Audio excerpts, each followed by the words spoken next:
吴王，我们在坟场发现了他的身影。哦，那家伙终于敢现身了。哼，不怕死吗？库罗德，那就不惜一切代价将他抓过来。遵命。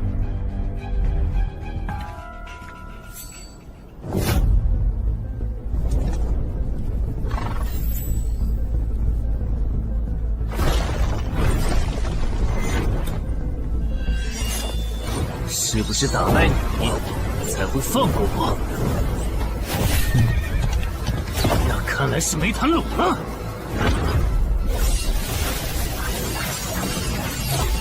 剩下躲不掉，也来不及格挡。这就是你的实力。还没分胜负呢。敬酒不吃吃罚酒，那就把你变成亡灵，带回去。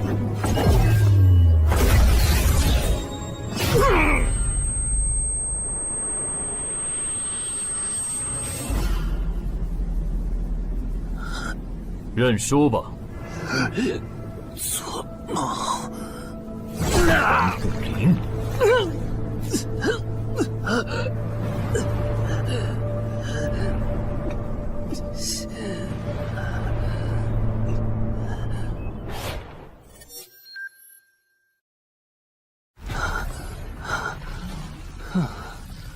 还好只是梦啊！等等，啊！不是，这地下室入口，竟然真的上到我家里来了！2030年，世界各地相继出现地下城入口。在经历了一系列探索、争夺、开发和地下城失控所引发的骚乱后，各国政府确认了5件事：一、入口无法被破坏，但攻略地下城可以使其关闭。2. 如果未能在规定期限内攻陷地下城，那么该地下城入口将翻转，地下城内的怪物将永入这边的世界。3. 误入地下城并存活的人类将成为冒险者，自此踏上超凡之路。4. 地下城内的怪物等级越高，攻略该地下城的收益越高。5. 最高等级的地下城 BOSS 连核弹亦无法完全消灭。过去10年，地下城入口逐渐被公众所接受，有关地下城和冒险者的情报也被允许逐步公开给公众。冒险者周刊报道显示，冒险者人员十分稀缺，但却人均千万富豪。这一消息令冒险者这一职业变得非常受欢迎。对普通人来说，冒险者就是一步登天的门票。所以你过去3年的冒险家生涯，为你赚取了超5亿的财富。当然，对于刚刚成为传说级冒险家的我来说，这只是个开始。但少有人知道，每一位高等级冒险者的背后，都有许多普通冒险者和无辜平民的牺牲。而我们的主人公陈海，恰好是知晓这一秘辛的少数人。你还真是给我出了个大难题啊！能让人一夜暴富的地下城，可对我来说也没啥用啊。毕竟我又不缺钱，而且我记得地下城的死亡率好像很高，搞不好我会死。要不把它上交给官方冒险者协会算了，说不定可以换点特别的好处。嘿嘿嘿嘿。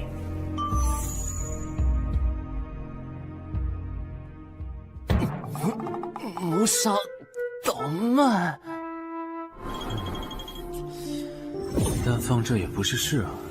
时间一到，入口翻转，怪物全跑出来，大家都得遭殃。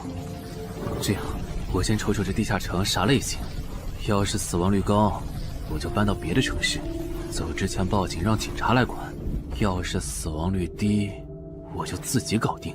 真搞不定的话，再搬家，然后报警。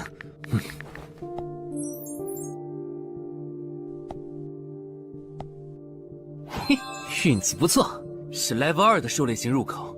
地下城入口的等级可以靠入口的规模判断。陈海家的入口太小，只能是入门级。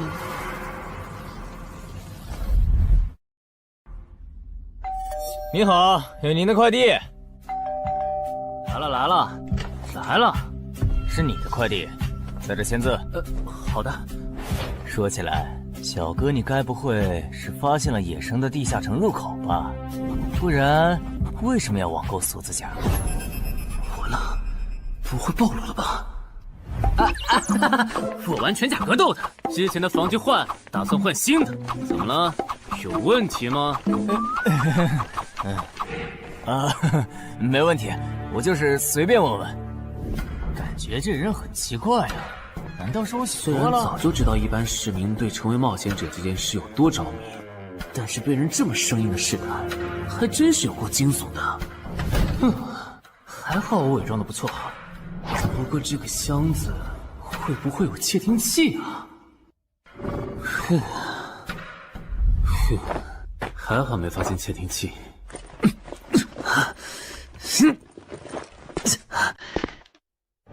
忍住，还有胸口也有一点点闷。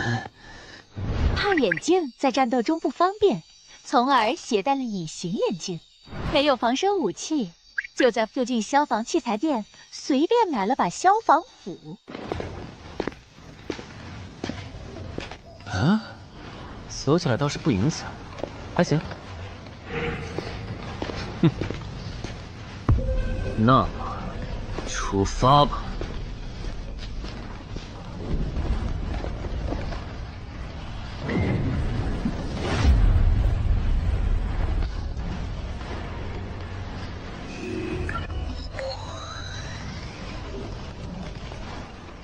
啊，不是地区地形吗？那看来我的首战对手大概率是豺狼人了。讨厌，这套锁子甲没白买。说起来，根据官方提供的情报，新人进入地下城后会激活冒险者面板，脱离条件也会出来。我的呢？来了。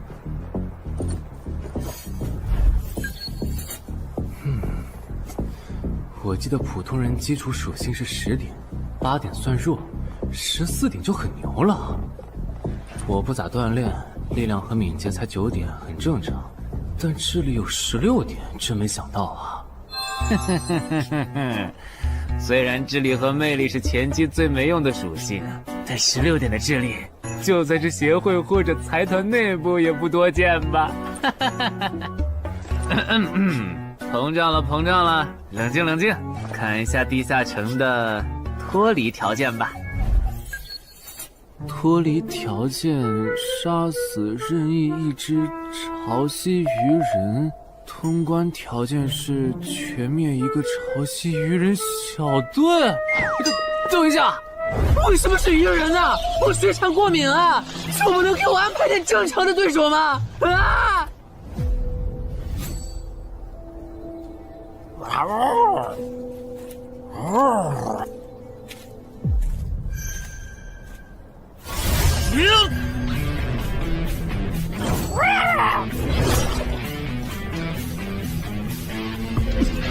不是吧？这都被躲过去了。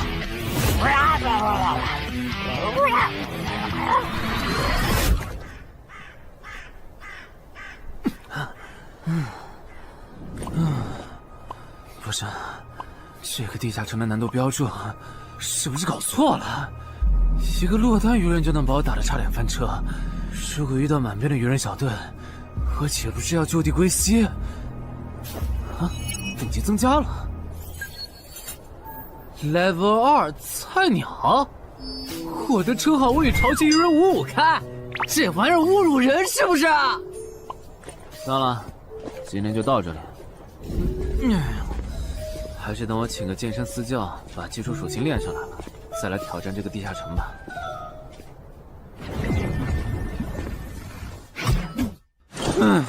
累死我了，半年的运动量都干出来了。又咋了？哦，任务结算呢？我记得地下城的任务结算好像也能爆出奇物的。嘿嘿嘿，我的要求也不是很高，给我瓶加属性的秘药就行。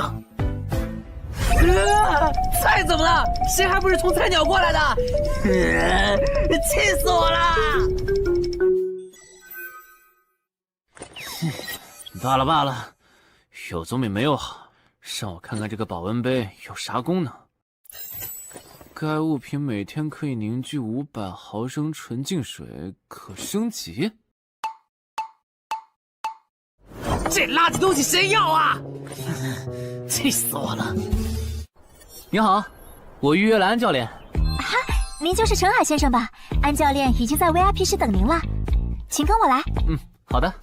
没想到东山这样的小地方，竟然也有专门为新人冒险者和冒险者候补提供塑身服务的健身教练。冒险者的6大基础属性中，力量、敏捷和体力是可以通过锻炼得到显著增长的。这一年的健身费也太贵了，都和我一本新书的版税差不多了。不过只要能让我的身体素质在短时间内得到显著提升，陈海先生，这点钱就花得值。陈海先生，您之前有过健身经历吗？没有。那为什么要花这么多钱请安教练？新手打基础的话，请普通一点的教练就够用了。还是说，陈海先生，你已经成为了新人冒险者，比较赶时间？这旁敲侧击的，还真是够直接的。哼，有条件的话，那肯定要请最专业的，以冒险者为目标，普通教练不能算是好的选择。这样啊？我总不能和你说实话吧？那您应该能和安教练聊到一块儿去。东山市最好的健身教练会是啥样的？好紧张。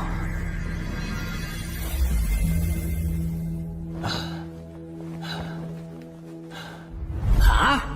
和我预想的完全不一样，我还以为会是个肌肉兄弟，结果到头来，这不是个小白脸吗？课程这么贵，竟然也能预约得出去？开玩笑的吧？就是你想成为冒险者，跟我来吧。3、4。我撑不住了，教练。5。真的撑不住了。好，你到这里吧。30公斤举了5次，换算一下，你目前的单次最大重量应该在35公斤。作为健身小白，结合你目前的体重，你这个卧推成绩算是偏弱的。什么情况？虽然我知道我的身体能力低于平均线，但是这也太弱了吧？正常老哥们不都是人均50公斤起步的吗？陈海先生的基础有点差呢，35公斤的极限数值换算到冒险者面板上的力量属性，应该只有9吧。普通人的力量、体能和敏捷数值是相对平均的，不会偏差太多。他现在这个状况，要在1个月的时间里变成冒险者，几乎不可能。那一般要多久？这个看你，如果天天练的话，差不多1个季度就能达到3个11了。这个11是你成为冒险者后面板上给出的约束，换算下来的话，就是比普通人略强。明白了。所以办卡吗？那就先办一个季卡吧。我去哪儿交钱？让给我就可以了。好耶，以后撸铁不孤单了。认识一下，我叫徐茂，是健身馆的签约冒险者，以后多多关照。我叫陈海，畅销书作家，您也多关照。说起来，一般只有家境很好或者跟协会签了长期合约的冒险者，才会找安教练这样的专业教练。因为我不缺钱呀，我写畅销书赚的钱，在东山又花不完。既然以冒险者为目标，那肯定就要找最好的教练，打最牢固的基础。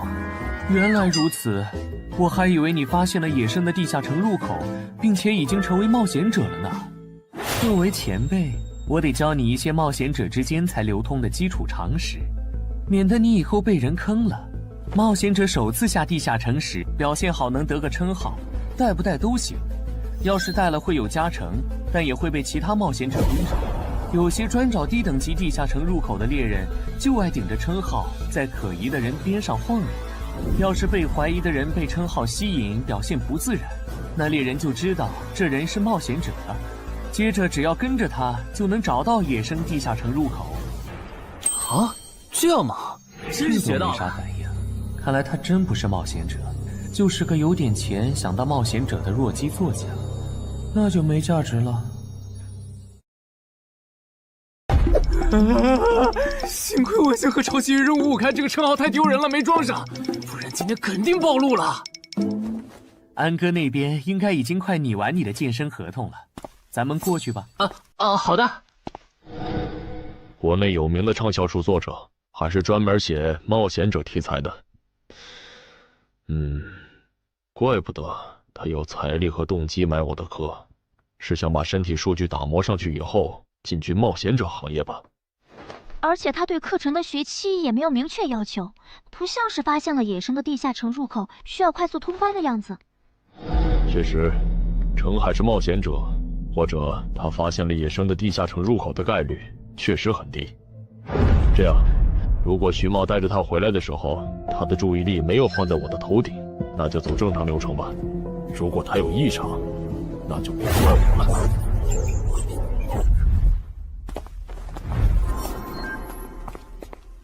合同拟好了，你看完如果觉得没问题就签吧。好的。喂，不是吧？连健身馆的3A 级教练也……这边。那小子刚才看我的时候表情正常，视线也没停留在我头顶的称号上，看上去不像是刚发现地下城入口的小白。徐茂，你没做多余的事吧？怎么会呢？我可是健身馆的签约冒险者。那就没有持续关注的必要了。签好了。这份是您的，请收好。等下安教练会带您做体能测试。好。行吧。和我判断的差不多，你的体能也偏弱，敏捷测试就不做了。接下来的1周，我们主要做力量和体能塑造。你一般什么时候有时间？什么时候都有时间。行，那明天上午10点来健身馆找我，早饭别吃太油的。没想到国内规模最大的健身机构竟然会干这种勾当。依靠对新人冒险者和冒险者候补的身体塑造业务来钓鱼，如果我今天的演技再差一点，就要被他们瞧出问题，吃干抹净了。怪不得东山这种小地方会有3A 级教练常驻，恐怕全国各地……等等，这样看，所有和冒险者沾边的服务应该都有坑，包括我买的锁子甲。还好我当时觉得在同一家店购买防具和兵器的行为有点不打自招，不然网购锁子甲的时候就暴露了。看来我还是低估了冒险者这个职业的潜在风险。得调整一下计划了。原本想着等锻炼的差不多了以后再来挑战这个地下城，但没想到现实世界如此残酷，针对低等级冒险者的坑到处都是。虽然今天运气好避开了一个坑，但我总不会每天都有这么好的运气吧。只能冒险来地下城提升冒险者等级了。这次的脱离条件是鱼人眼珠吗？对了，不知道昨天那只的眼珠可不可以？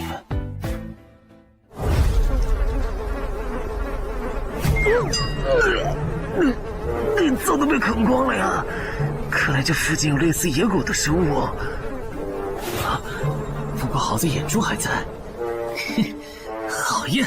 今天可以不用战斗了，等下只要记录一下这地下城的地形。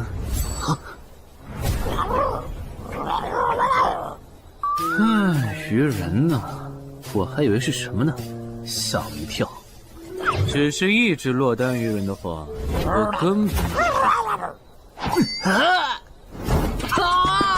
意识很好，两只我肯定打不过呀！快润！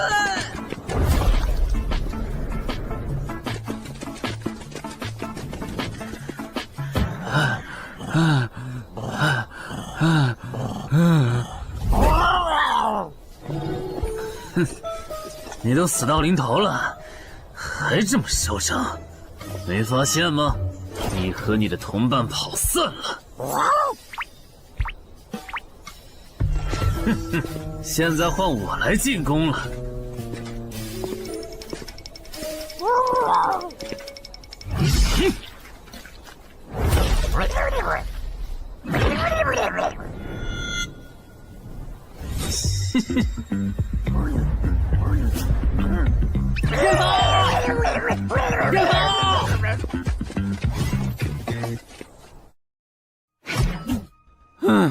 累死我了。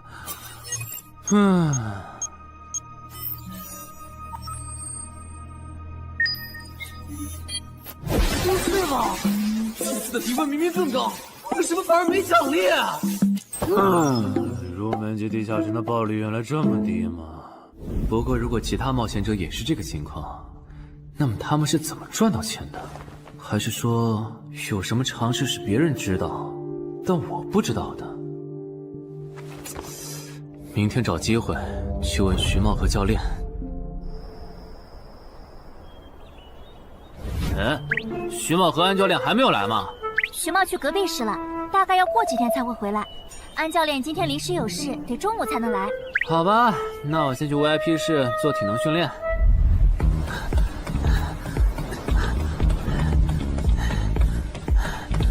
我外出的这几天，他都是这个训练强度。对，那可真够拼的。这样看，用不了多久，他就能把力量和敏捷提升到11了。对，如果他能一直保持一个基础下来，力量、敏捷和体质恐怕都能到12。说起来，教练你就没考虑过把他吸收进健身馆吗？这种有钱又有行动力的好苗子，只要不出意外，以后绝对能成为中间冒险者。你回来之前我就问过了，但被他拒绝了。他想通过黑市的路子成为冒险者，然后当独狼。陈海，你这也太拼了，练这么猛很容易受伤的。还是说你打算今年就成为冒险者？能尽早成为冒险者，肯定要尽早。拖久了，以我的财力恐怕就上不了车了。毕竟时间越往后，冒险者名额的价格也就越贵。倒也是啊。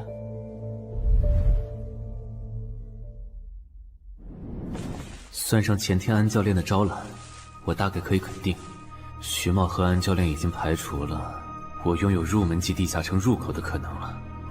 接下来可以找一个合适的时机。发什么呆呢？在想事情？没，可能是太累了，有点走神。你这样肯定不行，频繁的超负荷运动只会累积伤病风险，真受伤了反而会拖慢你的塑身进度。我也意识到了，后面应该会减少训练量。对了，截止到现在，你的前期投入都赚回来了吗？还早着呢，照现在这进度，起码得等我到11级才有可能回本。为什么是11级以后？因为1到5级的冒险者挺好混的，有老手带着，完成任务就能撤退，死亡率极低。没想法的就可以这么混等级，而6到10级后，任务变难了，怪物的情报就值钱了。上阶段的混子在这阶段就去收集情报，死亡率虽然变高了，但还能接着混。只有到了11级，地下城的难度提升到混都没法混的时候，才是我这种冒险者开始盈利的时候。这个阶段的冒险者对实力的提升最为迫切，装备、奇物、技能书，一切能提高生存率的东西都能卖出很高的价格。不是，我不明白，11级后的地下城那么危险，为啥6到10级的冒险者不提前准备？不提升有很多原因，一是官方不管民间冒险者攻略地下城的事，好多冒险者到11级就想退回去过正常日子了。二是地下城的东西只能让一小部分冒险者在精英地下城混下去。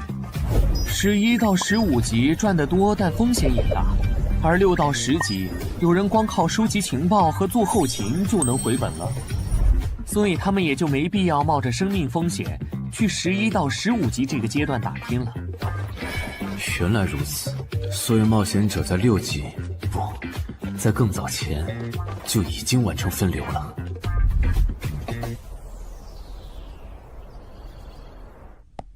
哼，真是学到了，怪不得我在论坛上很少找到有用的情报和攻略，原来有很多人靠卖靠谱攻略和情报赚钱。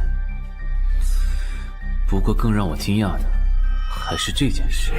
同一个地下城，冒险者就算反复刷脱离任务，也只能得到1次结算奖励。这样看，这个地下城入口能为我带来的价值，就只有通关奖励，以及将误入其中的普通人转化为冒险者这2点了。考虑到我本身并不缺钱，我还是尽量单刷这个地下城，然后再考虑要不要继续当冒险者了。先用徐猫教我的方法，前期以收集情报为主，有10足把握了，再考虑通关的事。脱离条件找到湖？啊，这次的脱离任务竟然不需要战斗，还好买了一架无人机做辅助，不然纯靠人力搜索找湖肯定是个大工程。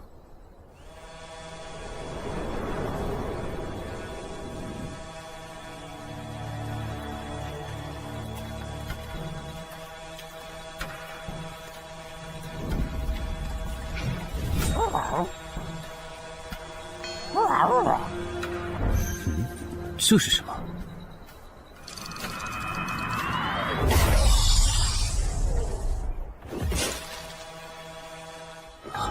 刚才那个应该是鱼人吧？虽然外形和气场和我之前遇到的鱼人有很大差别，但他应该也是鱼人，只不过等级应该更高。算了，先不管他。等我完成了脱离任务，再回来找那只橘红色鱼人。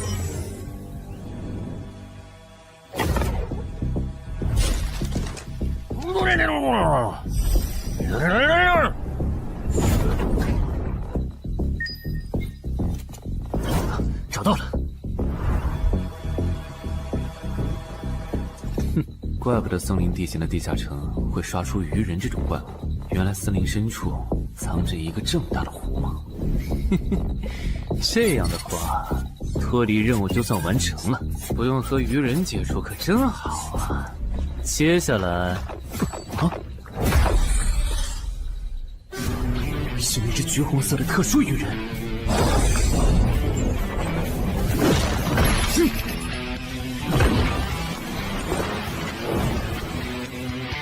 幸亏我刚刚反应快，不然可就重伤了。不过我新买的无人机的遥控器，我的心在滴血啊！不对，现在不是想这些的时候。这只鱼人的速度太快了，我必须慎重对待。啊！1只、2只、3只、4……哼！好险！什么情况？这个人怎么还没死啊？如果不是穿了锁子甲，我这条胳膊估计就废了。这家伙真的是新手级冒险者会遇到的对手吗？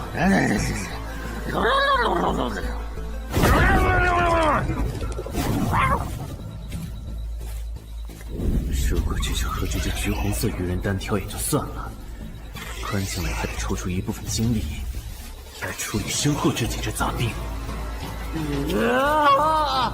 不管怎么看，这个地下城的难度绝对超纲了呀！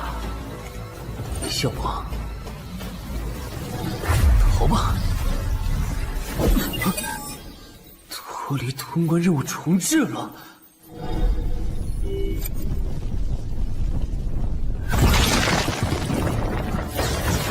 我说全罪，你这样很像是在虐尸出气，有吗？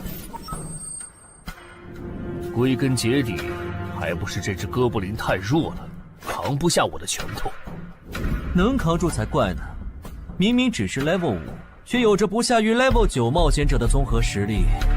你这样的怪物，在入门级地下城里，怎么可能会遇到对手嘛？有的哦。如果我能遇到传说中的 bug， 那就能在低等级地下城里遇到下一阶段才能遇到的强力怪物。只要能从他们手底下活下来，我就能拿到补偿奖励奇物升级券。到时候我成为传说级冒险者，就更有戏了。果然，我和你们这种明明还只是 level 5，但眼光却已经放在传说级冒险者上的怪物，是真的合不来。不过，奇物升级券和它的获取方式，无论怎么看，都只是博人眼球的谣言吧。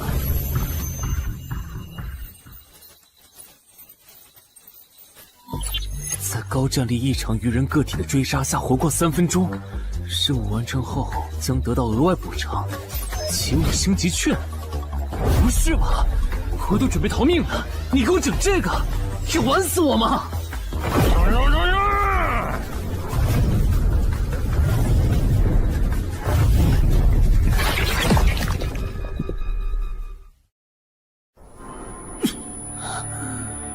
我这算是逼上绝路了吧？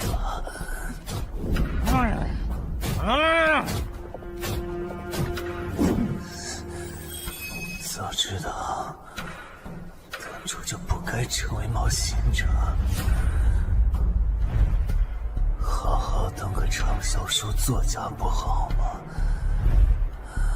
虽然嘴上这么说，但我其实很清楚，这些年因为写冒险小说的缘故，我一直对地下城有向往，向往自己成为冒险者，体验那紧张而刺激的冒险者生涯。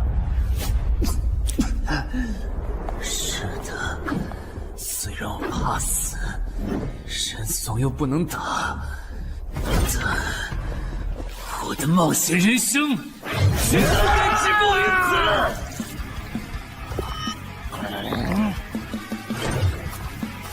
想想，我现在还有什么牌？我现在还能打出什么牌？使用称号，我与潮汐鱼人5开。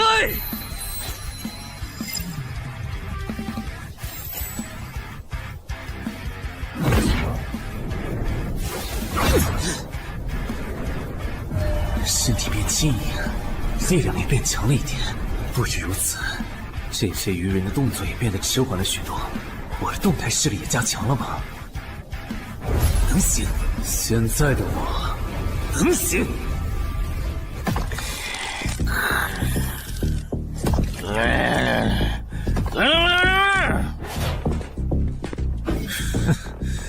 没想到高级鱼人说的话，我竟然能听懂。就剩你了，头目。我是干掉了这只下级士兵，别再得意忘形了啦！我知道的，即使身体能力获得了大幅度提升，穿上这一层锁子甲的我，依然不具备能和这只橘红色鱼人拼速度的可能。机会只有一次，利用鱼人直线攻击和我头部暴露的弱点，对方的进攻方式、路线和目标都已确定。我要做的就是舍弃头部的防御，用它做诱饵，争取到一次以伤换伤、重创对方的机会。如果这一次机会我没有把握住，那么吃到教训的他，必然不会再给我翻盘的机会了。这种生死皆在一瞬间的体验，真让人血脉喷张，沉在其中，无法自拔。就是现在！我这不是挺能干的吗？可能真的。开什么玩笑！我居然会被这种弱者可恶！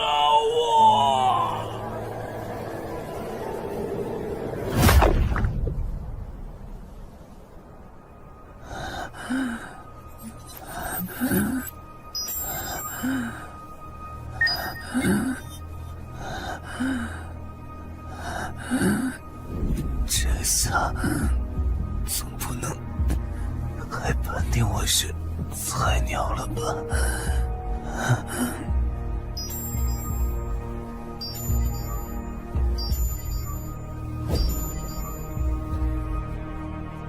平平无奇的保温杯吗？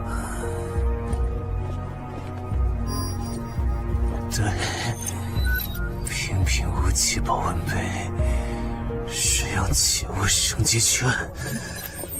啊！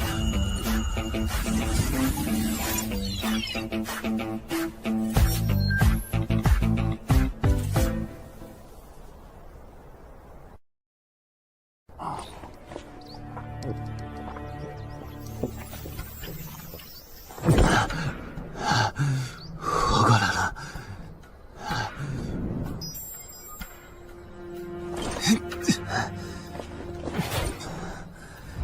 已经愈合了。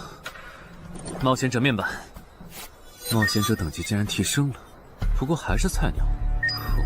感知也提升了一点，还获得了一个新称号——至死地而后生。哼，倒是个意外之喜。再看一下通关任务重置后变成什么了。挑战等级上升了，脱离任务刚刚也完成了。不过这通关任务捣毁潮汐鱼人的孵化池吗？算了，这个通关任务明显不是现在的我能处理的。溜了溜了。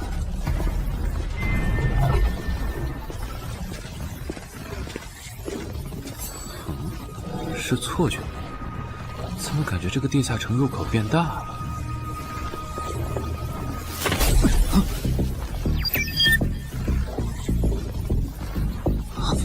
等级不足，这个地下城升级了。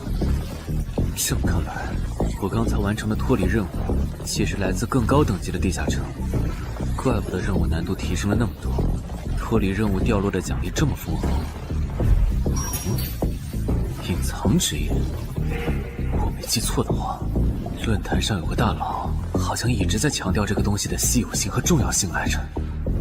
哼，那必须要转职啊！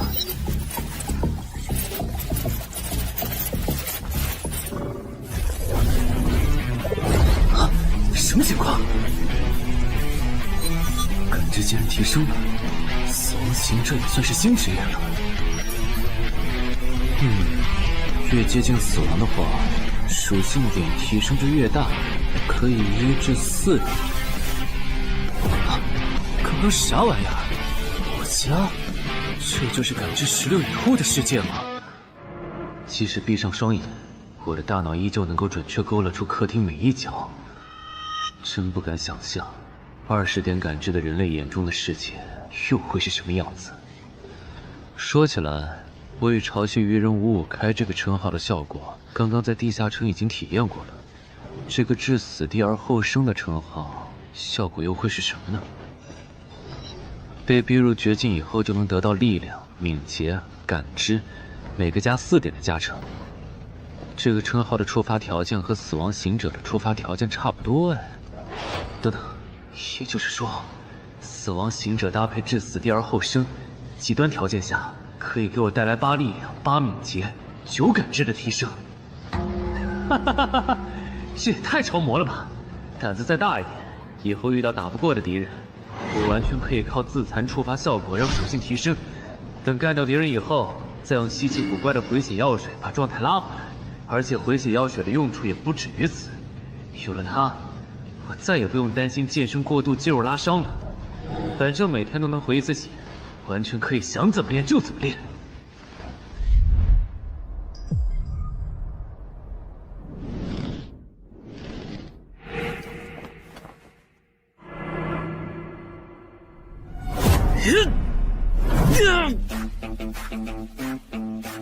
真惊人！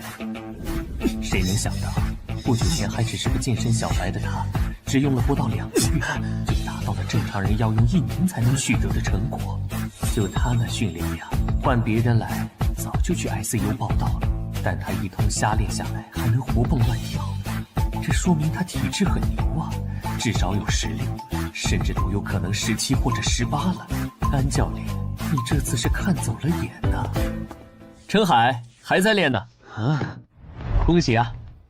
你现在的力量、敏捷应该已经到达12点了。以你现在的身体素质，准备充分的话，是完全有能力完成新手级地下城的脱离任务的。真的不考虑加入健身馆，成为这边的签约冒险者吗？我可不想当一个会被合约束缚的冒险者啊！那真是太可惜了，我还以为能和你成为同事，以后一起攻略地下城呢。不是同事，也能一起攻略地下城。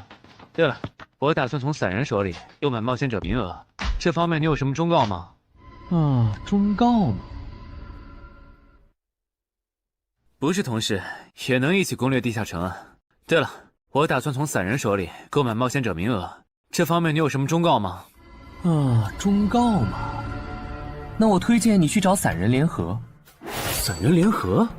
我没记错的话，他们好像是国内最大的散人集团吧？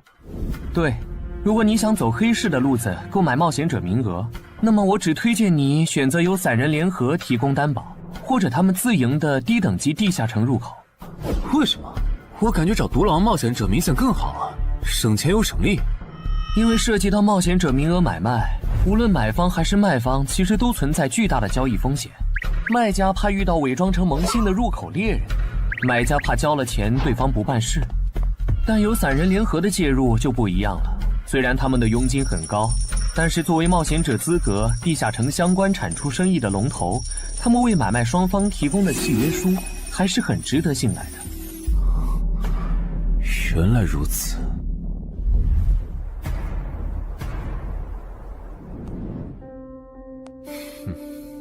查了一下，整个漳州只有云霄市的这个老廖稍微靠谱点，找了散人联合做担保。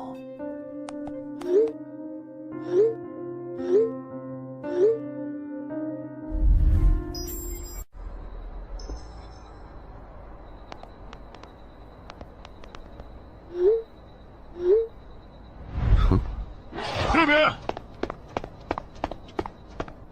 云霄老司机。没错，你就是爱写作的东山市民吧？你好，就差你了，快跟我来。签完契约书以后，我好带你们去地下城。好了，契约的内容分3项：一，交易完成前尾款钱我方承担；二，双方都不能做出违反安全协议的行为；三，不能向任何人暴露此地下城入口的具体位置。诸位对契约内容有疑问吗？没有。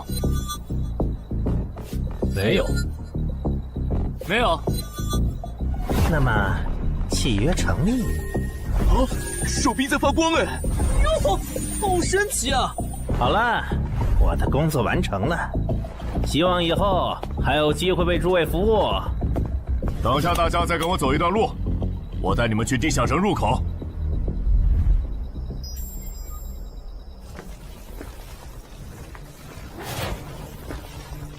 这个地下城入口的位置确实隐蔽，难怪没有被官方和云霄市的资本发现。好了，大家排好队，按顺序进入。我先走一步，给大家带路。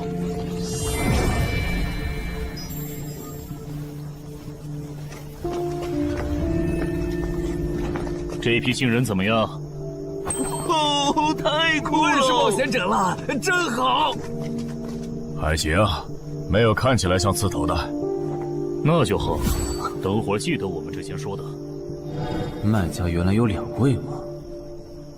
好了，大伙儿看向我这里，学着我的样子对空气喊：“冒险者面板！”冒险者面板。大家可以在冒险者面板的个人信息栏查看到自己的基础属性，往下滑动，可以在任务栏查询任务。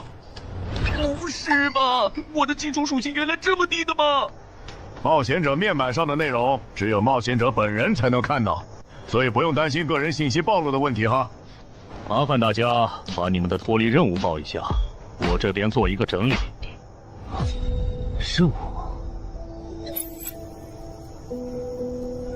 女妖，这个物种，论坛的入门级地下城怪物图鉴里好像没有。这个地下城有问题。这个地下城该不会和我家里的那个一样，存在某种致命的设定吧？基于幸存者偏差，如果一个入门级地下城的怪物没有被收录进论坛的新手常见怪物图鉴，那只有2种可能：要么它确实很罕见，要么就是遇到它的冒险者基本都死在地下城里了。警告！警告！此人违反了安全条例，未说出正确的脱离任务。那个眼镜男说谎了？不是吧？这才哪儿到哪儿啊？就有人触发安全条例了？你听我解释，肯定是他出 bug 了。契约式的契约当然不是绝对的，但对你这样的菜鸟来说，它是不会出问题的。你的脱离任务绝对不是采集高价值草药，你骗了我们。我，他刚进冒险者圈子，不懂规矩，做错事也情有可原。您大人有大量，再给次机会吧，是不是啊？对，再给我次机会吧。下不为例。大家再说一遍自己的脱离任务哈，这次别搞错了。我的任务是找到湖中女妖。我是聆听女妖之声。我的是凝视女妖10秒。我的也是找到女妖。接下来我会带大家去女妖出没的林中湖泊，大家跟紧一点，别掉队哈。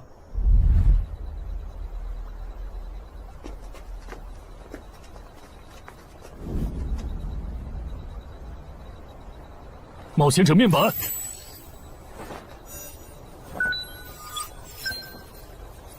哎，他在干嘛？呼唤湖中女妖。他怎么知道这样做可以召唤湖中女妖的？这就涉及到商业机密了。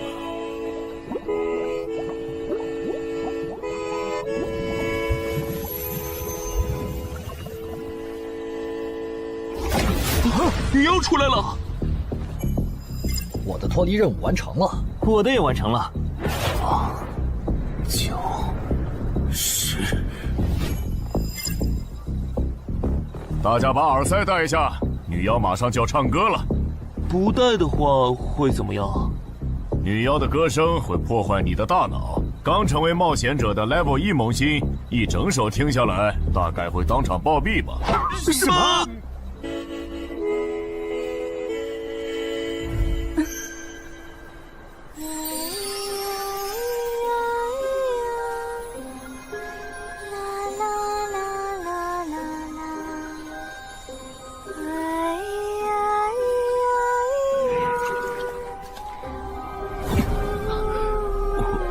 刘云醒了，就听了这一小会儿嘛。还好我戴了耳塞，歌声听得不真切，不然恐怕已经死掉了。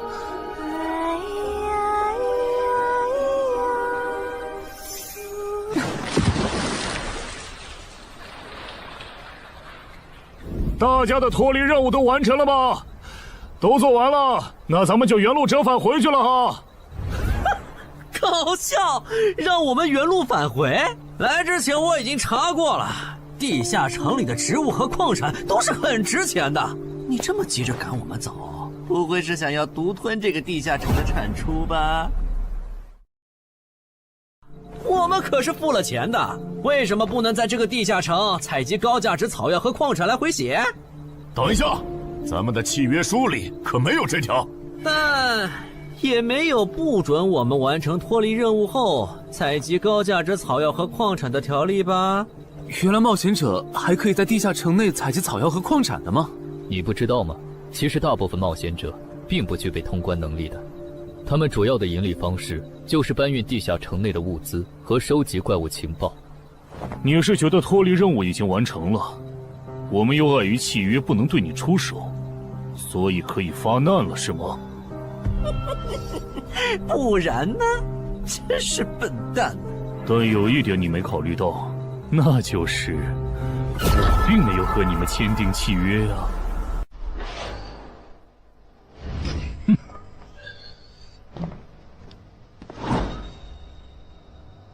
你们2个什么意思？没什么，单纯看不惯而已。我觉得这位朋友的理由其实挺合理的，只是一些药草和矿产，没必要那么计较吧。但是基于契约文书第1条的话，如果有人死亡，我们就拿不到尾款。你可以保护我们，作为回报，我们可以将采集到的一部分物资分给你。不好意思，我们并不想冒这个风险。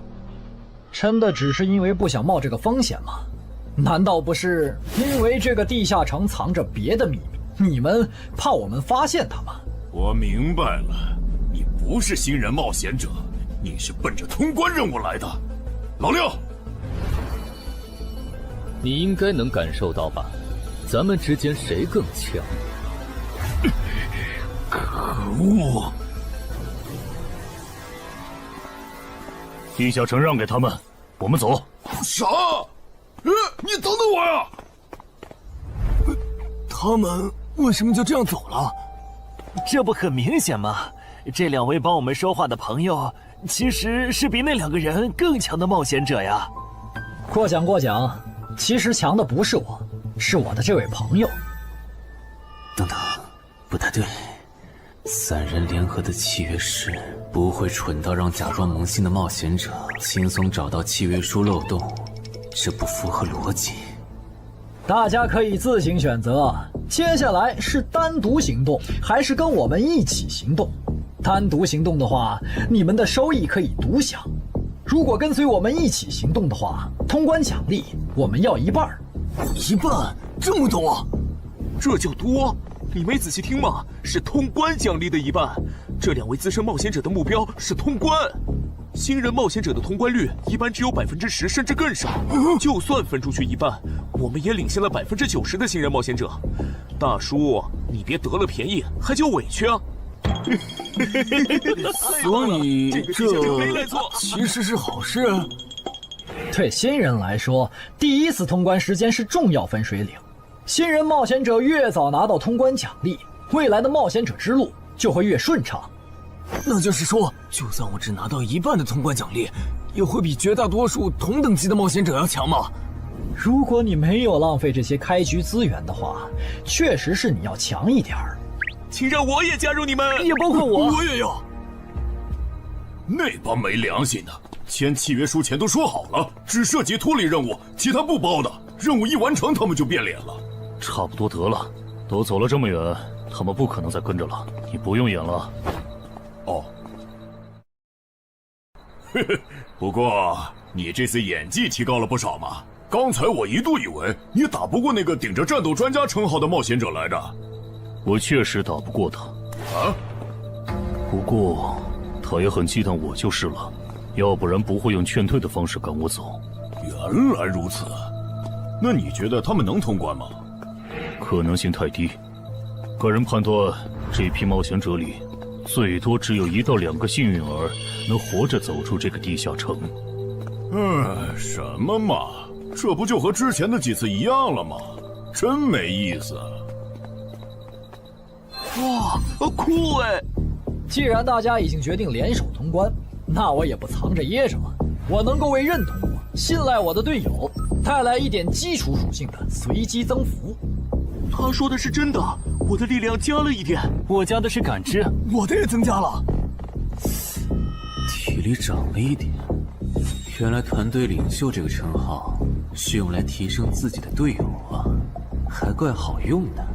我这边还有一个问题，我们现在只知道口琴声能召唤女妖，并不知道其他的召唤方法。女妖要是一直躲在湖里，大家的通关任务就没法完成。这不是问题，我的称号可以让我强制激怒指定目标，被激怒者将减少2点智力，变得冲动易怒。他也是冒险者吗？至于建立强制对话的方法，只要引起对方的注意就可以了。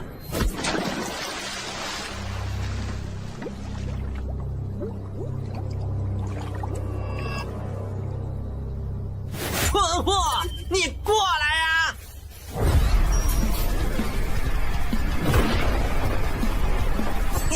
成功了，他被被我激怒了。剩下的交给我吧。大家散开，让战斗专家来先是女妖，其他人发生比赛，在外围找机会。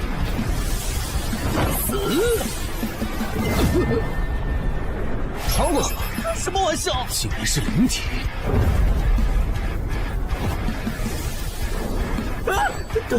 等一下！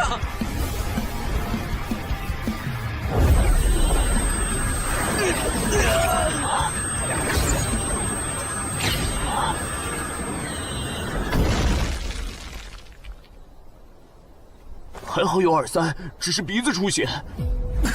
不是吧？这个女妖原来是个幽魂。娘，有把握吧？有，但是会比较费时间。上一个地下城刷出来的僧侣之拳应该会有效，但熟练度还没上去，打起来会很慢。慢就慢了，这只女妖应该没有其他攻击手段，对我们的威胁很小。我有预感，这个地下城的通关奖励会非常丰厚。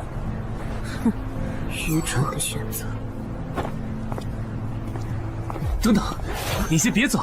不是吧？10万个人里都不一定能出一个的感知16点的人，竟然让我……你为什么觉得他们的选择是有问题的？使用称号，他们当我不存在，真晦气。喂，你搁这对空气自言自语什么呢？不是，我刚才……不是没人吗？幻觉吗？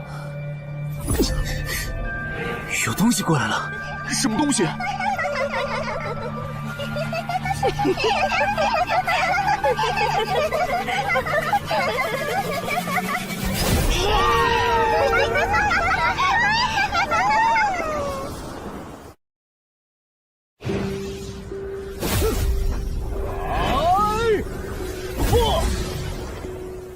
有效果了！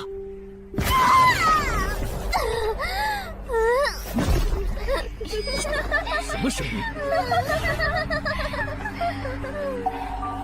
我们搞错了，这个地下城不止一个女妖，那2个卖家没安好心。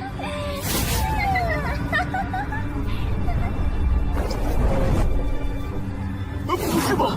这也太多了！不行，这个数量2-3已经没用了。还傻站着干什么？跑啊！为什么总是让我遇到这种事？天和子那时候是，现在还是。看在你老婆和女儿的份上，我觉得应该放过你。谁叫我最喜欢看别人抱憾终身，活在憎恨和痛苦中的样子呢？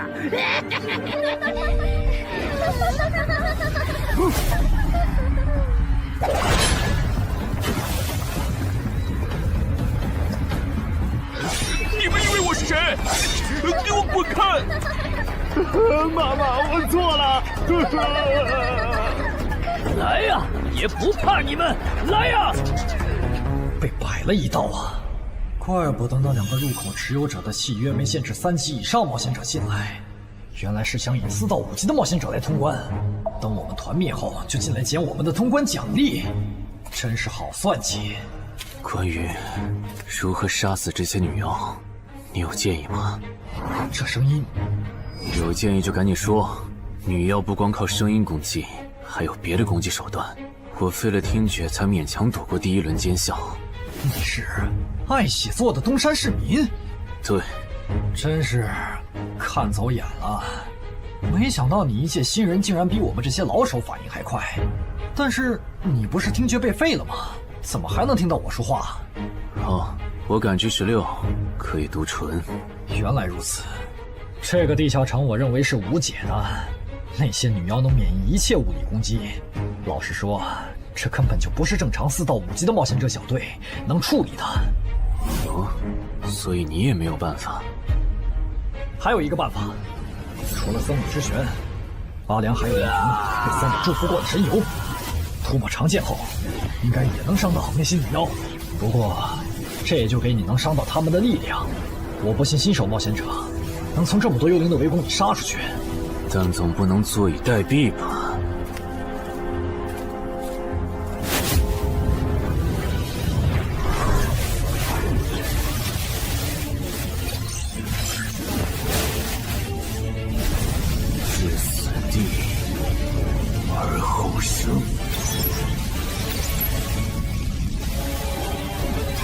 能听到吗？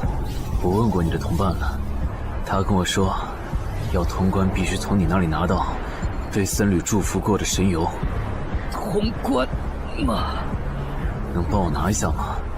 不好意思，我眼睛瞎了，恐怕没办法操纵冒险者面板取出你要的东西。这样吗？不过，我还有一个办法可以让你得到它。什么办法？你干什么？就是以死后掉落的形式让你获取。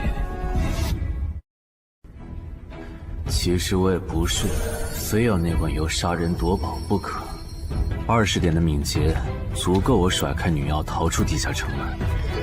我就是想试试能不能通关。虽然无论怎样，你都不可能活下来。哇，真的很吵啊！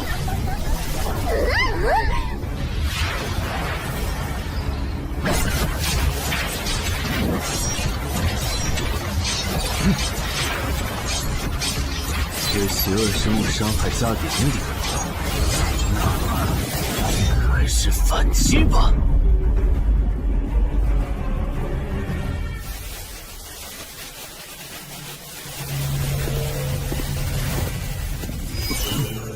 好像有人从里面走出来了。哪有人啊？你看错了吧？不是，我真感觉到了。果然，他们那不能攻略的地下城设陷阱，引同等级冒险者来做通关任务，把人坑死在里面，接着捡掉落的东西，或者等冒险者重伤出来就杀人夺宝。雇主的儿子应该就是这么被害死的。石斧秃鹫是指利用高难度地下城坑杀同等级冒险者，然后拾取对方掉落的堕落冒险者。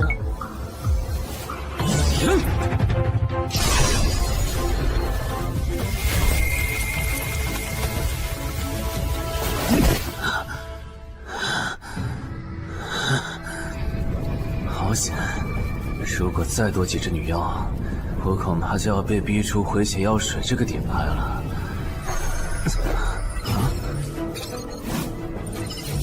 您的绝妙操作取悦了路过的死亡主宰，得到其恩赐，亡灵亦不能杀死我。该恩赐可以使您豁免一次来自亡灵生物的死亡判定，免疫一次来自亡灵生物的死亡判定。好霸道的额外奖励！额外奖励都这么丰厚了，合并结算的奖励还高于单独结算，那么肯定要合并啊！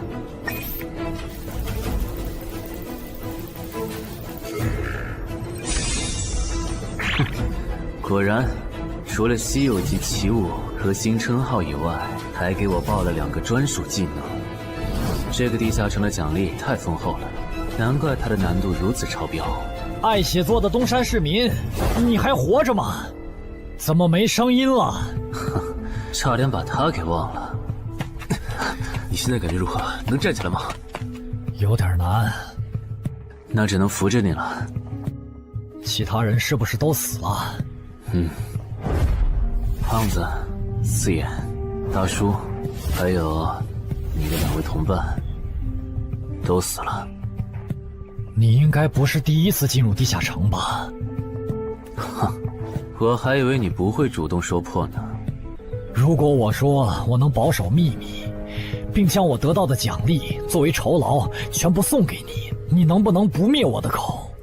但你死了，同样可以保守秘密。那你就得不到我的通关结算了。而且，云霄老司机和他的同伴肯定在地下城入口附近蹲幸存者，我可以帮你吸引他们的注意力。相信我，让我活着走出地下城，对你来说是最有利的选择。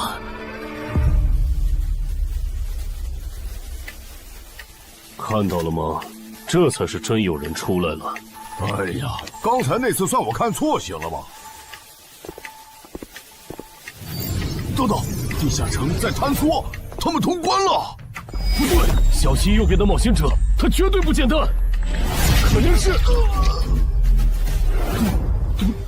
狼。先干掉一个弱的，接下来到你了。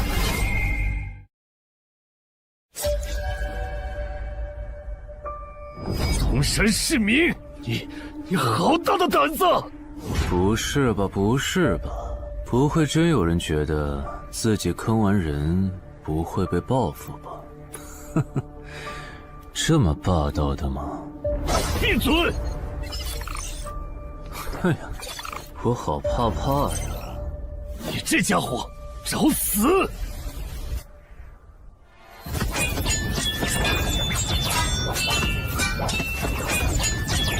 这俩人相互厮杀的程度，有些7级甚至8级的冒险者都没这么夸张的速度。不可能！带上这个称号以后，我的速度竟然还是没你快，真是离谱他妈给离谱开门，离谱到家了！你的敏捷难不成有17，甚至18？可，你猜？冒险者面板，哼，不比速度了。不比了。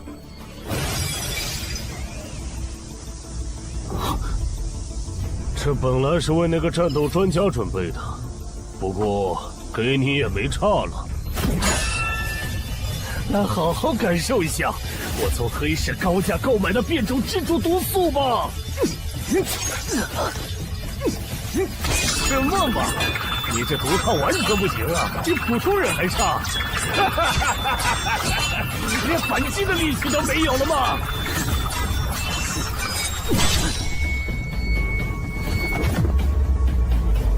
太慢了，太慢了！你这样是伤不到我的。哼，蜘蛛毒，这就是你为我们准备的手段？怎么样？喜欢吗？作为7级地下城蜘蛛地穴的特殊产出，可以极大的削弱低等级冒险者的力量、速度和体力。迄今为止，因为它而败在我手上的5级冒险者已经有4个了，而你将会是第5个。然后呢？你应该不只准备了这点手段吧？全都亮出来吧！哼，不会吧？难道这就是你的全部了？当然不止这些。佩戴了毒素携带者称号的我，呼出去的气体、身上的汗液和血管里的血都是带毒的。和我相持的越久，你中的毒就越深。这战术太吓人了，在6级以下几乎是无解的。我明白了，是我高看你了。我还以为你藏着什么大招呢。关闭技能，与死亡共舞。不可能！怎么还有这么快的速度？你猜？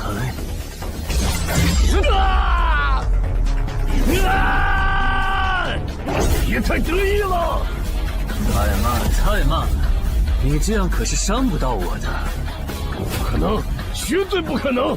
你明明只是个独狼，怎么可能比杀了大量5级冒险者的我还强？没什么不可能的，在舒适区里泡着的你，永远也看不到与死亡同行之人所看到的风景。但是，溺死的往往都是会水的，散人只有劣势更弱小的散人，才能积攒出大量的财力和武力。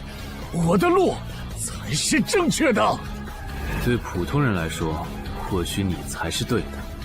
不过，在我看来，与死亡同行之人，如果走到了极致的话，未必不能超越死亡。不是吧？那么强的人，竟然这么轻易的被……啊！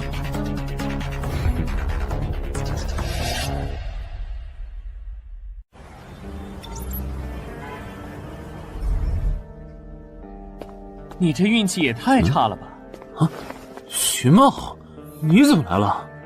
来看你啊！第一次进地下城就遇到了能免疫物理攻击的怪物，好不容易通了关，还被石斧秃鹫堵门。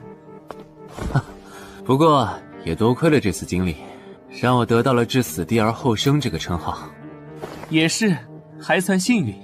那些传说级冒险者，哪个没在5级以前越级挑战过对手呢？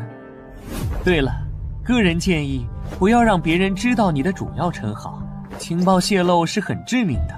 冒险者要防的不只是地下城的怪物。原来如此，学到了。虽然女妖之森的入口持有者，官方说是被另一个幸存者杀了，但我查过，那人主要称号侧重团体战斗，单人作战能力没强到能杀掉2个石斧秃鹫，所以，怎么了？我脸上有什么东西吗？没什么，我只是突然想起来，高教练月底就要回东山了。你这边养好伤以后，记得回健身馆报道。关于你的塑身计划，要进入第2阶段了。好的。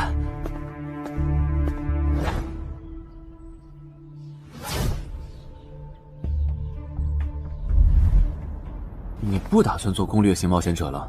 没错，这次地下城经历让我明白，我没当传说级冒险者的本事。与其在这阶段的地下城拼命，还不如到6到10级的地下城多弄点钱，然后就隐退。哎，不过你和我不一样，你有成为传说级冒险者的潜力，但前提是你得改掉独狼的习惯。为什么这么说？独狼玩法在10级前的地下城能提高任务结算评分，多拿奇物、称号和技能，但11级到15级的地下城难度大增，光靠个人根本过不去。如果你想成为传说级冒险者，10级前就得组建自己的攻略团队，不然在11级到15级时，要么会掉队，要么就会被官方财团收编，就没机会再往上提升了。团队嘛。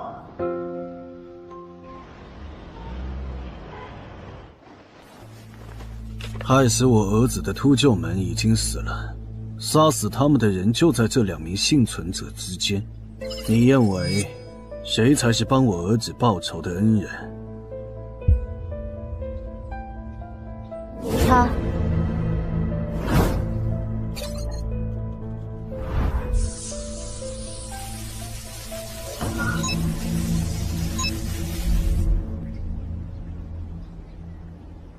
小矮，你就是女妖之森的通关者程海吧？我们对你在女妖之森得到的通关掉落很感兴趣，你开个价吧。不卖。他说不卖，他不会真的以为我们是在跟他商量吧？那我换种说法，把你在女妖之森得到的东西交出来，立刻马上，不然有你好看。你们在干什么？不许骚扰我们医院的病人，走开！烦人的家伙来了，哥，我们走。哼，真晦气。下次他们再来骚扰你，你就来找我。我哥哥是10级冒险者，他们不敢惹我。谢谢。不，该说谢谢的人是我。我的好朋友死在了女妖之森，银河王先生攻略了这个地下城，还铲除了用它钓鱼害人的秃鹫。原来还有这么一层关系啊！我和我死去朋友的家属都很感激你。总之，这是地下城暴走后的随机拉人现象。怎么还会拉我呢？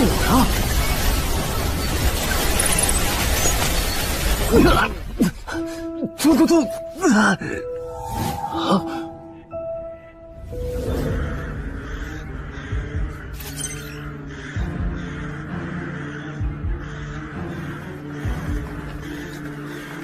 大家不要惊慌，我们只是被拉入了翻转后的入门级地下城。不是吧？我就来医院看个牙的功夫，怎么就被拉入地下城了？现在请大家跟我一起打开冒险者面板，确认你们的脱离任务。展开面板。5级的生存类地下城，哇，这次可能要死很多人。啊！云霄市医院发生入门级地下城翻转现象，有20人因此凭空消失，周德也在这20个人里。情况如何？失踪人员名单已经整理出来了。被卷入地下城的一般民众有17人，冒险者3人。我们还找到了失控的地下城入口。不过什么？你的脱离任务和通关任务是什么？消灭10具骷髅士兵，存活1小时。你的呢？我的也是。那看来大家都一样。老弟，咱们的脱离任务难度和他们的不一样啊。还有那个叫陈海的小子也被拉进了这个地下城。正常，生存类地下城的脱离任务是根据挑战者实力的强弱划分的。至于那个叫陈海的，等咱们做完了脱离任务再去找他。那个，大家听我说，这个地下城非常危险，请大家捡起地上的兵器，3到5个人为一组，凑齐脱离条件以后，尽快离开吧。完成脱离任务以后赶紧离开，你算老几啊？在这指挥本大爷？说不定是人家想把咱们忽悠走了以后，独吞地下城的宝藏呢。不是，这个地下城真的很危险。是他蠢货脑子有坑吧？对地下城的危险没有认知也就算了，还在这带节奏。这位先生是非常强大的冒险者，他前几天刚通关了一个难度非常高的地下城，还和同伴联手除掉了10府秃鹫。真的假的？就是锦城家园那栋烂尾楼，听说害死了好几10人。哦，想起来了，请大家相信他的判断。这个护士干嘛一直夸我呀？好烦呐！不过好在效果还行，能引起这些新手的重视就好。等一下，如果这个地下城真的那么危险，那你觉得就凭我们这些普通人，真的有能力完成脱离任务吗？先不说消灭骷髅士兵有多难，就按你说的，3到5人一组去猎杀骷髅士兵，最后肯定是青壮年组队，老弱被抛下。请问，你考虑过被剩下的人的死活吗？有道理。分开行动的话，骷髅士兵听起来就很大批骷髅士兵，那就死定了。很多人就是因为单走，才被地下城里的怪物杀死的。姐夫说的没错，被拉入地下城后，一定要拉拢人心，来拿到话语权，再利用话语权来强迫冒险者当我的保姆。能通关高难度的入门级地下城又如何？当你开始在意这些渔民死活的时候，你就注定得当我的保姆了。你们能信任我吗？那跟我走吧，我带你们去完成脱离任务。好的。谁允许你们走的？作为在场唯一一个有地下城攻略经验的冒险者，你难道不应该留下来保护我们吗？对呀，能力越大，责任越大。我看他就应该帮我们把脱离任务给做了。对，送佛送到西嘛。第一，我不是官方冒险者，我没有义务来保护你们的安全。第二，不要对我道德绑架，不然我真的不介意走之前打断你的腿，把你留在这里自生自灭。这人怎么这样啊？保护老弱不是最基本的道德吗？活该他不是官方冒险者，看来道德品质不过关。你们干嘛去？我觉得那个人说的很对，既然通关任务是存活1小时，那肯定是越往后越危险。对普通人来说，早点完成脱离任务离开这儿才是最优解。不走留着被你们道德绑架，免费当保镖吗？我们又不是傻子。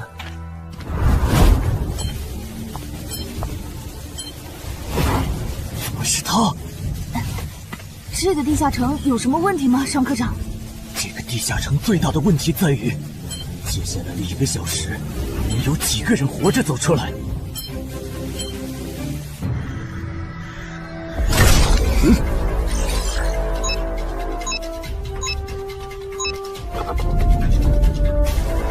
你们就学我刚才做的，用剑去砍那些骷髅士兵的颈椎。那你呢？又来了。我嘛，就用我的老火剑让他们练练。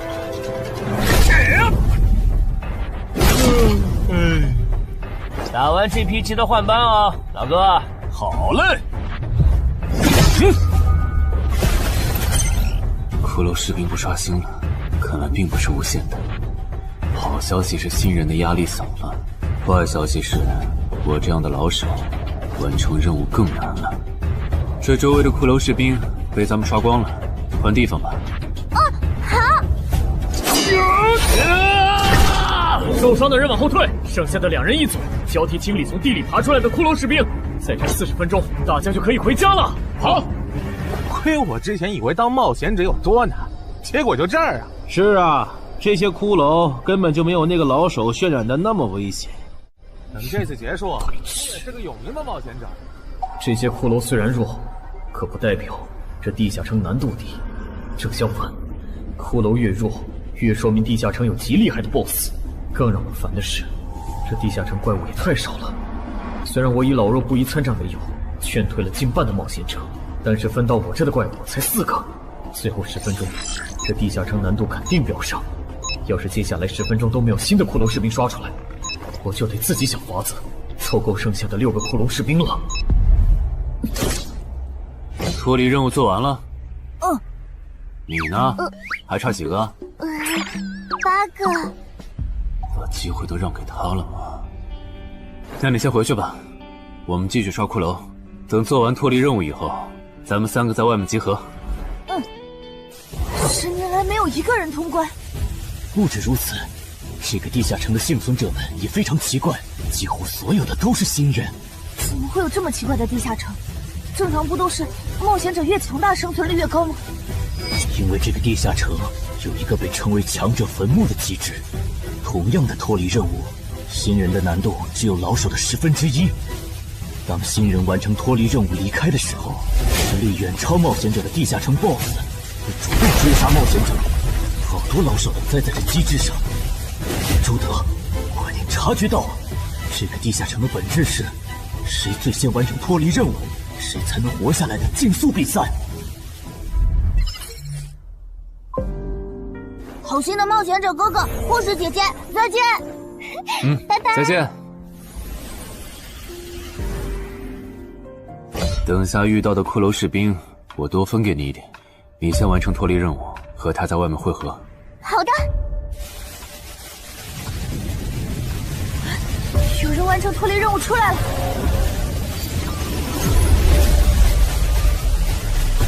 怎么是小孩子？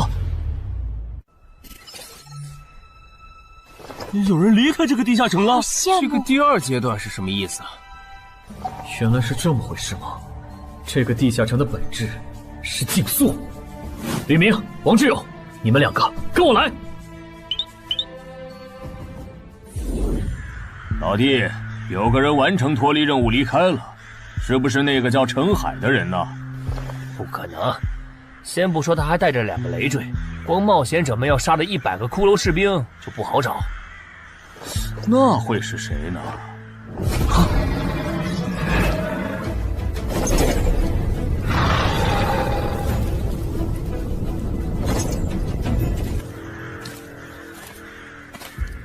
叫我们跟着他出来，都走这么远了，也不解释一下。如果遇到大群的骷髅士兵，咱们仨就完了。闭嘴吧，他这么做肯定是有原因的，你没注意到吗？他是看到任务栏变更以后才叫我们出来的，恐怕他比我们更清楚这个地下城发生了什么。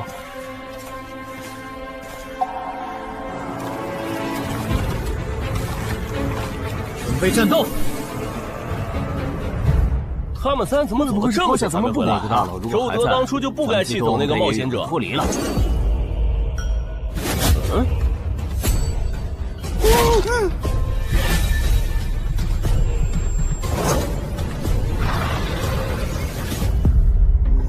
周德、吕明，你们2个王八蛋，竟然拿我当挡箭牌，用完就丢！你们这2个小人！你还差几个？3个。那快了，我们再找些小股的骷髅士兵杀，应该能赶上。等等，不对劲，幸存者的数量在减少，营地那边出事了。说什么？陈海哥，这个阶段是什么意思啊？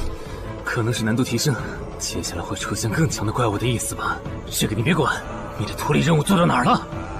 我看看啊，陈海哥出事了，其他人都死了，现在只剩4个幸存者了。什么？左2，右2，去左。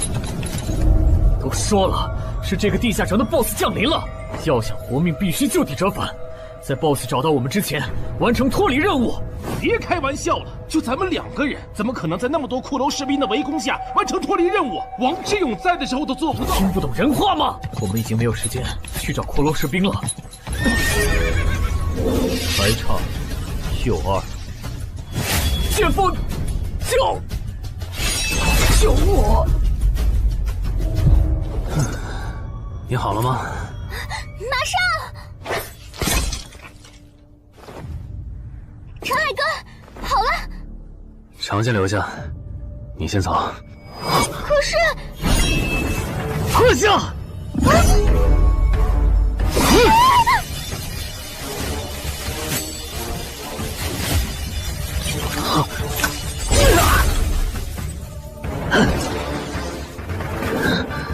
好强！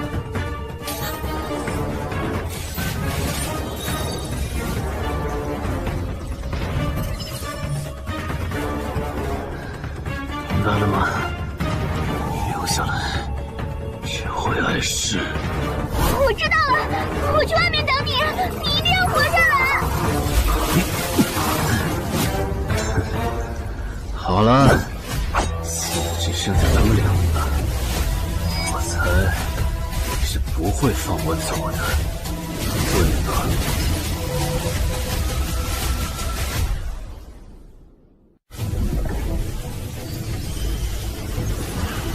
是护士姐姐，对面还有幸存者吗？有，但是陈海先生他……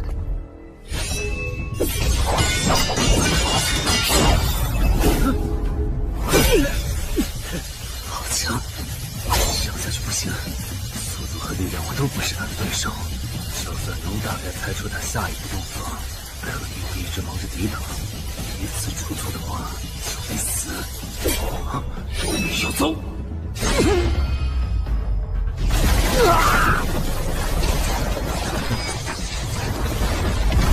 这么巨大的实力差，你还能跟我过几招？在我这儿撑这么久，了不起！好像在跟我说话。不对，现在不是该思考这些的时候。想一想，再想一下，到底该怎么做，我才能活下来？没戏了，把这边的情况汇总给漳州吧。就说云霄市医院地下城暴走事件，17名普通市民卷入，仅2名幸存，3名低等级冒险者卷入，无一生还。你在说什么？不是还没到时间吗？这才过去5分钟。就是。我能理解2位的心情，但是请不要再做不切实际的幻想了。这个地下城里的 BOSS， 就算是9级的我，也没有把握面对他能存活15分钟。你要等的人，哪怕是5级冒险者中的佼佼者，最多也就能坚持5分钟。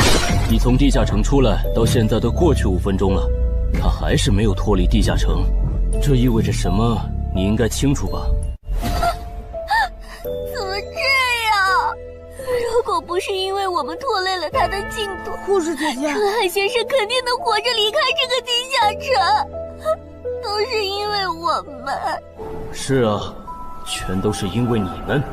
如果没有那个多管闲事的冒险者帮你俩完成脱离任务，周德才是最有可能活着离开这个地下城的人。我出去冷静一下，这2个新人的登记工作交给你了。那这个地下城入口怎么办？人都死光后，入口会在半小时内关闭，接着随机出现在世界某个地方。当然，如果你实在不放心，也可以盯到最后。好吧。你合格了。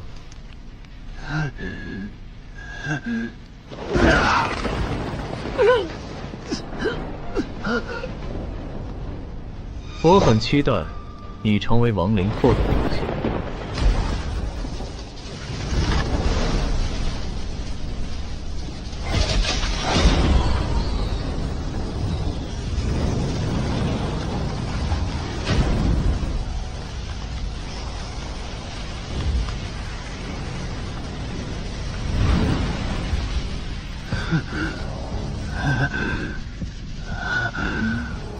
都赢了。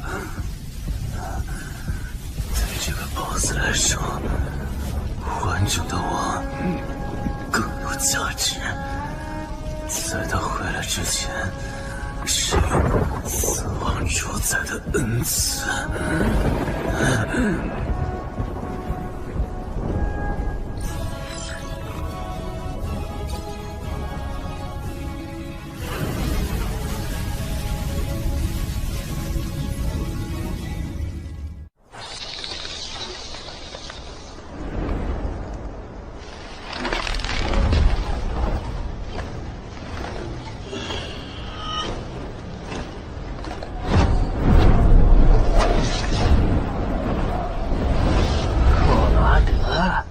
不是被大军派去坟场征兵了吗？怎么回来了？切，白跑一趟！我还以为是谁激活了骸骨大军发出去的晚宴邀请函呢。我发现了一个有资格成为我同僚的新人，让他从零开始太浪费，我打算让大军把他变为预备役。同僚，坟场的冒险者最高才5级。这阶段的新人连合适的职业和称号都没确定，你就肯定他能跟咱一样成为传奇？他已经找到了合适他的职业和称号。这次真的太险了，如果不是那家伙主动走了，就算再给我一条命，我也完全没机会。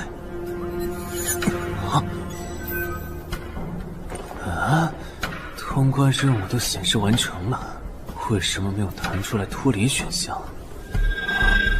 不会是必须完成脱离条件以后，我才能离开吧？在那个怪物意识到我没死之前，那得抓紧了。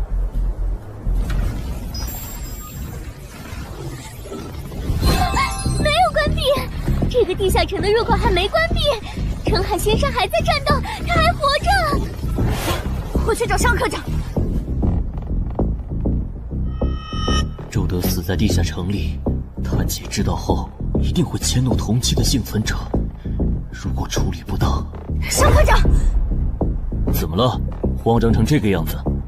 那个地下城入口没有关闭，结束的时间明明已经到了，但是他还在。怎么可能？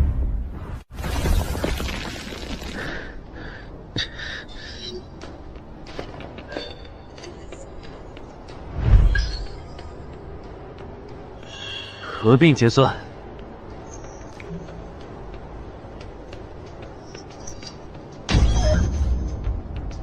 原来那个亡灵骑士叫库罗德呀。不过，传奇级，坟场才5级，怎么会有这么超纲的 BOSS？ 说起来，这个地下城的 BOSS 强度这么高，以前真的有人通关过。尚科长，你看，尚科长，这地下城暴走后，超过关停时间仍然存在，怎么会这样呢？有2个可能：一，被卷入地下城的冒险者完成了通关任务，但却没有完成脱离任务；二，地下城升级。一定是第一种，一定是。不可能的，坟场很早以前就已经被世界冒险者协会定义为几乎无法被攻略级的地下城了。相比有人通关，我更相信是地下城内部发生了什么变化，导致地下城升级。有人出来了！是澄海先生，真的是他！哎呀，你们都在啊！担心死我了！如果因为我的原因没能坟场竟然真的被他打通关了！一辈子的。那么严重的。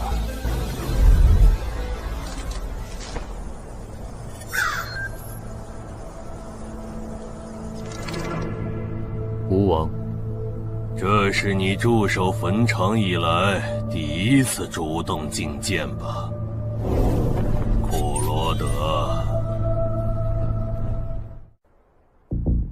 你知不知道，就在刚刚，你成为了全球首个通关坟场的冒险者。首通？我？对，你要火了。坟场这个地下城虽然等级很低，但是在冒险者圈子里很有名气。你首通的经历应该会吸引到很多资本和散人工会的招揽，当然，也包括官方。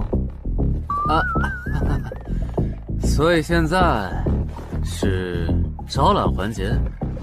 是的，你在女妖之森和坟场的表现已经充分证明了你的潜力。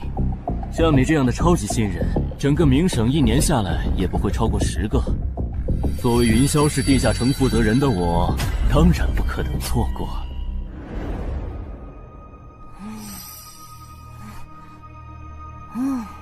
恩姐，你说那个叫商礼的，是不是想抢走陈海哥的通关奖励啊？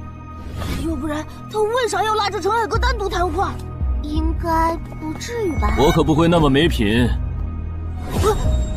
而且5级地下城的通关奖励，我根本看不上，好吗？哼，那可不好说。你不需要，不代表你家亲戚不想要。这死小鬼！啊，别乱说。我们在里面聊的久，是因为在谈加入冒险者协会以后的待遇问题。不是吧，陈海哥，你要当公务员？哈哈，感觉你好像对冒险者协会意见蛮大的。那倒没有，我就是觉得像陈海哥你这样强的人，完全可以像王自健那样自立门户，没必要受协会的规章制度束缚。王自健是谁？是不死冒险者里的男主。不会吧？你明明是个冒险者，竟然没看过这个吗？我是冒险者，和我看这书有什么必要联系吗？这个死小鬼！要不要告诉他们，这本书其实是我写的？你是陈亥？你真的是不死冒险者的作者陈亥？不会吧，不会吧，不会吧！如假包换，不信的话，我可以给你看我写到一半的《不死的冒险者2》的小说原稿。真的吗？啊，你怎么了？怎么感觉你受委屈了？陈海先生，你能不能不要加入冒险者协会？为什么？我以前听我哥和他朋友说过，那些加入官方的冒险者很多都后悔了。你哥有说是什么原因吗？没有，但我还记得他们谈话时的表情，非常的严肃，甚至还发生了激烈的争吵。这样吗？我会慎重考虑的，谢谢你为我考虑这么多。不，我才应该道谢。那个杀千刀的对我弟弟见死不救，你还把他放进来？少礼，你是不是成了云霄市的负责人以后飘了，忘了自己是怎么上位的了？我没忘，我请他进协会不是为了护着他，他通关的地下城很特殊，过不了几天他就会被财团或大工会拉拢，好多事就不好办了。要是有潜力的成了官方冒险者，等他们跨过15级大关以后，到时候他们面临未知的危险，你是知道的。不行，那样太久了。他虽然有潜力，但不一定能突破15级变成传说。我要他下周就死。好吧，我知道了，那只能借刀杀人了。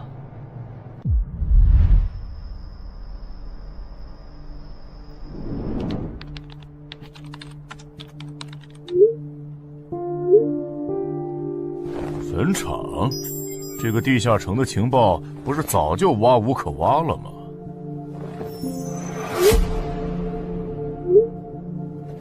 这样就可以了。你确定？5级地下城的首通奖励对普通人来说不算什么，但对6到10级的通缉犯来说那就不一样了。要是澄海的情报到了黑市，不出3天，闽粤2省的通缉犯都会跑到云霄市，这样就能给你弟弟报仇了。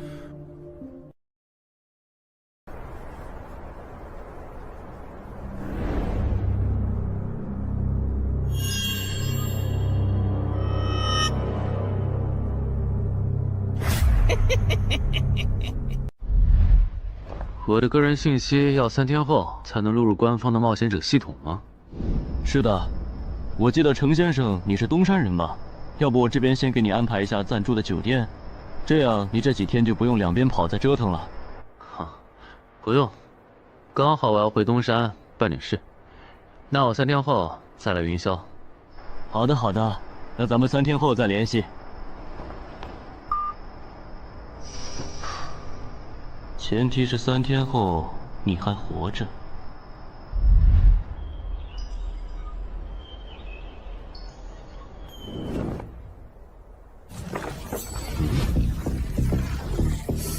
几天没见，怎么感觉这个地下城入口变得更大了？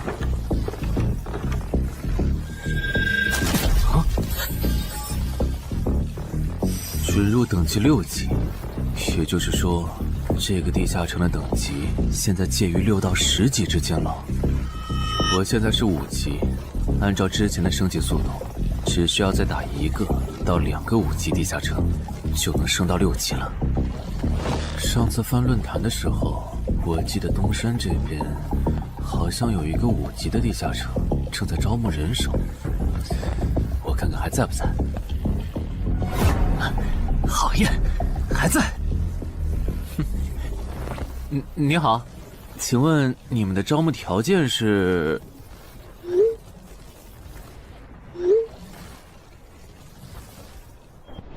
黑市金币？你问这个干嘛？我闲着没事翻论坛，发现论坛上的冒险者彼此之间做交易时使用的货币不是现金。冒险者之间做交易，除了用地下城入口和掉落物，就是用黑市金币当货币。黑市金币有什么特殊之处吗？为什么不能用现金交易？黑市金币是挑战10级以上地下城的主要收获。我以前问过安教练，他说这东西10级后有大用处，可具体咋用没跟我细说。原来如此。对了，等级没到10级的冒险者，一般是从哪儿弄到黑市金币的？我也想搞一些。新手的话，你可以试试把不用的掉落物拿到鬼市去卖。你要卖吗？要的话，我晚上可以带你去东山的鬼市。要，谢谢徐哥。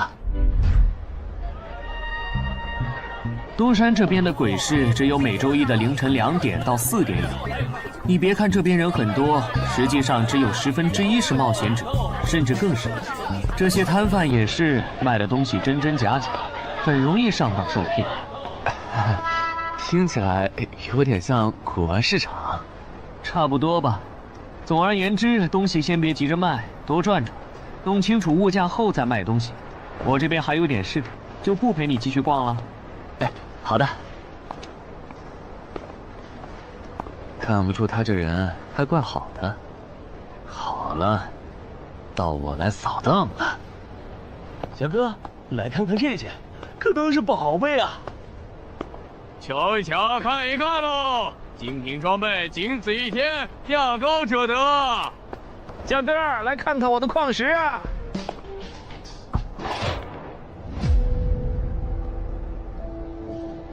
看他求购的内容，这个人想要攻略的地下城，该不会是女妖之僧吧？这位小哥，你有我要的东西吗？如果是对付女妖的话，口琴和长剑应该可以。哈，有啊。你打算以什么价格收？我得先看看货，货好，价格都好说。要看货，你得等我半个小时，我回家拿去。那你得快点，如果在这期间有别人卖我要的东西了，我可就不收了。哼，知道了，都在这里了。这个口琴确实可以吸引女妖，我可以给你6枚黑市金币。Nice。至于这把剑，这剑携带圣化属性，对邪恶生物伤害加2点，能够有效攻击女妖。哦，有点意思。爷呀，你这把剑我可以给你8枚黑市金币，咱们加个微信吧。之后我这边如果再有需要，交易起来也方便。好啊，加好了。慢走啊！赚大发了！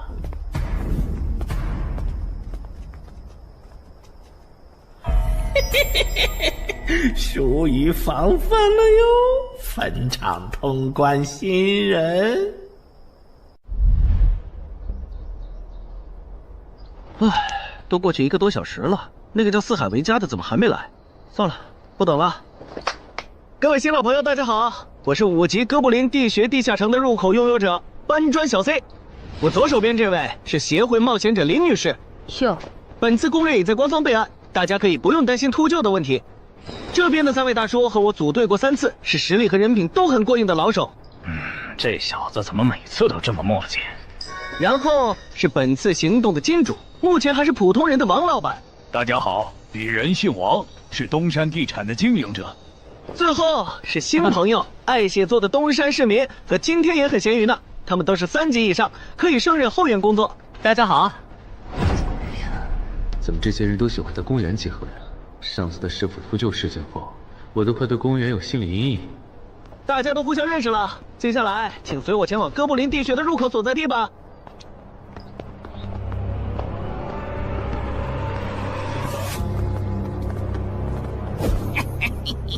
我就知道，他没用黑市金币购买装备，一定是用来换东山这边的低等级地下城的攻略门票啦。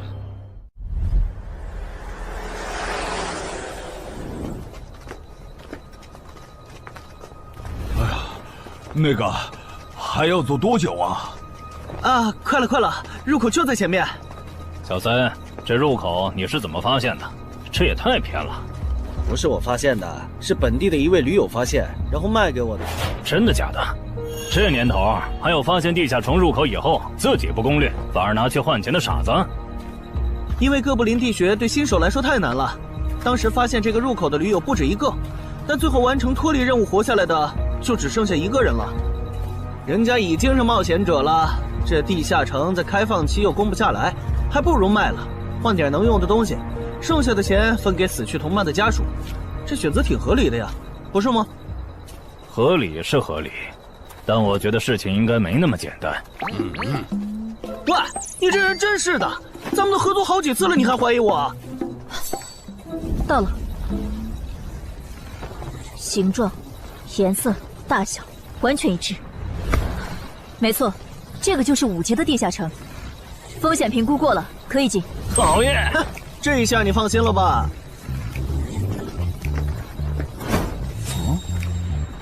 喂，我再跟你们说一遍啊，进了地下城，里面的哥布林归我们管，你们就负责保护王先生，都没意见吧？我这200斤肉就交给2位了。脱离任务呢？通关任务大家都一样，但如果我的脱离任务是狩猎哥布林，那我们会优先满足你的脱离任务，然后再考虑通关。这么容易就能拿到通关奖励，那我更没意见了。我也是。你们脱离任务是什么？杀死2只哥布林。哦，我的也是。看来咱们的任务类型都一样，只是数量上有差异。王老板，你放心，脱离任务是按冒险者等级来的，2到3级冒险者得进入地穴，4到5级冒险者要干掉一些哥布林。你是新手，只要找到哥布林地穴就行，很简单的。原来如此，怪不得我和他的任务不一样。哎，大家听我说，考虑到东山市民和咸鱼小姐的工作是保护王老板，所以等下遇到哥布林，优先让给他们完成脱离任务，没问题吧？没问题。那好，咱们出发。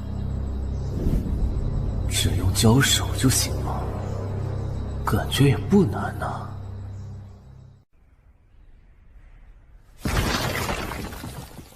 这个你不要吗？不要，你杀了吧。这就是5级地下城里的怪物吗？感觉也没多强啊。那是因为现在遇到的都是小怪，真正难搞的 BOSS， 得深入地穴以后才能遇到。一般情况下，哥布林地穴的 BOSS 哥布林勇士，得3、5个老手一起上才能干掉。哦，原来如此。那如果这个地穴里有2只甚至更多的哥布林勇士，咱们能对付得了吗？那肯定是对付不了的。不过一个哥布林部落只会诞生1只哥布林勇士，目前全球就1对冒险者遇过双胞胎哥布林勇士，这种小概率事件，咱们肯定碰不上。哦，那我就放心了。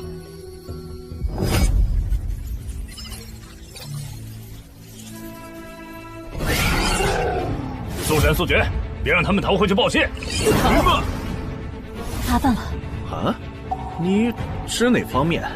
从我们踏入地穴到现在，已经遭遇了4波哥布林，很明显，这地下城的小怪数量多得不正常。我们可能中大奖了。搞不明白你们这些富人究竟在想什么。你都这么有钱了，为什么还要成为冒险者？说来惭愧，鄙人成为冒险者主要是为了减肥。减肥？等等，减肥和成为冒险者有什么必然联系吗？这联系可大了。我特意托人问过，目前已知的职业里，有一种不需要锻炼，只要打坐消耗多余的体质，就可以不断变强的。你不觉得这种职业很适合我这种有钱，但是又下不了苦功去锻炼的人吗？花这么多钱竟然只是为了减肥，你们有钱人的世界真难懂。我们在聊什么？嘿嘿，能让我也加入吗？哎呦，连锁子甲都准备了吗？程先生真专业。你之前进地下城的时候也穿的这一套？对啊，如果没有这套防具，我早就死在地下城里了。相反，我倒是很不理解，你们为什么不穿防具？搞定，换班了，下一波哥布林你们处理。行，接下来我们负责打头阵。评分机制，你不知道吗？在地下城内借助的外力越小，完成任务后得到的结算评级就越高。原来还有这种设定呢！我说你的脱离任务咋比我简单？原来是靠全副武装过了地下城。我看你到现在也没有几个有用称号，说白了，你就基础属性等级高些，跟新人比也强不到哪儿去。其实难搞，虽然知道野队不靠谱，但是没想到会这么不靠谱。8人组里竟然有2个新手要保护。你们3个等会儿再聊。拦路的哥布林小队已经清理掉了，可以继续前进了。好的。怎么有3个岔路？正常的5级地穴不是最多只有2个吗？看来我之前的担忧没错，咱们遇到了 bug。这是还不能透露给大众的地下城情报。平均每50个低等级地下城就会有一次实际挑战难度比当前等级高，甚至高很多的特殊情况，也就是 bug。bug 主要分3种情况，第一种是小怪数量的提升，第2种是 BOSS 数量的提升，第3种是 BOSS 强度的提升。比如我们现在遇到的，按照他这个说法，就很接近第1种。我之前经历的地下城，好像多多少少都有点问题。请问，出现 bug 的地下城，结算奖励会比平时多吗？这个要看地下城的实际攻略难度提升了多少。听说运气好，能出14、15级冒险者都眼馋的宝贝。所以，我们如果继续深入，可能会遭遇更多的哥布林。是的。听起来有点危险呢。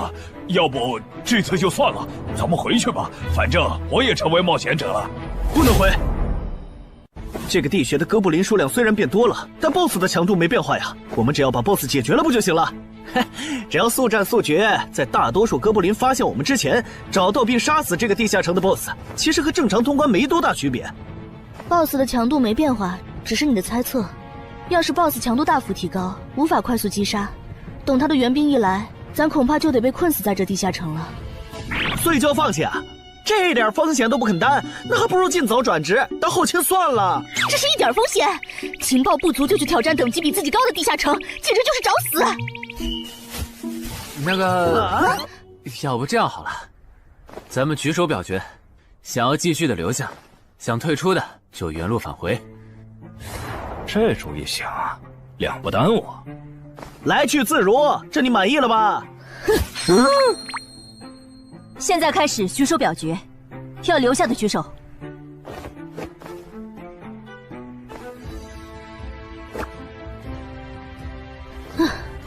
所以说野队就是野队，完全没有封空意识。不是，你有毛病吗？他们等级高，想拼一下我能理解，你实力还不如我呢，你凑什么热闹？但我还是想试试。既然大家已经做出选择了，那就在这里分道扬镳吧。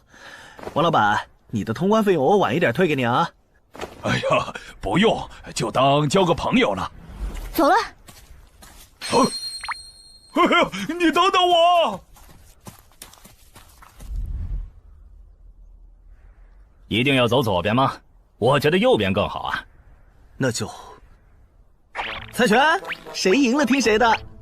要是平局怎么算？靠谱吗？这两人平局就走中间呗。我怎么感觉上贼船了？石头，剪刀，不！好耶，我赢了！哎呀，早知道出剪刀了呀！可恶！等下 BOSS 出来了，你不用上，你就负责清小怪，别让哥布林打扰我施法。没问题。那个，你为什么那么不看好他们呀？这个地下城真的有那么危险吗？你怎么知道我不看好他们的？啊，我毕竟是做生意的嘛，基本的察言观色还是会的，所以，我选择退出主要是因为这个称号，它的效果是为佩戴者指出前方的危险。之前的地穴，我就靠它发现地穴深处有俩能要我命的家伙。我听了官方冒险者给的消息，我认为这个入门级地下城是少见的双 BOSS 地下城。一般单 BOSS 地下城要3到5个同等级冒险者才能打通，那双 BOSS 的话，咱们这点人肯定不行。你信不信？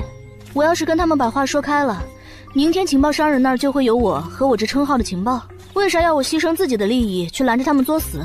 大家又不熟。再说了，作为临时队友，我在保证自己安全的情况下，都尽力劝他们了。不听那是他们的事。那你为什么肯和我说这些？你不用担心，我不会害你。你又不在冒险者这行混，没必要为点情报费招惹我这种有潜力的人。说出来也没啥。哦，这样啊。怎么了？不能再继续前进了，外面有更致命的危险。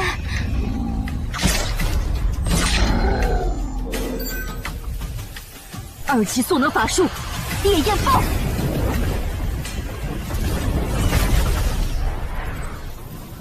原来林开战前套给我的元素护甲是干这个用的呀！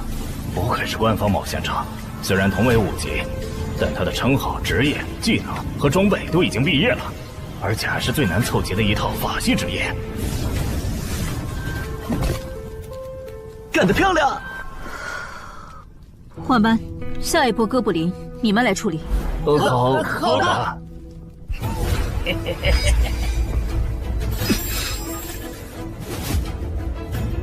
啊！你们看，那是不是 BOSS 啊？怎么感觉有点不太一样啊？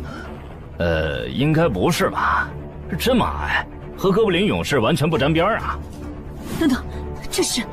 大家小心，这确实是 BOSS， 只不过不是哥布林勇士，是哥布林萨满。与我冲！大家速战速决，在哥布林勇士出现以前结束战斗，不然我们就危险了。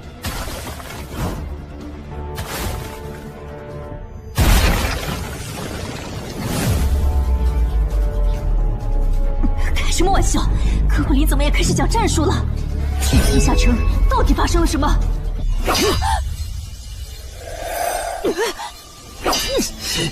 快走！我来会会这家伙。林那边好像遇到麻烦了，你们出个人去帮忙。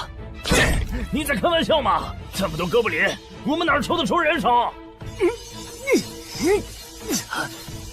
快去帮他们呀！这边我一个人能行。可是，走啊！待在这儿，影响我发挥。我会尽快解决掉哥布林萨满，然后来帮你。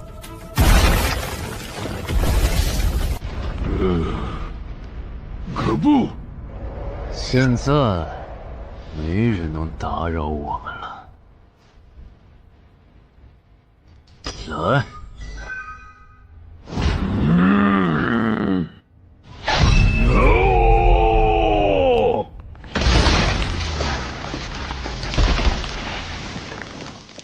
这个 BOSS 力量惊人，但太笨拙了。就算不用一步一杀，我应该也能躲过他的大部分攻击。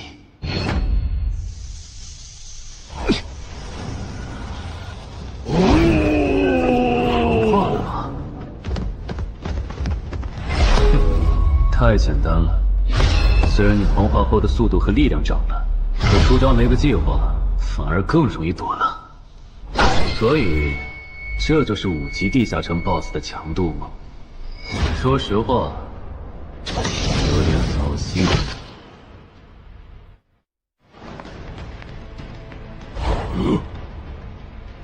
你这种程度，连当我的开胃前菜都不配。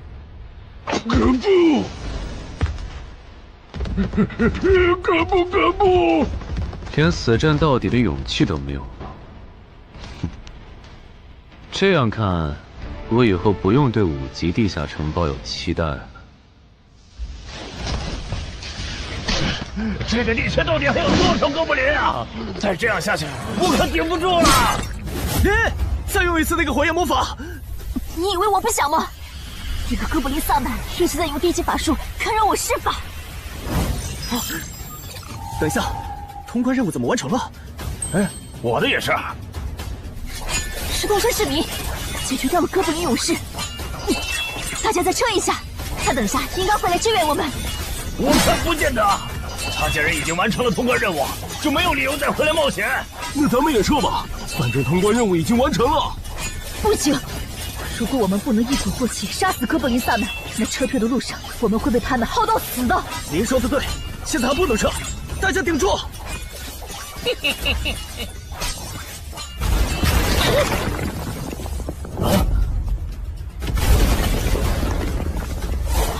石头山市民，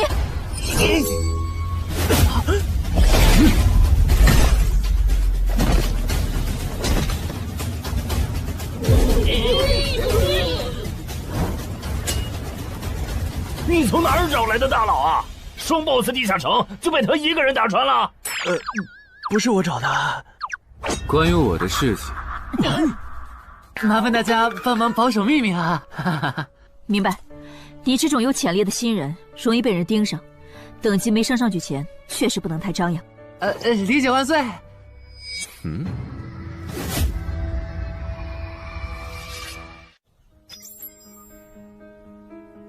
不能出去，外面有更致命的危险。啊，更致命的危险？就是有一个危险程度远比双 BOSS 大的冒险者守在外面，我们出去就会被杀。那怎么办？回去找其他人，说服他们一起抱团冲出去。你们竟然把2个 BOSS 都杀了！这俩可都是他一个人干掉的，我们都没出多少力。怎么是他？我之前明明用称号确认过，他威胁不到我。等等，你怎么知道这个地下城有2个 BOSS 的？难道你刚刚一直躲在我们身后偷看？那倒没有，在你们遇到 BOSS 以前，我们就已经走到出口了。之所以知道这个地下城里有2个 BOSS， 是因为我的这个称号，他能帮我找出前面对我有威胁的存在。我就是靠他才知道这地下城有2 BOSS 的。不是吧？你有这么好用的称号，你之前不提醒我们？我是没有直接提醒，但我有劝过你们不要继续深入地穴吧。那你为什么又折返回来？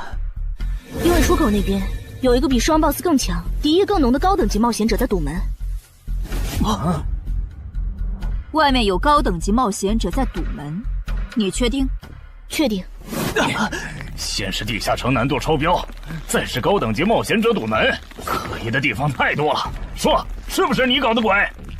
不是我，不信咱们签单项契约确认。等等，堵门的高等级冒险者，不会是那个爽约没来的四海为家吧？那个，我想问一下，你的称号可以预知危险，那如果我对你流露出杀意，你能判断我和堵门的人谁更强吗？能。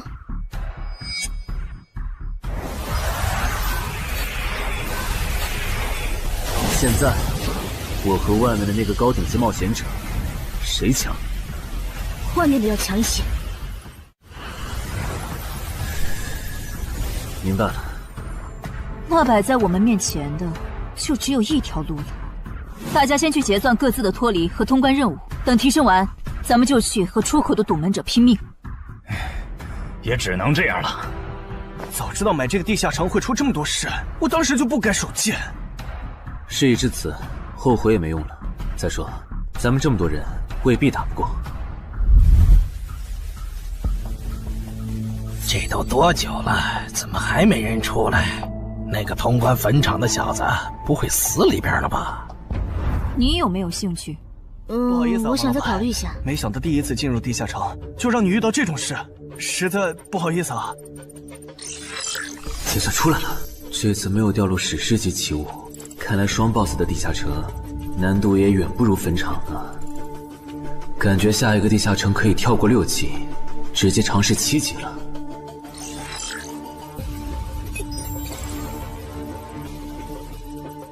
不算置死地而后生的话，能在一会的战斗中派上用场的，应该就只有扮猪吃老虎、奇迹生还者与传奇过招、自适应、暗行艺术和守护者。与传奇过招这技能比置死地而后生差点，能让我状态拉满，但要扣4力量、4敏捷、2感知。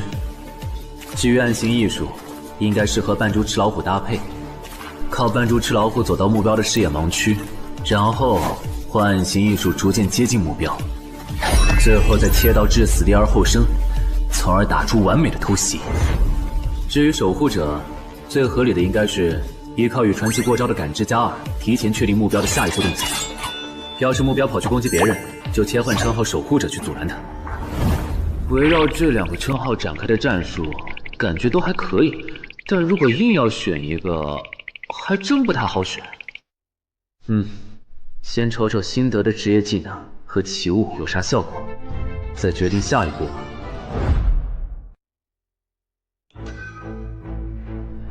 这个向死而生不错呀，就凭它能够提升步伐和身体柔韧性这一点，搭配一步一杀的技能效果，我以后就可以在闪躲的同时攻击敌方要害了。好技能啊！还有这个假死技能，考虑到在现实世界，冒险者死后是不会产生掉落的，我完全可以利用这个技能装死，然后找机会偷袭反杀，兵不厌诈。只要那个堵门的不是脑子有毛病，非得跟尸体较劲，我就能狠狠地阴他一把。当然，这是万不得已的选择。要是可以的话，我肯定想光明正大的赢。哇，这次掉落的东西都很棒啊！骨笛、萨满旗帜和传承之书，以后去地下城就能有个哥布林跟班了。而且这个哥布林的秘药搭配上骨笛，运气好的话，能拉来一只哥布林勇士当打手。保险起见，我就不继续囤升级券了，先把战斗力拉到最高再说。我目前持有的奇物中，等级最高的就是这家伙了。把奇物升级券用在他身上，肯定是最优解。就这样，对传奇亡灵库罗德的头盔使用奇物升级券。只能升到史诗级。那算了，先用装备熔炼炉把这几个用不上的给熔炼了，看能出什么好东西，再决定奇物升级券用在哪儿。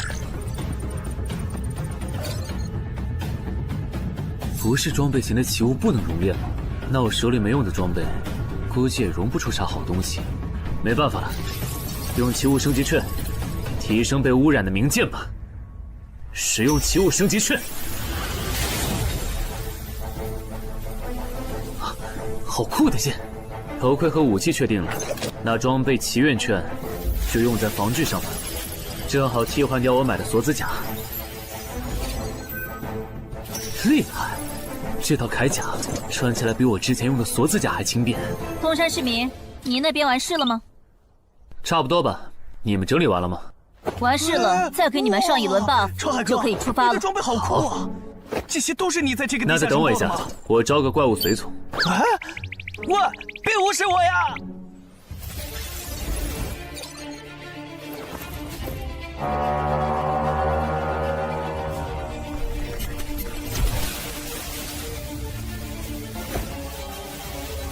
哥布林，你招个这样的怪物随从，没什么意义吧？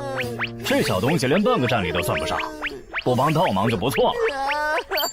别急，我还没完事呢。接着，喝了它。不。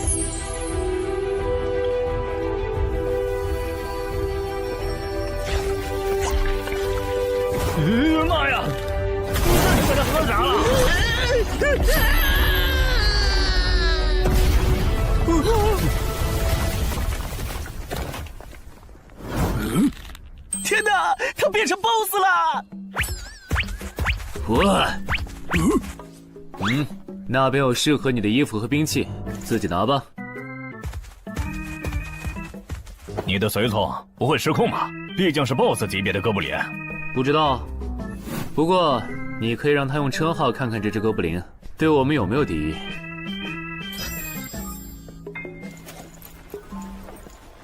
看了，他对我们没有恶意。那就好。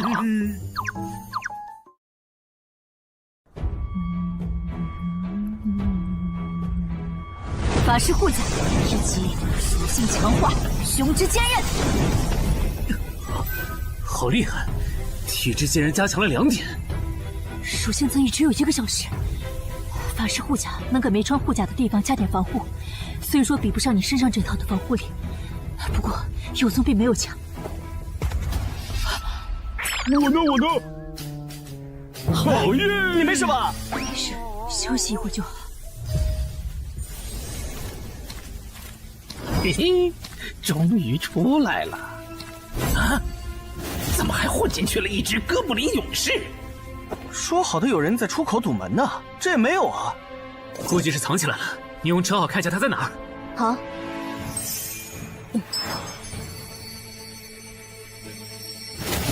找到了，他躲在1点钟方向最粗的那棵树后面，大家小心，他在入口前面放了很多捕兽夹，注意别踩到了。捕兽夹？哪里有捕兽夹？哼，有探查类的称号吗？真是够讨厌的。原来是他，这么一来就全明白了。女妖之森刚通关，他不去那儿的黑市买通关物资，却来东山碰运气，肯定有猫腻。知道我在东山的没几个人，团队领袖跟我签了保密协议，肯定不是他。那个戴眼镜的护士也不太可能，所以是商礼还是徐茂？这个人好像有点眼熟啊！等等，你是高成勇？对方很有名吗？何止有名，他可是明广一带最臭名昭著的通缉犯。别看他只有7级，死在他手上的冒险者，光是已确认的就有上100号人了。他不光是想抢别人的通关调度，还想刷出针对人类的称号，说不定现在已经刷出过量杀戮人类这个称号了。看来你很了解我吧？是协会的官方冒险者吗？果然，他已经刷出了那个称号。这样吧，我们做个交易，那小子留下，你带其他人走。这条件可以啊，要不咱们……别信他！协会的档案里，高成勇有放过目标然后再猎杀的记录。要是你们真的信了他的瞎话，等他干掉陈海，再用追踪手段把你们一个个找出来，你们连还手的机会都没有。没错，虽然他嘴上说放过我们，但对我们的恶意一直没有降低。他在说谎。连恶意也能侦测吗？这样好了，既然他的目标是我，那就由我和哥布林勇士主攻。你们看时机牵制，大家都是一根绳上的蚂蚱，这种时候就别心存侥幸了。当然，如果你们中有人实在怕死，那就赶紧滚，别拖我后腿。我们会做好辅助工作的。看不出来你人还挺好的，要是我绝对逼着他们一起上。打你，我们俩足够了。哼，我就知道你们这些走大运拿了 S 级评价的新人，就会自命清高，觉得别人都是你们成长的垫脚石。但现实可不是这样的哟。新人在1到5级时很难搞到成体系的称号、职业、技能和装备。你的武器和铠甲这么豪华，我猜大多是装备吧。不巧哦，我的技能偏克你这类新人。口声出，迟缓术。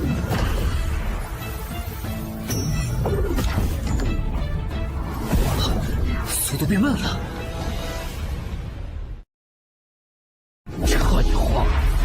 术可不只是速度变慢而已。遇到使用长镰这种冷门兵器的我，背上了迟缓术的我，也根本接不住你的招。你是这么想的吧？很遗憾，如果你就只有这点东西的话，那很不幸的告诉你，今天你踢到铁板了。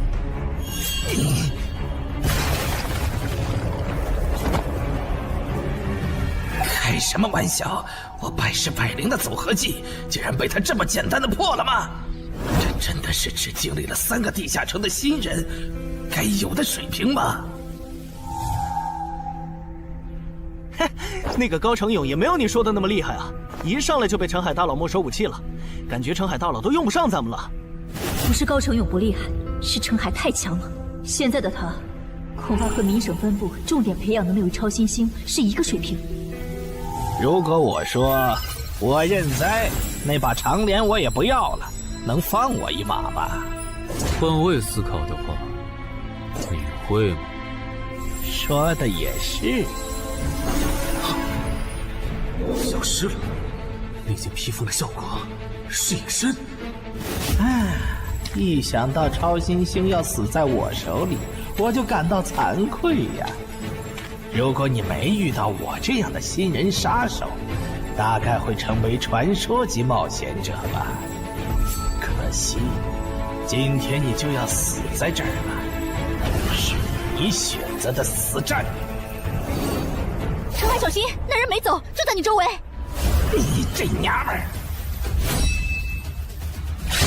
你在看哪儿呢？你不可能！你怎么知道我在这里的？因为我感知20，你的一举一动在我这儿都是明白。蛮感知吗？这个人你来上。好嘞。老天，真是不公平！我想问一下，散人冒险者如果要加入协会，录入个人信息大概要多久？工作日的话，半天。这么看来，就是云霄市协会泄露消息的。我申请加入东山的官方冒险者协会，不过我前天口头上答应要加入云霄市的，他们还没录入我的个人信息。现在换到东山，程序上合规吗？当然，我代表东山市冒险者协会欢迎你的加入。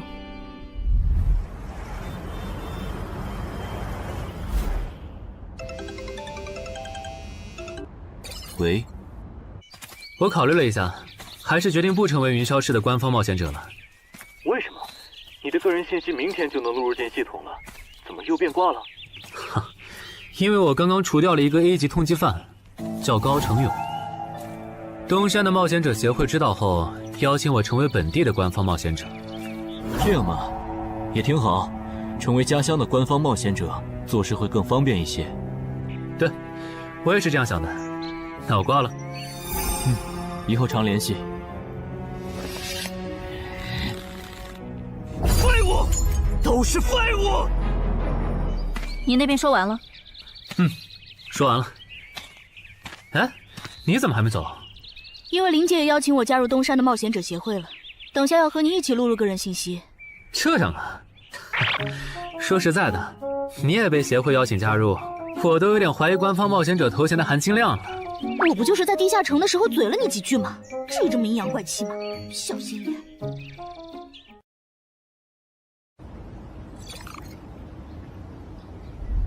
请关闭称号和职业技能，用你自己的力量对着他出拳。好。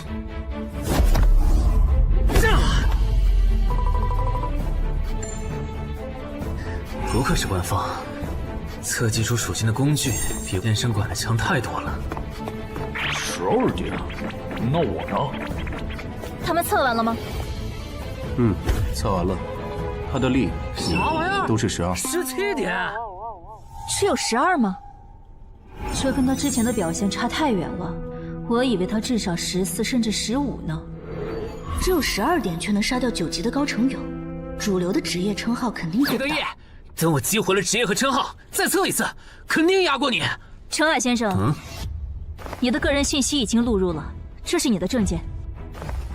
这么快？特事特办，你可是以一己之力打穿了双 BOSS 地下城，还单枪匹马完胜高成勇。另外，6到10级官方冒险者每年得通关2次协会指定的同级地下城，不然就得从攻略组调走去情报或资源采集组，把时间花在身体塑造和实战训练上，半年通关1个地下城就行。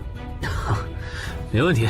还有就是，总部时不时会有借调任务，借调时你表现出色就有奖励，奖励能换协会里的称号线索、转职证书和奇物。不过一般只有9级以上的冒险者才会被借调，你暂时不用考虑这些。有一个问题。你说。称号线索是什么？称号线索是总结好的称号获得办法，你回去用证件 UID 登内网，看看协会称号图鉴里有没有你喜欢的。要是手里有没用的奇物或图鉴里没有的称号线索，就卖给协会，换自己想要的东西。了解。对了，你打算什么时候遣散你的随从？不能在这边养吗？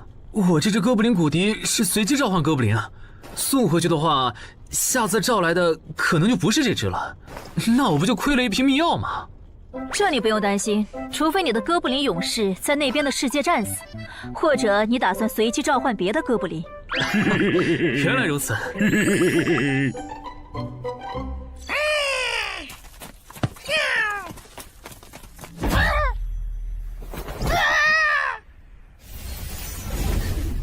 跟我来吧，我带你们去认识一下同事们。好。大佬好，我叫梁家坤，是东山这边的冒险者候补，目前的利米分别是。你别每次见到厉害点的冒险者，都跟报菜名似的，把自己的利米数值甩出来啊，这样很得罪人的。有什么关系嘛？我的数值总不可能比澄海大佬的还高吧？不，你的就是比他高。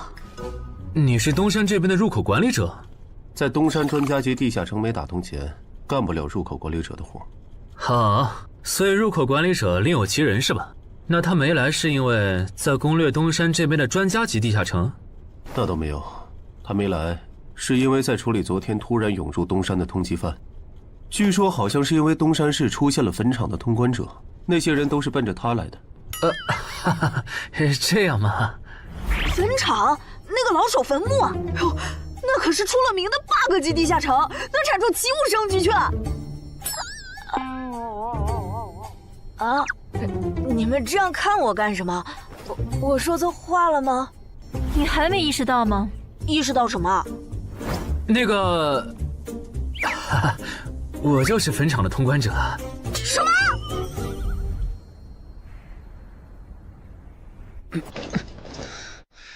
虽然已经说好这段时间把精力用在属性提升和恶补地下城知识上，但家里这个入口，我还是想有始有终。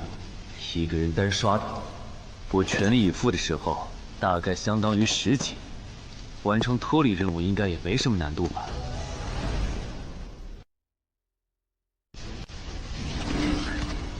感觉也没怎么变。咦？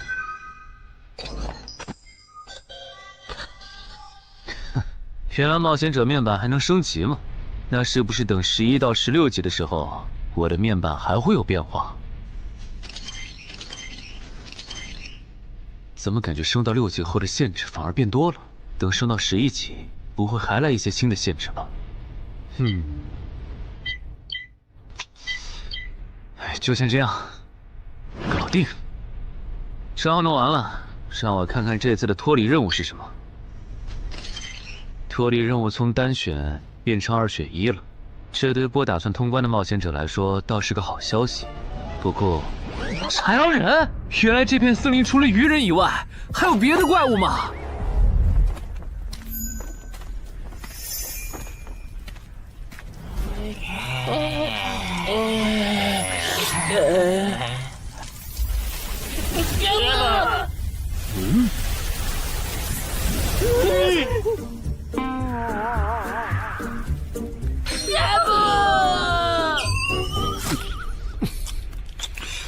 所以在你看来，那些豺狼人阴险狡诈，并且还特别喜欢欺负弱小，是吗？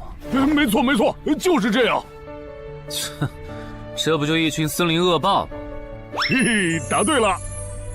那这一次就不做和豺狼人有关的轮换任务了，先找到潮汐鱼人的孵化池，然后试试能不能通关。好了，我要问的问完了，你可以回去了。什么？我不要。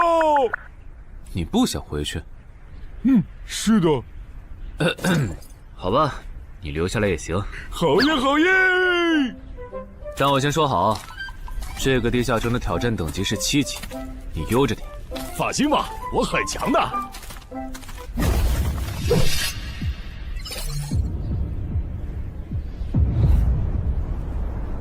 结果你还真组了个野队，让人家带你通关。嘿，还是5级的地下城，你这胆子够大的。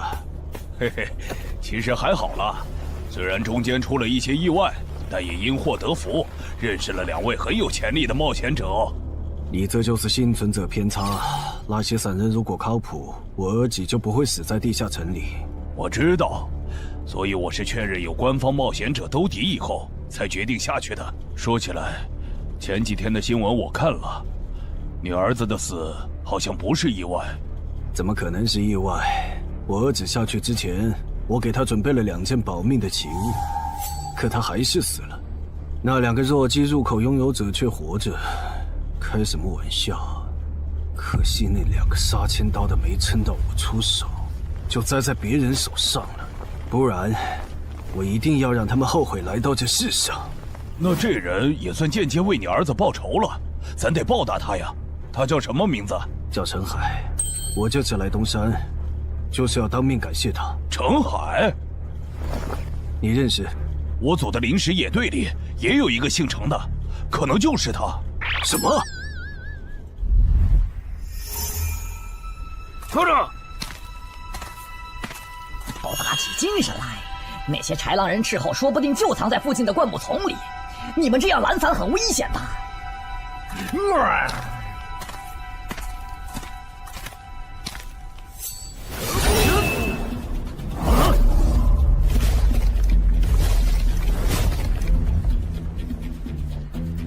话说，你会说他们的语言吗？当然，需要我帮忙翻译吗？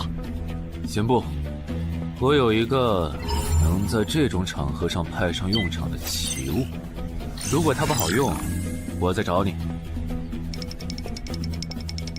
你们的孵化池在哪？告诉我，我可以留你们一。你以为我会出卖我的族群吗？绿皮傻大个的小跟班儿！你以为我会出卖我的族群吗？绿皮傻大个的小跟班儿！有种你们就杀了我！队长死了，别得意，领军大人会为我们报仇的，咕噜。在湖底有一个水下洞穴，穿过洞穴会抵达一个天然的地下洞窟，我们的孵化池就在那里。你叛徒，不如！这只留他一命，挂树上，之后咱们去找湖。你跑那么远干什么？人类果然都不是好东西。那个冒险者很强。不好，是白战的霍格。去通知游击队，把湖里的鱼人引出来，给这个冒险者创造破坏孵化池的机会。好的，霍格老大，至于你，哇，这湖比之前用无人机航拍的时候感觉还大。得先找到水下洞穴，然后游好久才能到孵化池。就这要求，能把99%的冒险者都给淘汰掉。不过好在我有海之炎能水下呼吸，虽然不会游泳，但头盔里有库罗德水下战斗的经验。老大，我不会游泳，我可不可以先回去啊？你不会游泳？行吧，那我先送你回去。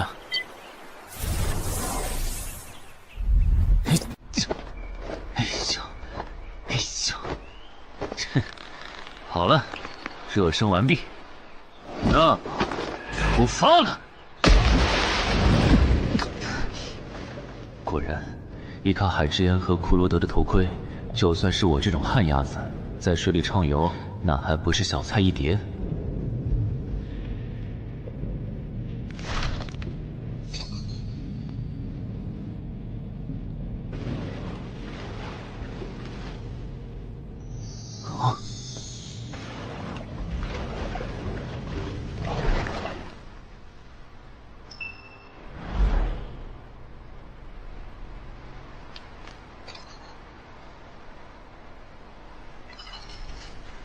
常驻脱离任务完成了，看来这里就是鱼人的孵化池。但是，怎么没看到守卫？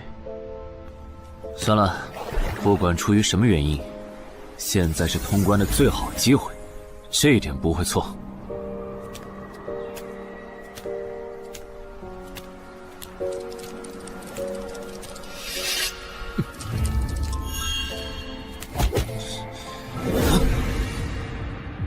就一个咕噜，有点不够分呐，咕噜。都过去这么久了，竟然还有不知死活的笨蛋想要捣毁孵化池，咕噜。是啊，不过没想到的是，这次来的竟然不是豺狼人，而是人类啊，咕噜。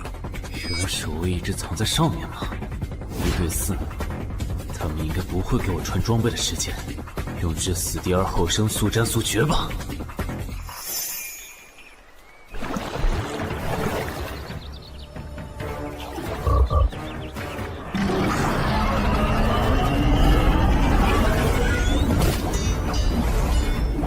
有人类闯入孵化池！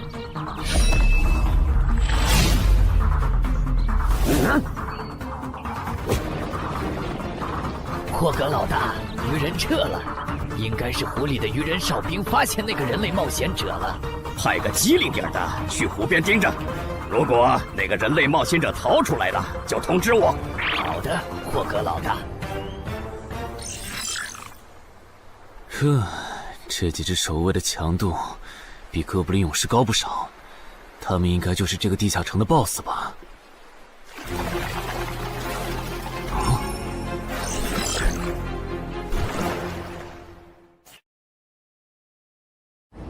？6到10级这个阶段的地下城 BOSS， 通常可以划分为团队增益型和个体高战型2类。前者实力一般，但可以为同种族个体提升综合实力。独狼面对这种类型的 BOSS， 几乎很难靠一己之力通关。每次上我的课，你不是翘课就是打哈欠，怎么？我的课有那么无聊吗？但你今天讲的内容之前不是讲过吗？你要是说点11级以后的常识，我说不定会认真听。你以为我喜欢讲这些？还不是因为你们这些莽夫 ！CJ 的超新星不自大，不单人去调高等级地下城，就不会被 BOSS 弄死。公司也不会把我临时叫过来给你们突击补课了。什么？顺贞死了？是啊，你这几天没上论坛吗？大家都吵翻天了，说他的死浪费了 CJ 对他的投资。哼，这我还真不知道，到底怎么回事？你快和我说说。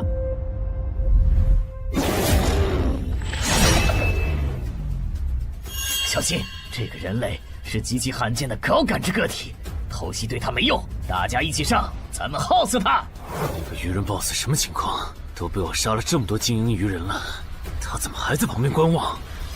难道这些实力比哥布林勇士还强的鱼人，在他眼里都是小喽啰吗？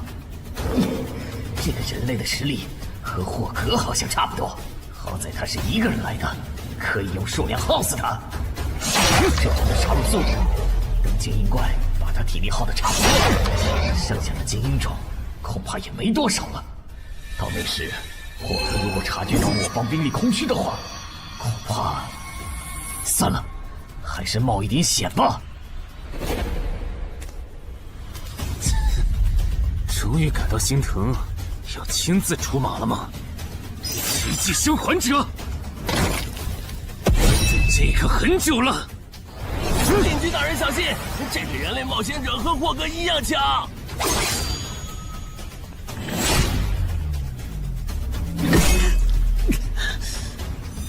很好。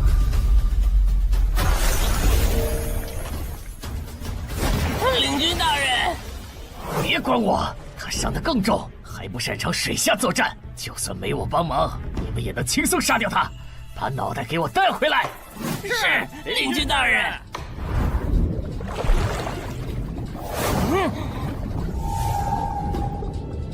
那个人类不是重伤了吗？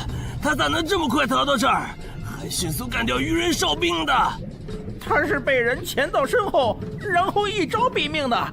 那个人类很擅长水下作战，所以领军大人的判断可能是错的。什么？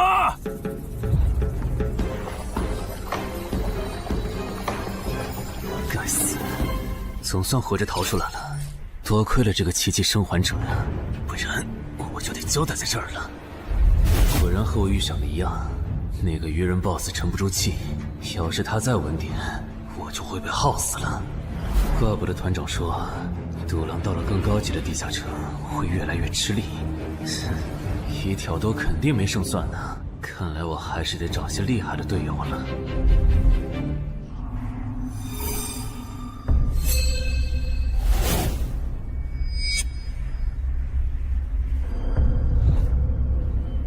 那个人类冒险者活着回来了，他现在是什么状态？我不敢靠得太近，怕被发现，但可以确定他伤得很重。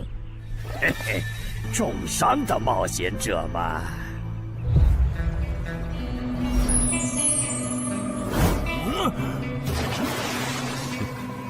下次再找你们算账。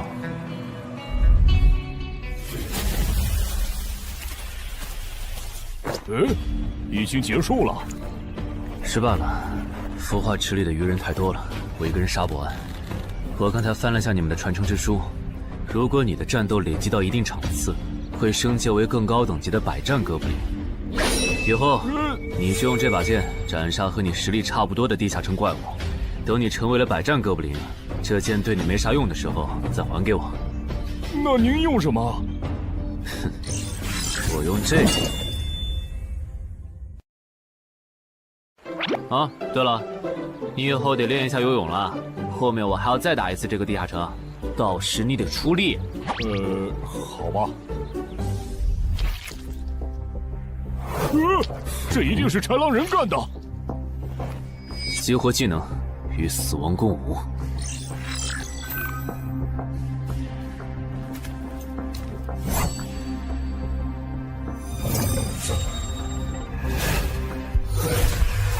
用脚破绽，好快！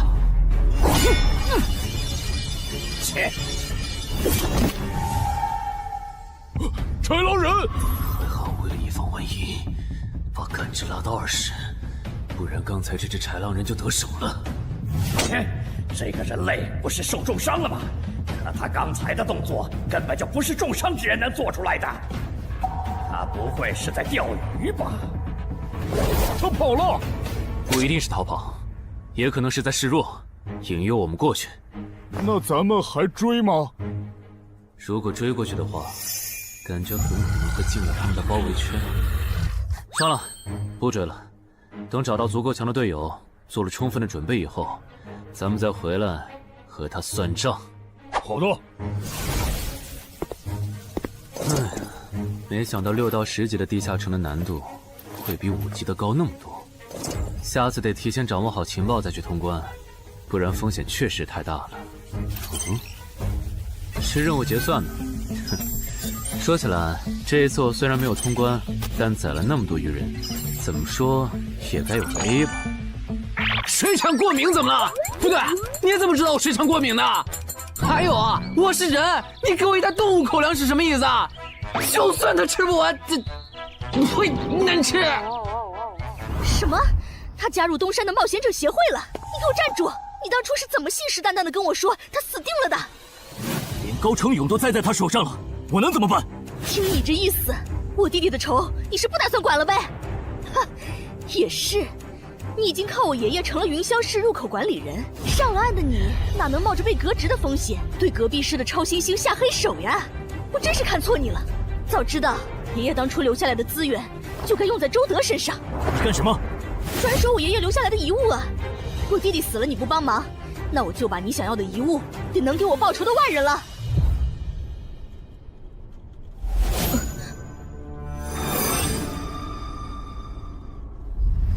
361、362、363。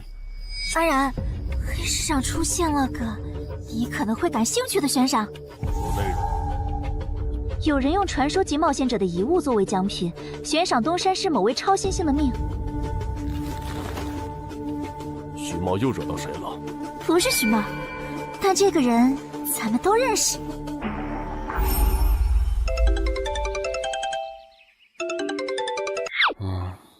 啊！陈海哥，你被人盯上了。我知道呀，这问题不是已经解决了吗？这次不一样，有人在网络黑市高价买你的命。哎呦，你别不当回事！发出这则悬赏的人出价很离谱。我哥说，如果不是你救过我，他说不定也要分一杯羹。具体怎么回事？你再详细说一下。就是我哥他们在网络黑市上看到。还真有你的悬赏。能查出来是谁发的吗？不用查，就从这则悬赏的报酬反推，发出者大概率是已故的传说级冒险者周建明的直系亲属。你怎么和他们结上仇的？他们为了你把遗物都掏出来了。不知道，我都没听过这个人。行吧，那我现在联系老大，让他说服对面撤掉这则悬赏。如果是误会的话，看能不能让老大组个局帮你澄清一下。好的，那拜托了。对了，这几天你就待在协会吧。传说级冒险者的遗物一定会吸引很多人铤而走险。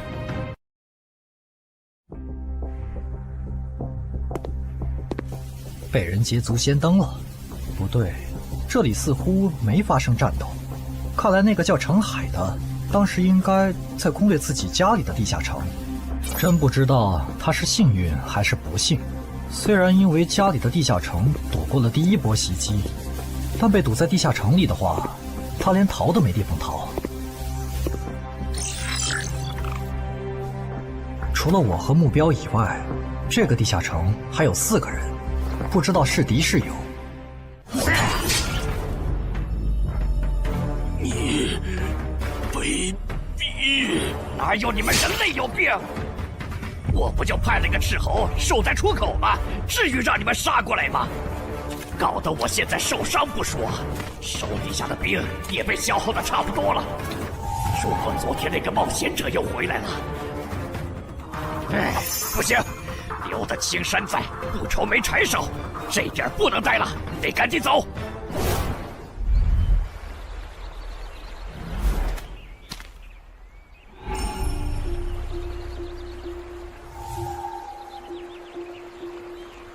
3个猎人，也就是说，目标那边顶多只有1个同伴吗？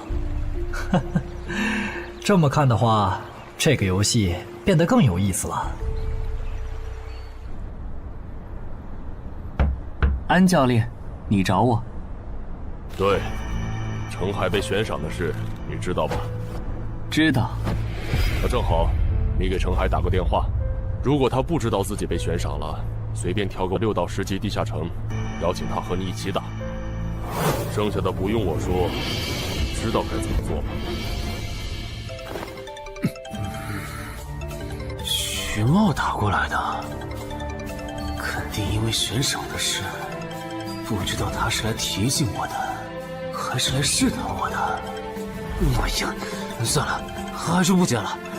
反正家里地下城入口这次肯定是暴露了，要是之后问起来，我就说在攻略家里的地下城。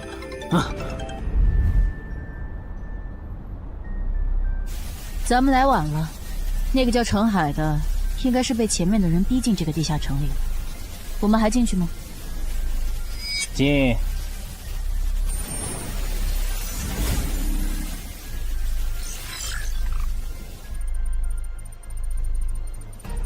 又进来2个人。等等，这个轮换脱离任务怎么变得无法完成了？难道说这个地下城的精英豺狼人已经被杀到不足5匹了？你好，那边的人让我问你，要不要一起开个会？那边的狂战士好像有事要跟咱们商量。也就是说，你和你的同伴是最先进入这个地下城的，程海不在这里。对。那我不明白了，你们没堵到人，为什么不离开，反而在这儿扎堆守着湖呢？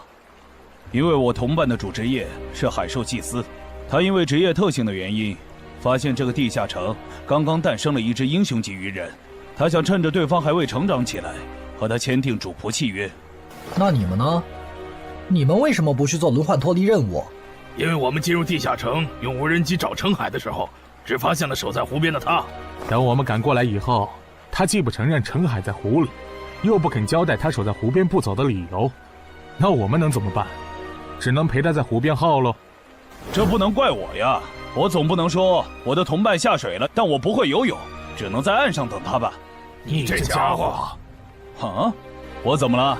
先等一下，你们的事情我大概了解了，但这应该没有商量的必要吧？有必要。刚刚我的同伴死了。啊？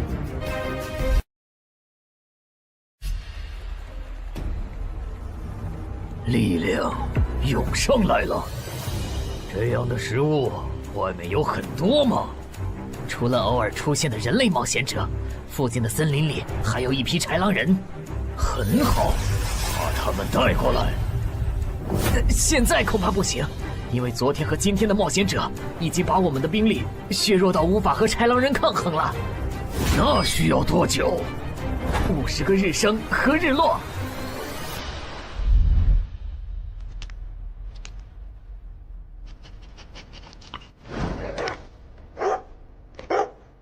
没想到独狼闪悟竟然死在了这个地下城。他不是一直这样忙吗？遇到克制自身的地下城，就会因为没有人帮他兜底而陨落。是这个道理，但这白痴为了断其他人的后路，单独猎杀豺狼人，结果把自己给玩死，是我没想到的。那我们之后怎么办？鱼人的孵化池大概率在水中，我们的职业和奇物都不适合在水下作战。完不成脱离任务的话，我们会被困在这个地下城的。这个地下城的最大挑战者数是15，除了我们和这个白痴以外，还有12个名额。只有其中有擅长水下作战或者能帮助我们完成脱离任务的，我们就能脱离。所以，回出口。我都说多少遍了，我的同伴是海兽祭司啊！这个职业的水下作战能力很强，以他的实力，不可能连逃回来都做不到。这个地下城绝对不正常。关键是现在要离开这个地下城，只能靠常驻脱离任务，这下麻烦了呀。回出口吧，排除掉那个搞崩了轮换任务的王八蛋，这个地下城还能再进7个人，说不定其他人里面就有能帮助我们完成脱离任务的。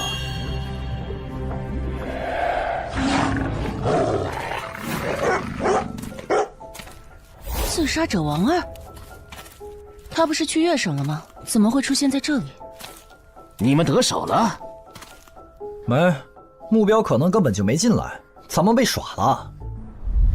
可以啊，海哥，我还是第一次听说有6级冒险者的悬赏金能和史诗级器物挂钩的。这又不是什么值得骄傲的事，而且不管从哪个角度看，官方冒险者被公开悬赏这件事都太奇怪了吧？你这么一说，倒确实是。虽然冒险者适用的法律和普通人不太一样，但官方冒险者被公开悬赏这种事，我也是第一次见。因为悬赏的发起人很特殊，他是已故传说级冒险者周建明的孙女，而周建明就死在天门入口翻船事件中。好痛啊！上吧！所以，战死在天门的周建明的后人才会继承遗物，拥有诸多特权。对，又因为周建明的孙子死在了坟场，而你又救出了2个本不可能活着的一般市民，堵死了他弟弟的生路，所以周建明的孙女才会迁怒于你，想要你死的。照你这说法，我们的矛盾岂不是化解不开了？那倒不至于，老大已经约了米省负责人，也就是周建明的旧友，还有发布者，一起谈这件事情了。快的话，下午就能谈出个结果了。我们没来晚吧？没，刚刚好。那就好。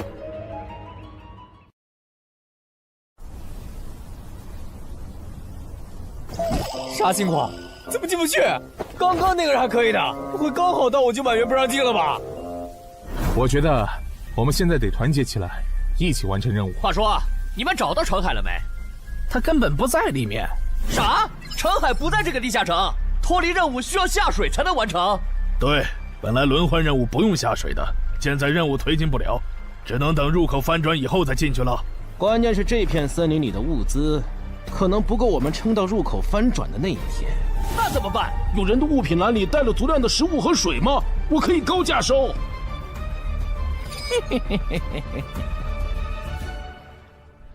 本来也没抱多少希望，不过没想到连刺杀者王二那样的高手都被困在这个地下城里。这样看，少了这些竞争对手，等我完成脱离任务出去以后，说不定真的可以燃制周建明的史诗级遗物了。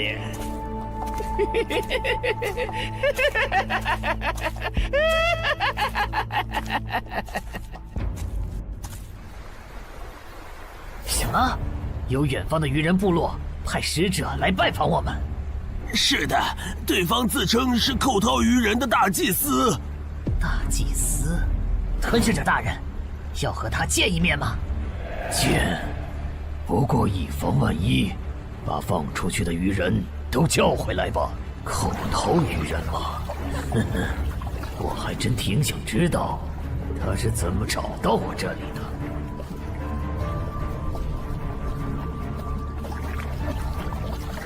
领军大人答应见你了，跟我来吧。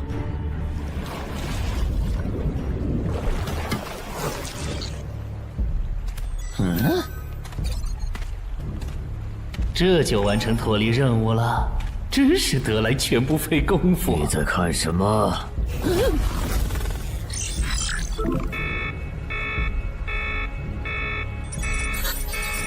英雄级单位，7级地下城怎么会有英雄级单位？你在发什么呆？吞噬者大人问你话呢。别慌，他们看不到我的任务面板，只要找个理由搪塞过去。理由，有了。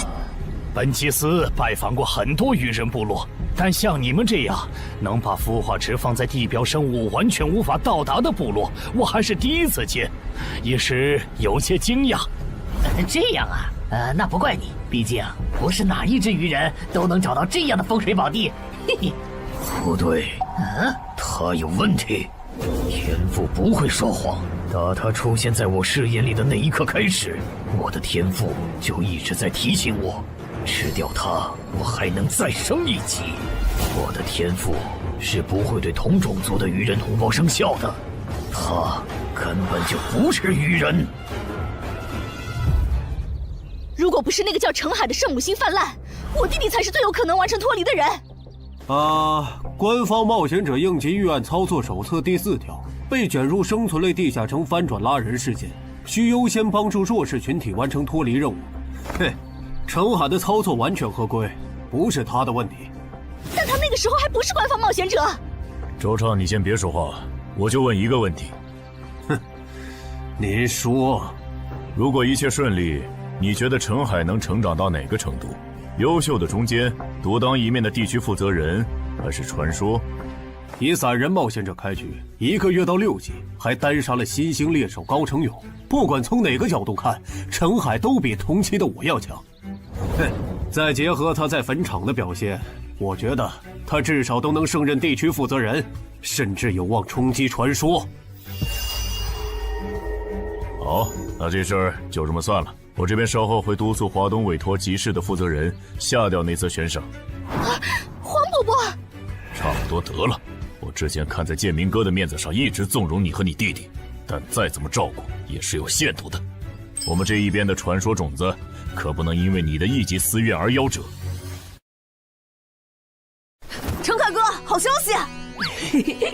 啊，你的悬赏被撤掉了。好呀！哎，澄海的悬赏没了，这才24小时不到吧？谁这么效率？看来只是悬赏被撤回，不是有人有事。他刚微信回我了。所以是郑仁君出面死保了吗？没想到他这么看好这个新人。洪伯伯，那则悬赏是您点头了以后我才发的，为什么那个郑仁君说几句您就改口了？他郑仁君的面子有那么大吗？如果只有东山方面的施压，我其实还能帮你扛几天。但现在是除了协会内部，还有别的方向的压力也给到了我这里。那个叫澄海的人脉比你想的要广。别打了，我知道的我都说了，给我个痛快吧。大人，已经审完了。哦，森林里有12名冒险者，实力和豺狼首领差不多。他们不擅长水下作战，不用担心会打过来。现在被困在森林里，无法撤离。森林里食物少，撑不到50天，有点意思。这位就是东山市的入口管理者邓仁君，你的事就是他出面说和的。谢谢郑哥。客气。虽然华东委托集市已经撤掉了针对你的悬赏，但保险起见，未来2个月你还是别出这栋楼了。外面指不定会有高等级通缉犯冒险来杀你，然后找悬赏发布者领赏。有道理，那我不出去了。等一下，那悬赏澄海哥的人呢？这种坏规矩的事儿，他难道就没有处罚吗？发布者毕竟是周建明的孙女，官方不太好处罚的。不过对她丈夫伤礼的处罚，过段时间会下来。她应该当不了云霄市的入口管理者了。周建明遗物的保管权现在归民省负责人黄雪了。虽说所有者还是周畅，但以后交易赠与都得在黄选监督下进行，这样他就没法再给你使坏了。对了，我家有一个7级的地下城入口，距离反转还有50天。既然未来2个月我都要住在这里，那我用不上了，我选择上交。什么？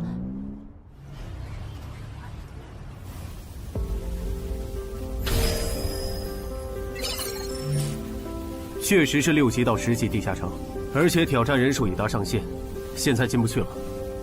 哼，有意思。让后勤部过来安装几个微型摄像头，之后如果有人从这个地下城脱离，你就通知我。那澄海呢？按规章制度来。你隐瞒了地下城入口，违反官方冒险者的规定。不过念在你中途才进协会，又没培训过，就从轻发落。等你到9级时，多接一次协会例行任务就行。对于这个处罚标准，你能接受吗？能。还有就是，从明天开始，你要和常金川、梁家宽一起上地下城相关的常识课，早上8点，别迟到了。好。什么？他们还对你做了内部处罚？真过分！明明没有造成影响，而且澄海哥，你跟他们报备的时间也不算晚啊，为什么要处罚你？因为相关条例就是这样，而且他们的处罚程度也很轻，所以也还好吧。相比起来，我更担心那些进地下城的赏金猎人。我家地下城有点邪门，他们要是掉以轻心，很可能被坑死在里面。澄海哥，你人太好了，明明是他们要害你，你却还在为他们考虑。你搞错了，我只是怕他们被困在地下城，到时候导致入口翻转，连累到我。说起来，你刚才说除了东山冒险者协会和你哥哥所在的散人联合以外，还有其他人也在帮我施压。我哥哥说明省的富豪曹火旺对悬赏你的事特不满，他认为传说起冒险者后代比老弱妇孺更受保护的话，以后冒险者肯定会变成特权阶层。听说这事还惊动了华东地区的负责人，所以关于你的悬赏才会这么快被撤下来。好，那替我跟你哥哥道声歉，等风头过了，我做东，咱们一起吃个饭吧。曹火旺吗？一起吃饭。行小妹真是的，为了个不知道从哪儿冒出来的野小子，竟然让大哥你用掉了这些年积攒下来的人情。人家毕竟救了咱们妹妹，我这个做大哥的不能就这么看着。怎么又有电话？喂，我是乔火旺。你可能不认得我。没，我听朋友说了，是您出面施压，我的悬赏才会这么快被撤销的。你已经知道了，那我就开门见山了。您说，我儿子死在了女妖之身，我调查到那个所有者，后来被你杀死了。这样看，你算是帮我儿子报了仇，所以咱们现在谁也不欠谁的，账清了。我今天给你电话是有别的事，我想以一介商人的身份和你谈一笔生意。简单点说，我和朋友都觉得你有前途，打算重点投资你。你以后要是成了地区负责人，选辖区时可以适当听取我们的建议。如果你觉得可以谈，咱们线下细聊。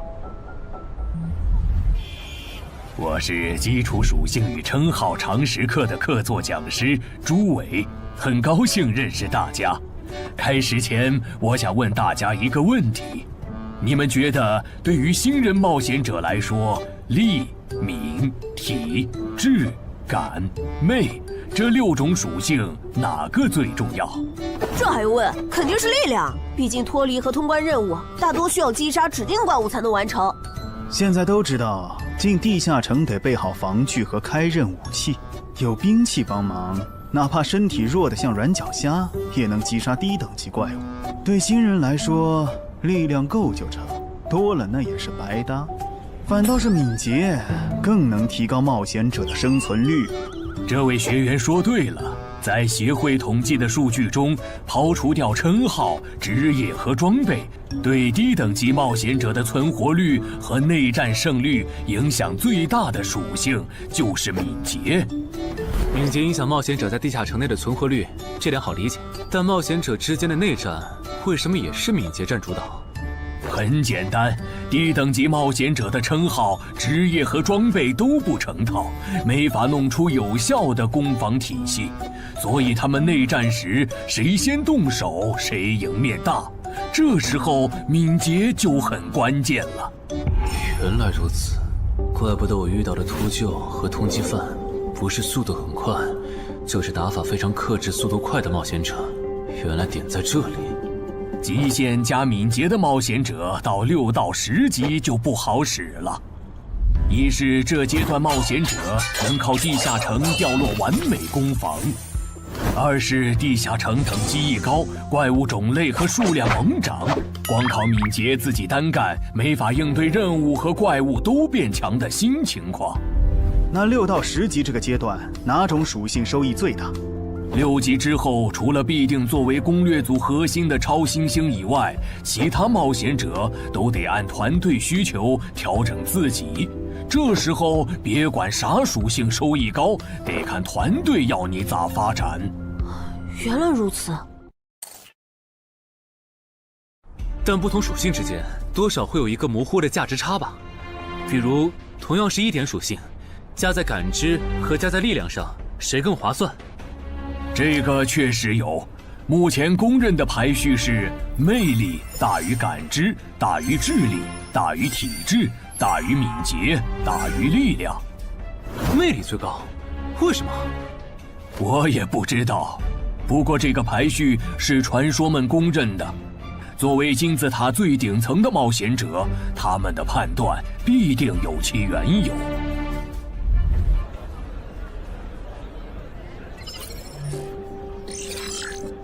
这英勇骑士转职成功，加1点魅力，还是隐藏职业。可我主职业就是近战，副职业再选同类，会不会最后效果1+1小于2啊？想什么呢？没什么。不想说就算了。对了，林姐让我问你，下午的冰击课你来吗？啊？这次好像有越省来的武术大师指导我们。停！第7局，长经川胜。枪的优势这么大吗？算上大人绷带的效果，我等于是被14-0了，关键他的速度没我快，体力也没我好啊。你已经连输7把了，还打吗？打，我还没累呢。你呢？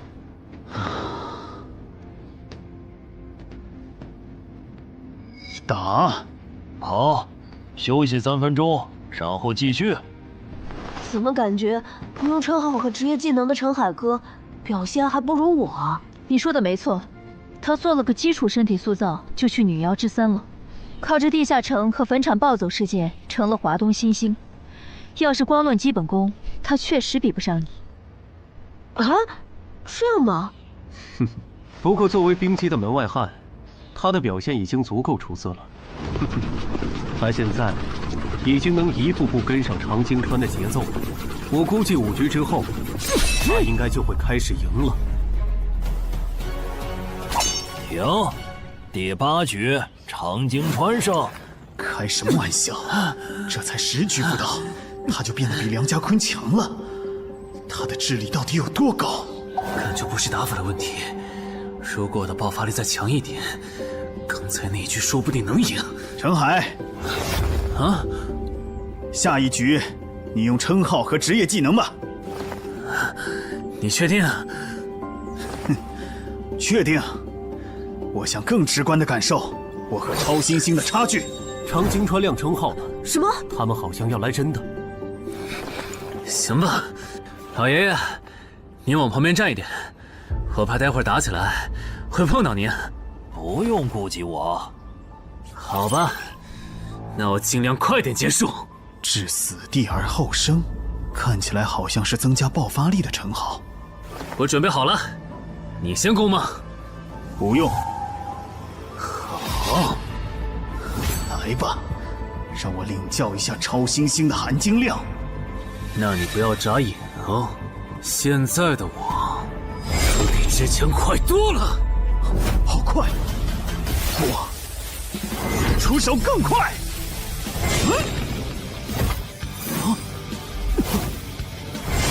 不可能！好快！你输了，今天就到这里吧。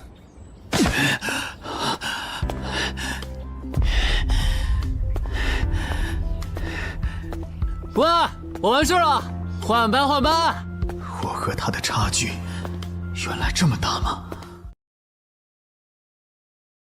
其实你枪练得不错，出手的那一下，就算是我年轻那会儿，也不见得能躲掉。别灰心，你只是运气不好，遇到了能阅读你下一步动向的特例。阅读下一步？展开来说就是，人在出招时破绽最大，能抓住这个瞬间的人，轻松就能无招胜有招。使用者必须要在对手出招前阅读到对方的下一步动作。有这份眼力的武术家呀，还在世的不超过5个人，所以你输得不远。陈海哥，你刚才那招叫啥？好酷啊！没想到一个没练过武的门外汉，竟然也能掌握这一招。他真的只是个普通的冒险者吗？陈海哥，你也太牛了吧！你是没看到败给你以后，长京川的臭屁男的脸色有多……臭屁男？长京川，我可以坐在这里吗？当然可以。其实，我原本是把你当做我的竞争对手的，但现在看来是我没眼力见了。以你的实力和潜力，东山这种小地方根本就留不下你。这不明摆着吗？坟场那种全球公认的 bug 级地下城都被陈海哥打通了，他肯定不会自降身份来跟咱抢下人东山市入口管理者的位子呀。说不定到那个时候，他已经是1手负责人了。喂，等一下，你说他以后能成为传说级冒险者，我不反对，但1手负责人，这人真吵啊！啊，你问我副职业怎么选？哎，对，我这不是6级了吗？之前探索地下城的时候，发现冒险者面板升级了，除了在用的职业以外，我还可以再激活一个副职业。但我不知道副职业该怎么选，所以来问问你。哦，这个在主副职业常识课上会讲。不过你既然问了，那我就简单说下。一般来说，冒险者主职业分常见和隐藏两种，常见职业很多，进阶方法也大都搞清楚了。你的主职业要是常见的，去内网一搜就知道和哪个副职业最配了。那如果主职业是隐藏职业呢？果然，你是隐藏职业。隐藏职业因其获取难度，目前协会只掌握了个别职业的最优路径，其余的就只能凭感觉来了。啊？凭感觉？那如果选错了，后续不就完蛋了？谁也打不过了呀？不一定。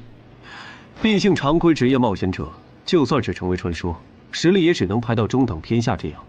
如果你真是隐藏职业，只要没选和主职业互拖后腿的副职业，那上限就不会低。说起来，有一些隐藏职业，甚至不需要副职业就能直指传说，甚至还是上位传说。这样吗？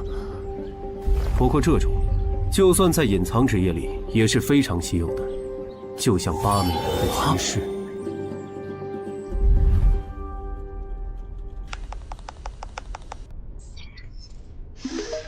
内网竟然没有死亡行者的相关资料，那看看英勇之骑士吧。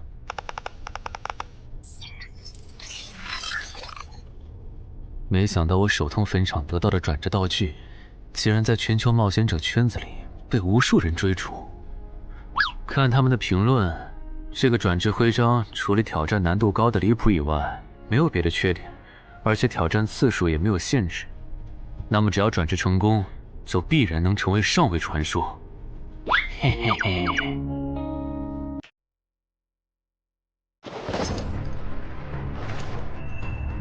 使用英勇之骑士试炼徽章。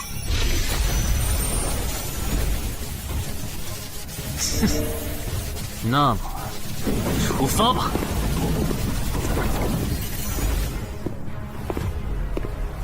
啊？不是吧？让我挑战他？啊？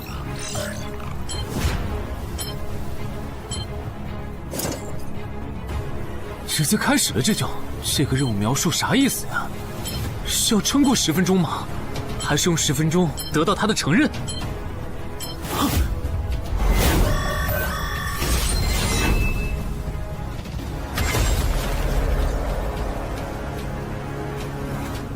这家伙该不会比库罗德还强吧？完了，第一把先试试水，先弄清楚我和他的差距。这谁能撑过10分钟呢？我这种配置都3分钟嗝屁，10级以下，我不信有人能完成试炼。感觉得换个能保命的称号，但那样感知就不够18点，没法开一步一杀的隐藏效果。这么搞下来，说不定输得更厉害。等等，我不是还有那个吗？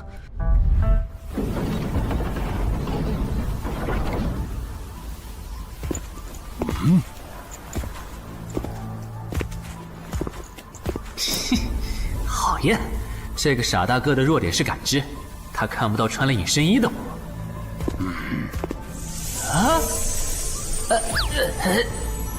那是什么？丢！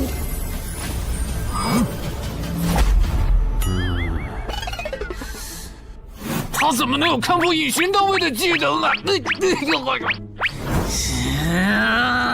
不行，我就不信邪了。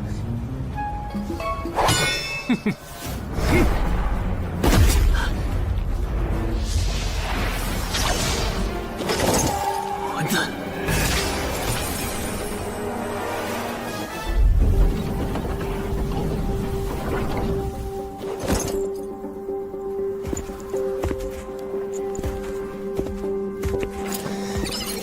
再来！啊，那些冒险者还在我家？对，虽说不知道发生了啥，可要是时限到了，这些冒险者还不出来，那咱就得掌握更多这地下城的情报，这样以后入口翻转的时候才能处理好。换个地方聊吧。还是没找到乔敏吗？没有啊，周围都找遍了，没有他的痕迹。那看来他不是下湖了，就是去更远的地方找豺狼人了。希望是后者，不然我们的麻烦就大了。我希望他是去找豺狼人了。老七那边应该也发现了，这地下城难度会越拖越高。等孵化池孵出大量的鱼人后，我们恐怕都会死在这儿了。你说什么？你家地下城的通关任务是捣毁潮汐鱼人的孵化池？对啊，怎么了？我先冷静一下，林，你来给他解释。好，目前官方已公布的地下城翻转规则，你都知道哪些？基本上都知道。入口翻转后，攻方守方位置互换，我们这儿会变成鱼人需要攻略的地下城。没错。那你知道来咱们这边的地下城土著也需要满足指定条件才能回到他们的世界吗？什么？等等，你的意思是那些土著也会有脱离和通关任务？是的，而且绝大多数情况下，两边的脱离和通关任务会很接近。比如捣毁潮汐鱼人的孵化池，换算到咱们这边，恐怕是破坏人类的重要设施。快，你再听吧。这下摊上大事了。他已经吓傻了。你说东山市下个月会有一个7级地下城翻转？对，地下城的土著是鱼人和豺狼人，类型是探索，通关任务是捣毁鱼人的孵化池。所以他们想要征调咱们的徐茂。是的，报酬是官方掌握的同等级地下城的随队通关名额。等等，郑哥不是14级的冒险者吗？处理一个7级的地下城不是很简单吗？因为你家的入口翻转后，我就没法随意出手了。啊？你不知道正常，这涉及到未公开的地下城翻转规则。当入口翻转后，我们的世界就会变成鱼人眼中的地下城。因为入口翻转前后规模不变的铁律，所以在有鱼人完成脱离任务之前，等级高的正人军不能动手。原来如此，怪不得坟场明明只是5级地下城，但却存在传奇个体。怪不得小鬼头脱离后，坟场就立刻进入到第2阶段，这样就解释得通了。这个规则不是强制性的，我不能出手，主要还是因为有人曾经尝试过这样做，结果导致入口等级提升，对面的高等级个体也能来到我们的世界。简单说，用同等级处理同等级翻转问题，是各国冒险者协会试过好多回后得出的最优方案。那军队呢？郑哥这样的不方便出手我理解，但军队和热武器明显更靠谱吧？用军队和热武器对付入口翻转，攻略地下城确实最效率，但过去10年来，所有这么做的国家，最后都后悔了。啊？后悔了？为什么？因为那意味着 bug 要出现了。军队和热武器要是插不进来，地下城的实际挑战难度就会远超它本来的等级。如果军方很快镇压了翻转的地下城，那后面入口的挑战难度会接着涨，一直涨到跟这片区域守方的战斗力正好对上为止。再说了，从11级地下城开始，枪就不咋管用了。再往上，16到20级的地下城，里面有些怪物甚至得用核弹才能干掉。总结一下，军队插手，问题只是被推迟了，并没有真的解决。等到问题彻底爆发的那一刻，我们得直面那些能跟最厉害热武器硬刚的怪物。现在你明白了吧？不是我们不能用军队来解决地下城翻转问题，而是那代价对于人口众多的我国来说，有些过于沉重了。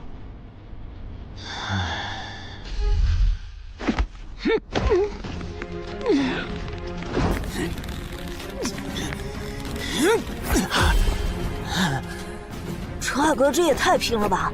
天天这么练，他身体遭得住吗？林姐没和你说吗？说什么？陈海家的地下城，下个月要翻转了。什么？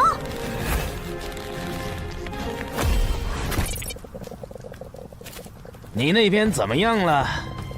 老样子，湖里的鱼人不肯上岸。我猜这个地下城的 BOSS 已经察觉到我们被困了。正常发展的话，那些鱼人应该会在最后几天发起总攻吧。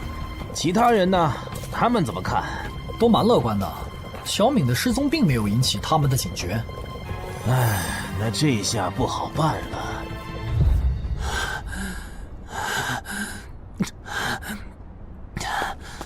给。啊？今天周四，你不用上学吗？上啊！谁让有些人闯祸，把地下城入口给搞翻转了呢？想上都上不了。应东山市入口管理人的要求，原定课程现在换成入口翻转规则普及课。因为本节课还有大量未准许披露给民间的内容，所以开讲前需要大家签署这份保密契约书。谁先来？我。我签完了，下一个谁来？给我吧。然后给我。那我收尾。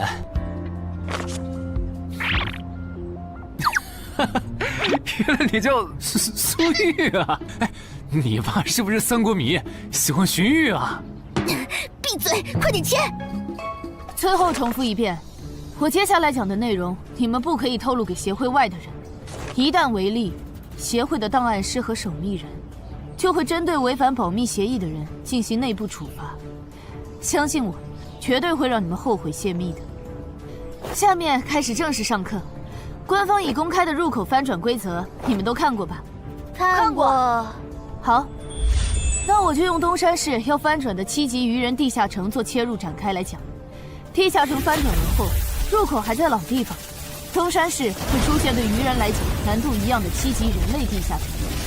在该区域内，你们将无法使用称号。为什么？目前学术界尚无定论，但主流观点是，这是基于守方有利现状做出的平衡性调整。啊？其实很好理解，攻方鱼人们初入城市，不了解地形，处于压倒性的劣势。要是这时候守方战斗力还不限制，攻方可就太吃亏了。有一个问题，还是用这个鱼人地下城做例子。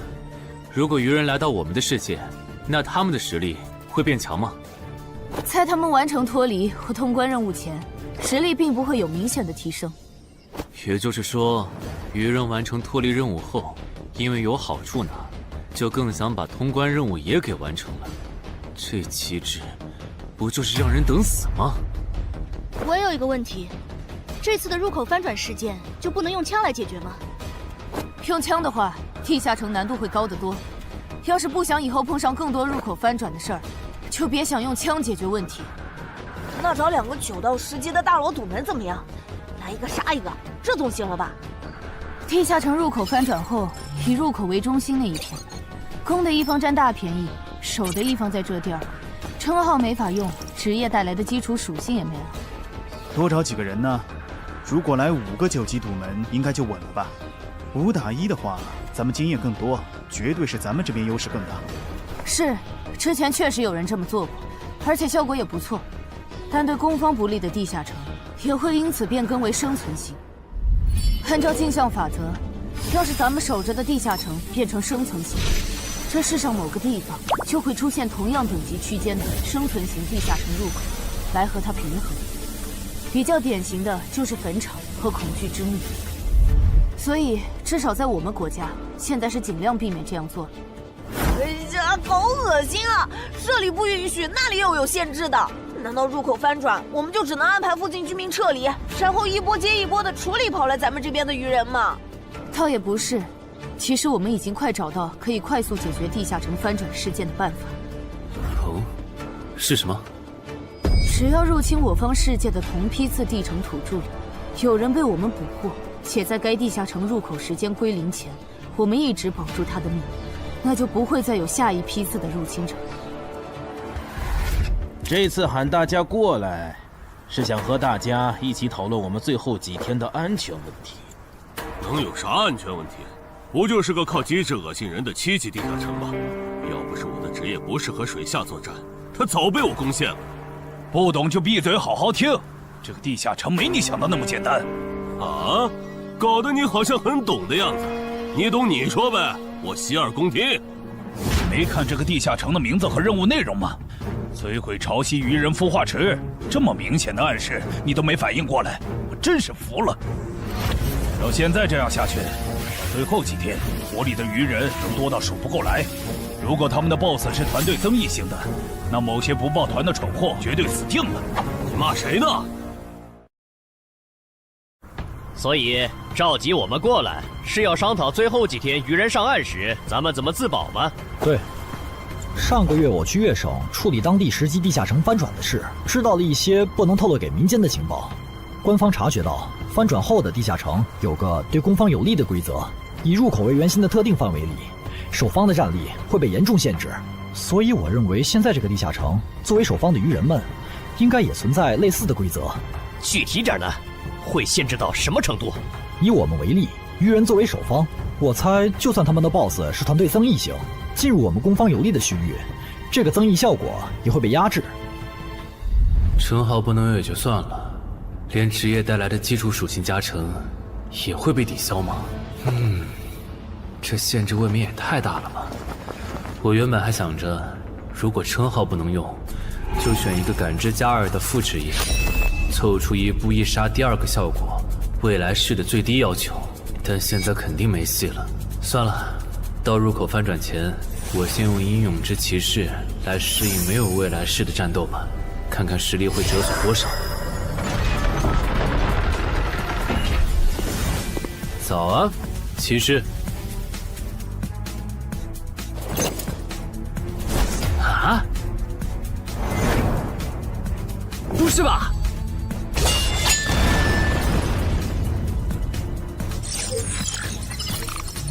没了未来式和称号加成的我，实力原来会下降这么多吗？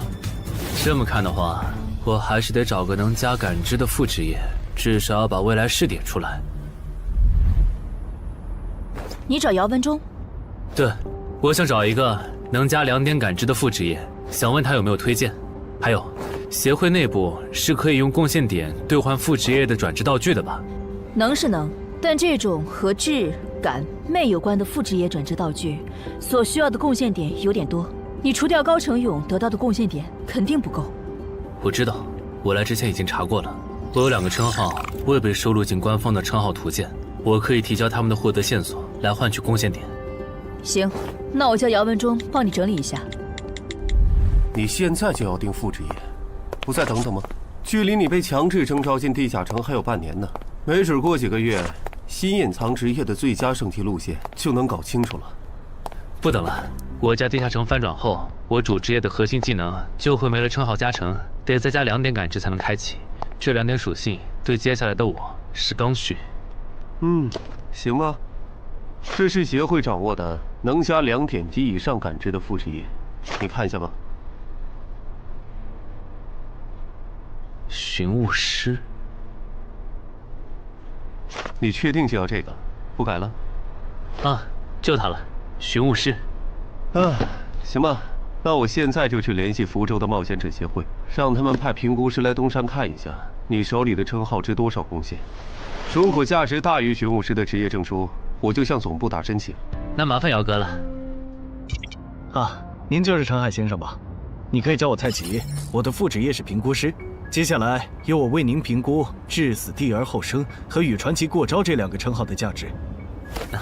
好的。算完了，这2个称号虽然效果惊人，但他们的获取难度和激活所需要的前置条件太苛刻了，所以价值相比于同等级称号会有很大的折损。具体会折损到什么程度？请你放心，足够您兑换寻物师的转职证书了。和上次一样，别用称号和职业技能，对这个设备来一拳。好。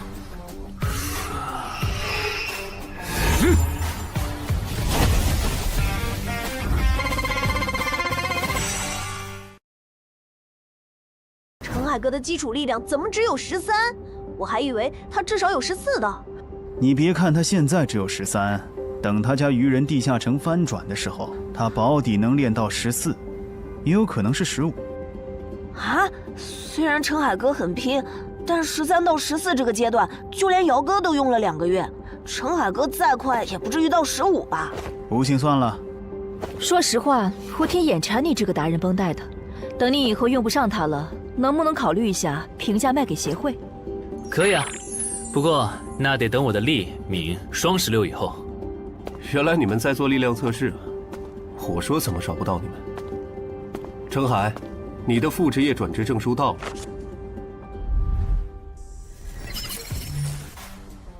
这还用问？当然是选是啊。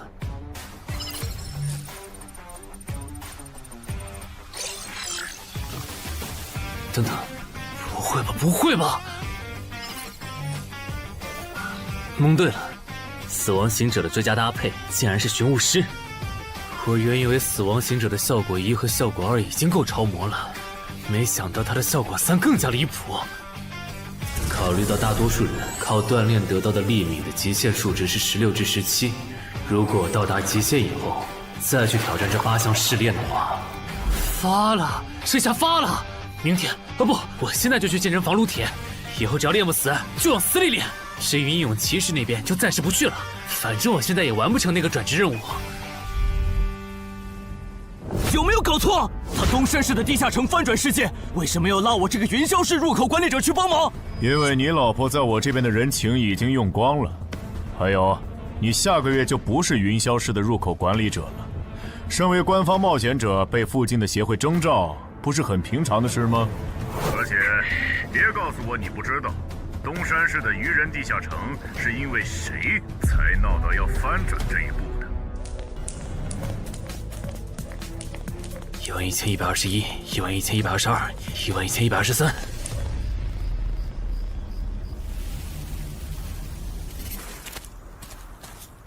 大家再坚持坚持，最后一天了，扛过去，咱们就能回家了。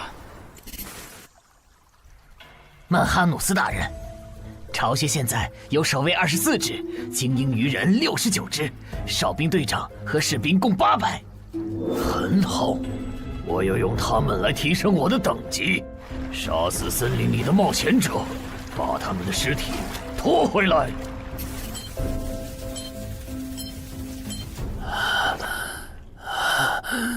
冒险者面板。你这人真怪，明明再过几个小时地下城就翻转了，你不养精蓄锐，却在这里做力量训练，临阵磨枪也没你这么磨的吧？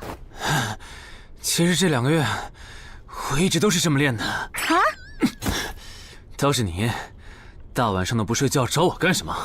如果我说我的称号在催促我尽快离开这个城市，你信吗？什么？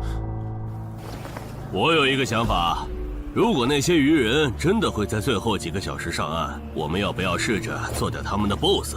只要 BOSS 死了，剩下的鱼人就算数量再多，也不过是一群小喽啰。不是，你有毛病吧？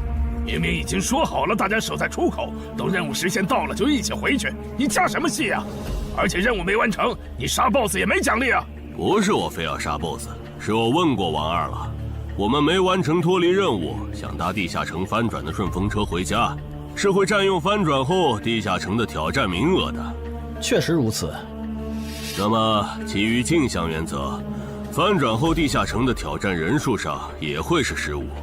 如果最后几个小时鱼人 BOSS 带着手下和咱们争夺这15个翻转名额的话，只要有4个鱼人比我们先冲出去，那我们之中就有人要永远留在这儿。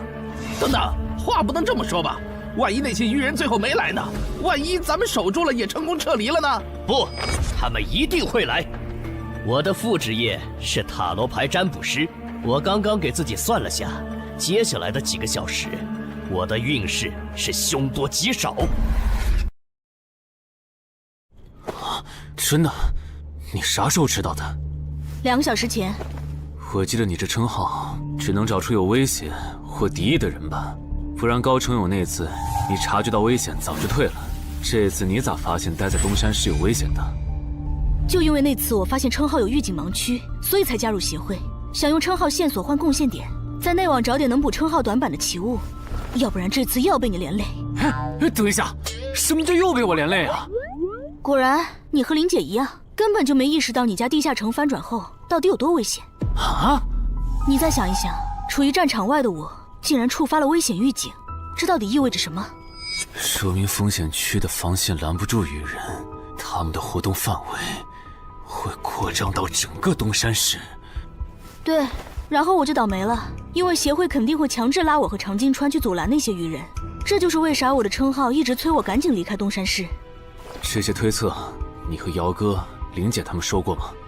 说过，但他们认为那15个冒险者回不来，最后能从你家走出来的鱼人也不会超过15只。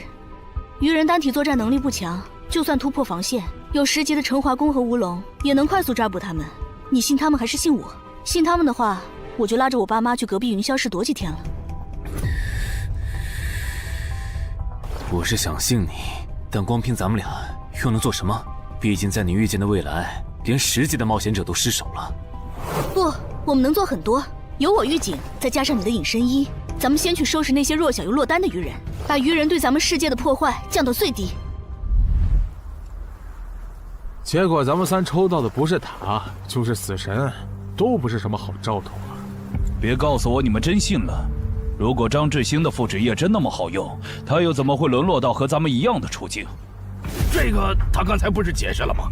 他出发前占卜到的运势是愚者，但他错误地解读了它，不然其实可以避开这个地下城的。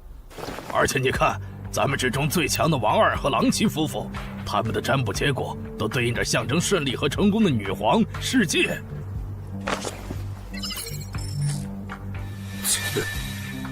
我抽到的牌和你一样，也就是说，如果我保持现状，最后下场也会和你差不多，对吧？对，咱们很有可能走不出这个地下城。那你再占卜一下，如果按我的计划，大家合力干掉 BOSS， 把剩下的鱼人赶回湖里，我的运势会不会好转？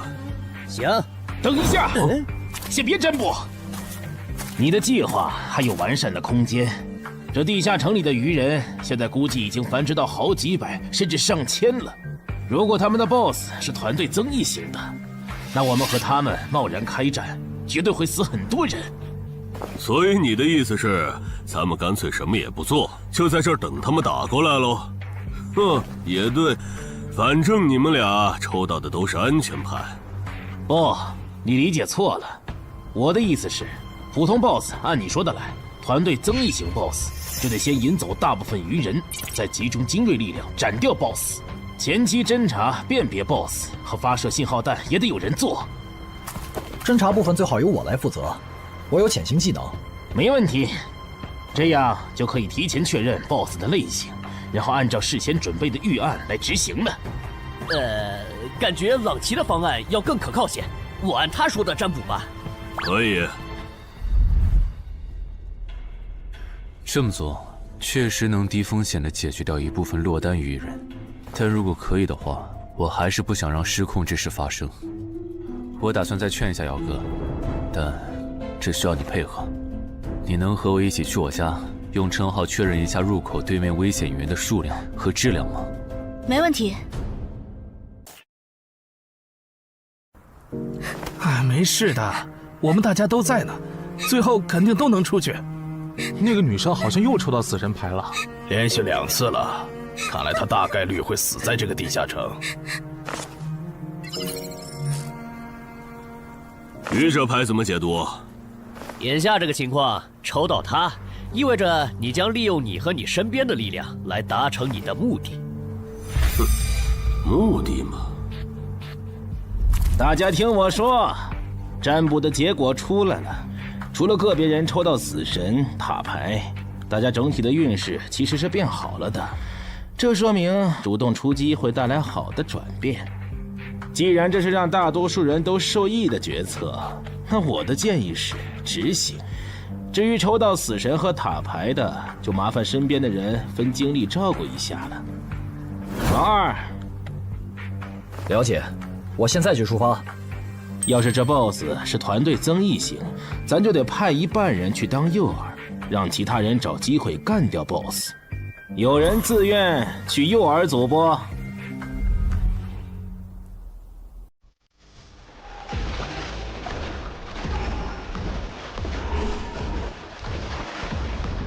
坐镇后方，身边还有同种族精英保护，是团队增益型 BOSS 没错了。得赶快把这个情报同步给朗奇他们。开始了吗？愚人的总攻，红色的是团队增益型 BOSS。惨喽，要当诱饵了。王二发出的信号弹，你们也看到了，来的是团队增益型的 BOSS。按计划，诱饵组先去原定位置落位，等你们吸引够了足够多的鱼人，我们这边就开始行动。好，要是得手了，我们会放信号弹，之前就麻烦你们撑住了。好，最后预祝各位克敌制胜，平安归来。就是这里吧？对，那我放信号弹了啊。那个，能不能和你们商量个事儿？我的主职业是魔射手，正面作战能力比较差，我可不可以去附近的树上蹲着？什么情况？你远程职业为什么要来诱饵组？我也不想啊，我和另一个家伙职业重了。朗奇说他那儿只要一个好的，所以抽到坏牌的我就过来了。行吧，那你过去吧。谢谢啊。这玩意儿怎么用的来着？笨死了，给我。其实张志兴说谎了，他不是真正的塔罗牌占卜师，而是能模仿其他副职业的模仿师。当他不模仿占卜师，去模仿别的副职业时，当下所做的占卜就没有效果了。张志兴靠老千能力，让占卜的人抽到塔、死神这类危险牌，哄着冒险者听东莞仔和朗杰的话去办事。之所以出老千，是因为张志兴自己抽到了死神牌。为了改念，在东莞仔提出干掉 BOSS、把鱼人赶回湖的计划时，他就赶紧站出来帮忙拱火。而这显然很成功。现在有11个冒险者帮他牵制鱼人，张志兴可以从容地回到入口，等待地下城翻转。说起来，东莞仔有那实力，鱼人杀过来他也能保住自己，为啥要提那么激进的计划？朗奇和王二也在暗地配合他们，这对他俩又没好处。哎，算了，不管他们干啥，都跟我没关系了。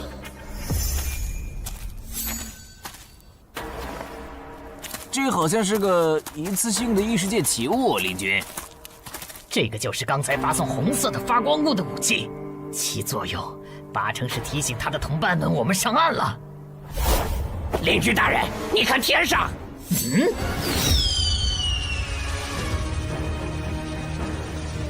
原来如此，这就是你们下的战书吗？人类，我接下了。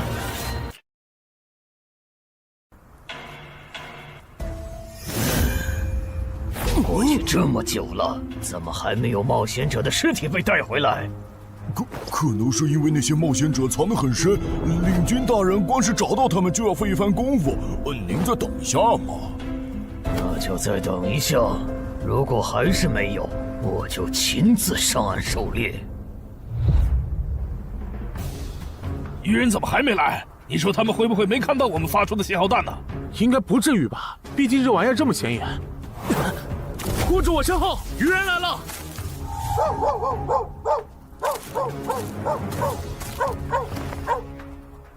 ！BOSS呢？沿着这个方向走5分钟就能看到他。不过我不建议你们去讨伐他，现在他身边的鱼人还是太多了，就咱们这点人手，正面作战根本没办法速推。这儿哨兵和巡逻队太密了，我就算开潜行都很难靠近 BOSS。你们没潜行技能就更不行了，要是直接硬冲，肯定会打上持久战。拖太久的话，去对付诱饵队的鱼人，很可能会回来支援。那再分兵呢？你们去吸引鱼人的注意力，创造一个能让我和 BOSS 1对1的环境。5分钟，只要你们能拖住5分钟，我就能宰了那头团队增益型 BOSS。5分钟吗？你们怎么看？我都行，可以试试。好，那就按你的想法来。不过丑话说前头，你只有5分钟。明白。这么紧张的时候，你竟然还能犯困？不好，有人来了！啊！点狼烟，冒险者们打过来了！果然，那2封战书是诱饵，这些冒险者想削减我的兵力，然后趁机杀死守卫不足的我。这些人类和霍格一样狡猾。既然敌人已露面，咱们要不要分一半的巢穴守卫去帮忙？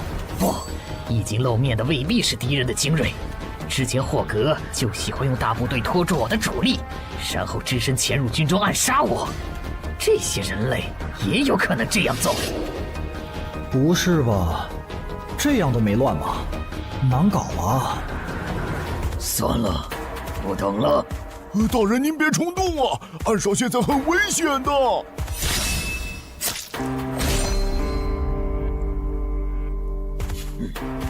危险？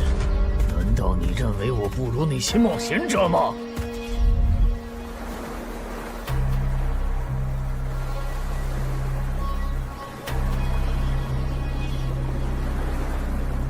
好香的味道，太香了！我的，都是我的，这些美味都是我的。不知道东莞仔那边咋样了？不过和我同组的那2个傻帽肯定是死定了。等朗奇、王二他们回来，我就说我们遇到的鱼人实在太多了，队友死后独木难支，只能回撤。嘿，这样应该可以应付过去。嘿嘿嘿，死神牌又如何？还不是被我找到机会改命了。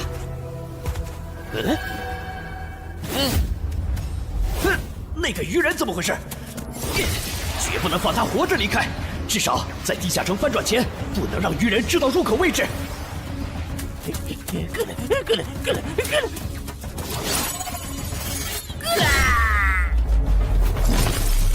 有没有搞错？这样都没死，这鱼人该不会再次吃到团队增益的 buff 了吧？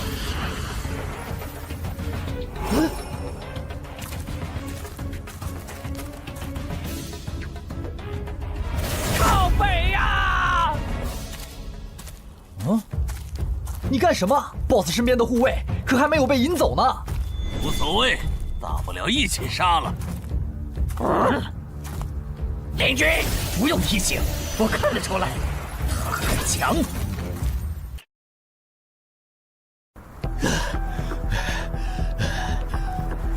靠北，被摆了一道。这些鱼人跟谁学的诱饵和埋伏？我差点被他们给阴死了。不会吧 ？BOSS， 虽然先吃你有点浪费，但没办法，谁让你落单了？而我又需要快速提升等级呢。这个地下城的 BOSS 怎么会出现在我这儿？东莞仔和朗奇他们到底在干什么呀？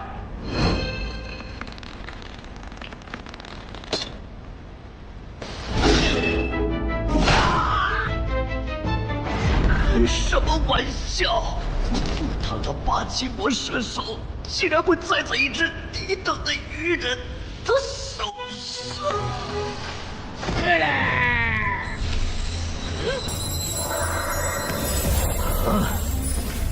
竟然还可以这样！原来低等级的鱼人击杀高等级的人类冒险者可以升阶。小子，大人，你把发生在你身上的事一字不差的去说给鱼人领军，然后让他分一点鱼人来我这边。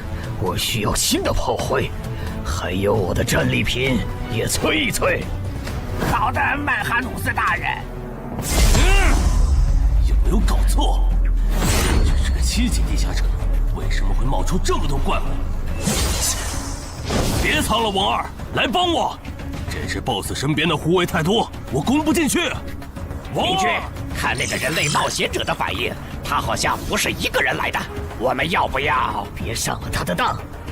之前霍格刺杀我没成功，就假装还有帮手藏在周围，我只能留些护卫警戒，结果让他跑了。我可不想再碰上这种事。被骗了吧？正如已故的冒险者张志新隐约察觉到了，东湾仔、王二、朗奇确实各有算盘，区别在于东湾仔主职业是狩猎大师，他想要杀掉2个不低于自身2级的不同 BOSS 完成进阶；王二的野心更大，他想要得到传说中的奇物升级券。不是吧？他怎么又变大了？有什么问题吗？你怎么看起来表情怪怪的？啊，没，总感觉心里毛毛的，好像有什么事情要发生了。王二经常和闽粤两省合作，处理过不少地下城翻转事件，所以知道很多不能向民间公开的情报。这里面有2条情报，一是 bug 级地下城能产出奇物升级券，2是精英级地下城只要出了英雄级 BOSS 就会变成 bug 级地下城。可惜后面进来的人都不擅长水下作战，王二也不擅长，只能眼巴巴看着奇物升级券没了。暗杀者王二，我记得你好像也接 BOSS 相关的委托是吧？你有需求？我打算独立狩猎这个地下城的 BOSS， 想请你压个阵。独立狩猎 ，BOSS， 这个人该不会也知道奇物升级券的产出机制吧？你有水下作战的能力，你刚才没跟我们说实话。不，我是旱鸭子。不过我认为在任务时限结束以前，湖里的鱼人不可能不上岸，我们迟早会和他们开战的。就算击杀了 BOSS， 也不能通关啊！难道说杀 BOSS 这件事对你来说有额外的好处？好处嘛，是有一点。我的主职业需要我独立狩猎海陆空3种类型的 BOSS 各一只才能升阶，鱼人种 BOSS 一般不会很强，我不想错过。我考虑一下。可以，没问题。从他刚才的描述看，他的主职业应该是狩猎大师。如果他没说谎，那他应该可以帮我牵制住这个地下城的 BOSS 和精锐护卫。只要在这个基础上把鱼人都调出来，我应该就可以潜入鱼人的巢穴，杀死那只还未发育完全的英雄级鱼人。你的委托我可以接，但我不喜欢和人签契约，口头约定可以吗？事成之后再根据我出力的多少来结算报酬。没问题。被耍了，张志新、王二，我做鬼也不会放过你们！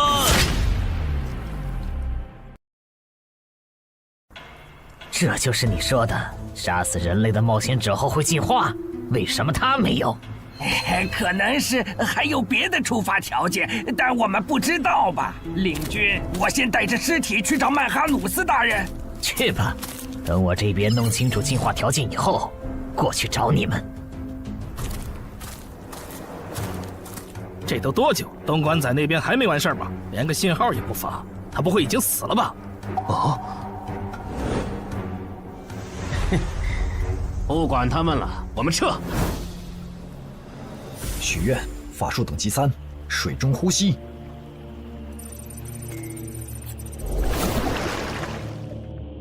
啊！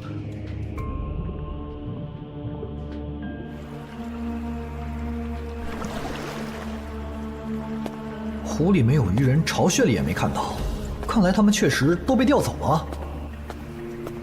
啊！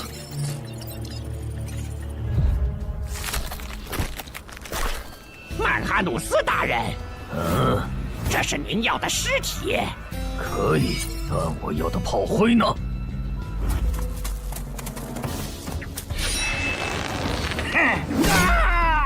分开跑，能跑一个是一个。哦，原来杀死人类的冒险者可以让我们进化呀！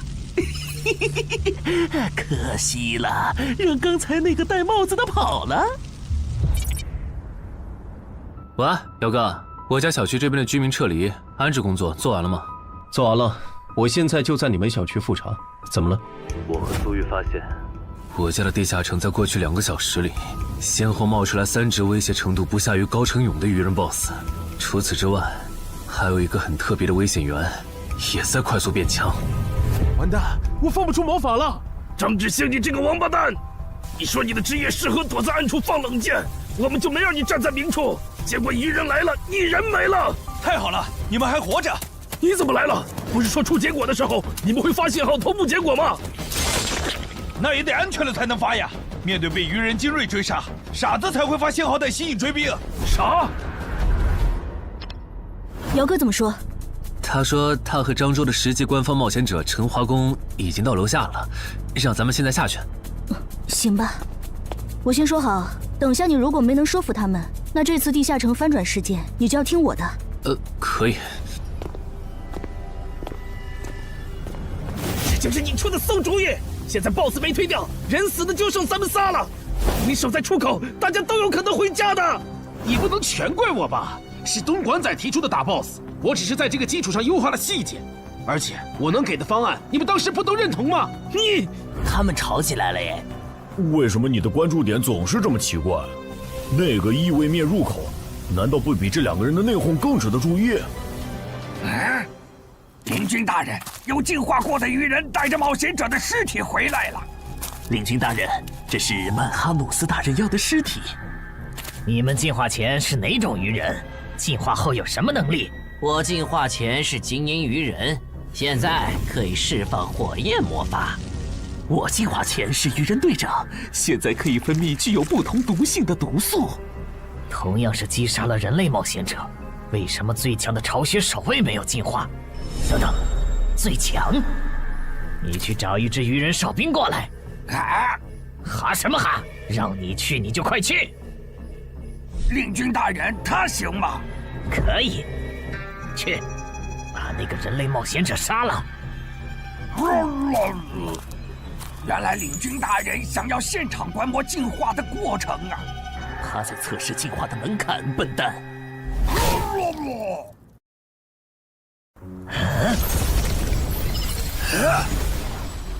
原来如此，所以进化的先决条件是等级差吗？难怪我和巢穴守卫没能进化，因为我们和这些冒险者的等级差没达到引起海之母布里伯杜普注意的程度。这样的话，把森林里的鱼人都叫过来，我有事要说。遵命。那边的带着这些人类冒险者的尸体去找曼哈努斯大人。好的，领军大人。可惜那只英雄级鱼人不在这里，不然 bug 级地下城的任务的合并结算，说不定除了能拿到奇物升级券，还能掉落史诗级装备呢。啊！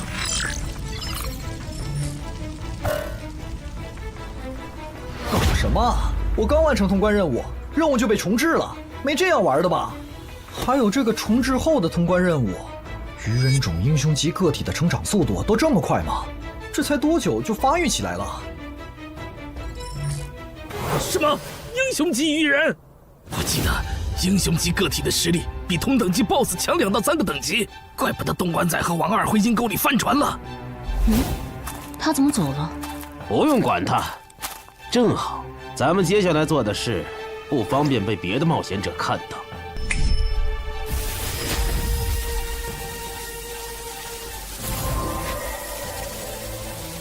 把死在地下城冒险者的灵魂和掉落带回来。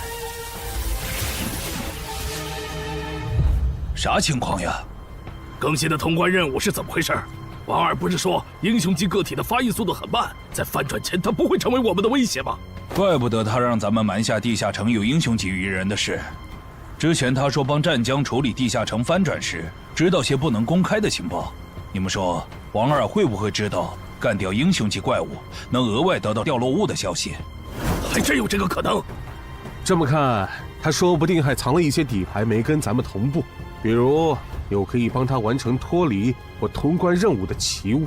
对，正好湖里的鱼人现在都跑上岸了 ，BOSS 又在被东莞仔讨伐，我猜王二一定会趁此机会潜入鱼人巢穴，尝试通关。可惜地下城因为英雄级鱼人超前发育的原因，升级了任务内容，也跟着重置了，他白折腾了。就这个叫曼哈努斯的英雄级鱼人，能当9级生存类地下城的 BOSS， 王二根本就没法单干。他算计来算计去，结果把自己坑了，真是活该。这么看，我觉得张志兴、东莞仔和郎奇的心里多半也藏着事儿。既然任务都重置了，要不咱别回去了，省得跟他们耍心眼。也行。李军都到齐了。好。就在刚刚，海之母布里伯杜普再次眷顾了我们。我们的族群出现了新的首领级鱼人，而他不久前还只是你们中的一员。不同以往的是，这次升级不用那么麻烦了。你们只要在这片森林里找到人类冒险者，杀死他们，就能成为和我们一样的首领级鱼人。我们还找到了通往冒险者世界的入口，那个世界肯定有能让咱们再次进化的目标。不过在此之前，你们得先把这片森林里的人类冒险者解决掉，让自己变强。所以去杀戮吧，去升级吧，去用冒险者的血来取悦我们的神明布里伯杜普吧。等一下，曼哈努斯大人，这片森林还剩7个人类冒险者，其中3个正在快速远离我们，还有1个落单的。如果你们想要狩猎人类冒险者，从而进化，建议先从这个方向的落单冒险者开始。不可思议，吃了这么多冒险者的曼哈努斯大人竟然变得平和了。要是曼哈努斯大人能一直保持现在这样，那培养出了曼哈努斯大人还有好多首领级鱼人的我们，说不定真能回到拜戈尔格陛下的鱼人国度。你哭什么？没哭，只是风大迷了眼睛。刚才说的那些，都是苏玉用称号检测过后的结果，所以我们怀疑我家的地下城翻转前，会有更多的鱼人成长为 BOSS。被那些鱼人吃到了规则红利吗？这算是比较冷门的规则了。正人君应该没跟你提起过，在探索地下城的时候，弱者击杀等级远高于自己的强者，会获得特殊奖励。对鱼人来说，这个奖励是进化；对咱们来说，就是属性点、超稀有称号和罕见掉落。那几个变成 BOSS 的鱼人，应该就是杀死冒险者的幸运儿。不过他们的挑战等级不会很高，顶多和地下城等级持平就是了，不用在意。但被困在地下城里的冒险者不是有15人吗？如果让鱼人大量进化，我们岂不是要同时面对15只鱼人 BOSS 的入侵？不至于，他们敢来找澄海的麻烦，说明他们比同级的冒险者要强很多。这些人聚在一起，不是一个小小的7级地下城能将其团灭的。当然，如果你实在不放心，可以用称号测一下我，看那几个新出现的 BOSS 鱼人和我比，谁更具威胁。激活技能，精力提升。好夸张的体魄！基础属性加职业带来的加成，不是最高只有20点吗？为什么我激活称号和职业技能的时候，没有这么大的体魄变化？现在的我和你感知到的3个鱼人 BOSS， 谁更强？你更强，而且要强很多。那没问题了。这次来的冒险者里，还有比我更强的。就算最坏的情况是跑出来15只鱼人 BOSS， 我们也能全部击破。好吧。这次东山之行，没想到会这么一波三折。是啊，本来目标不在，咱们又完不成脱离任务，我都以为要白来一趟了。谁曾想，竟被咱们拿到了5个精英冒险者的掉落和灵魂，再加上咱们在上个地下城的斩获，这次应该可以和眼魔做一笔大交易了。怎么了，哈尼？还差1个，只要再吞噬掉1个等级不在我之下的人类冒险者，我就能脱胎换骨。什么？你说这片森林里最强大的鱼人正带着几个实力仅比你差一点的手下向我们靠拢？80%是冲咱们来的。我问了朱球之眼，他们说这片森林里有一只靠吃人就能升级的怪物，应该就是通关任务里提到的吞噬者曼哈努斯。那怎么办？这个 BOSS 咱们肯定打不过，更别说他还带着一大批手下。只能先保命了。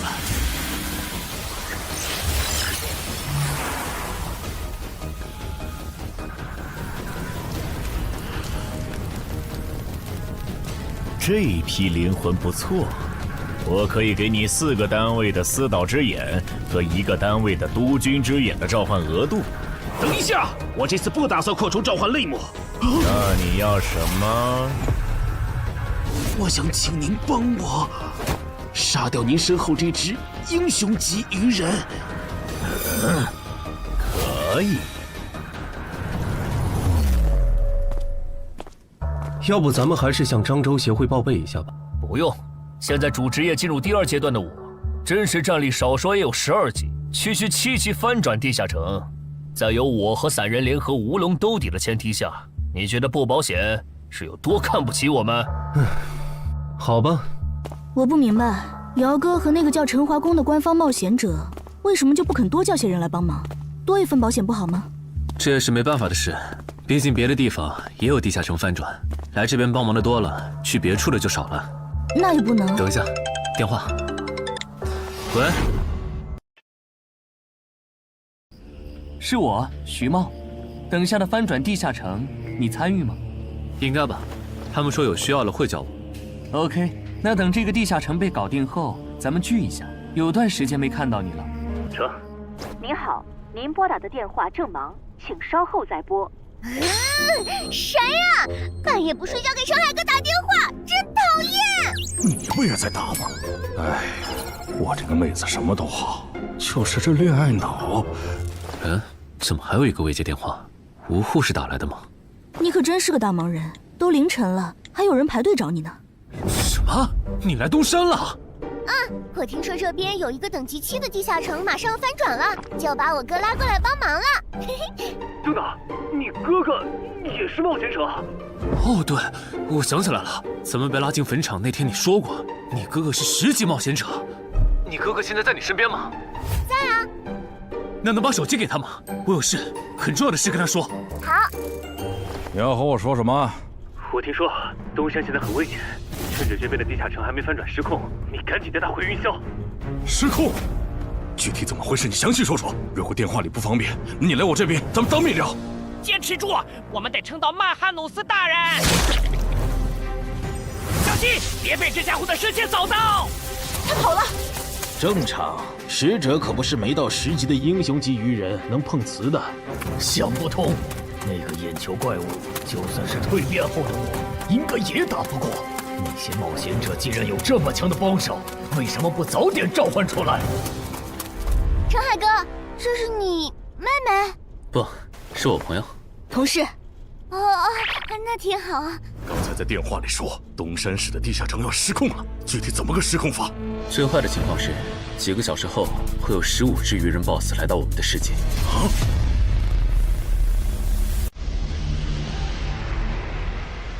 原来我进化后自然领悟的法术这么强吗？哎，领军，感觉他的进化路径好像比咱们的要厉害很多哎。哎，其他鱼人呢？哎，曼哈努斯大人，反杀者毒送师和火法师带队去追那3个逃走的冒险者了。那不管他们了，你们带上还活着的鱼人跟我走。入口的冒险者召唤了实力远超我之上的眼球怪物，咱们得避一避，先退回湖里。什么？比曼哈努斯大人还强的？那我来断后吧，我可以驱使这些亡灵，拖住那个眼球怪物，给大家争取时间。行吧。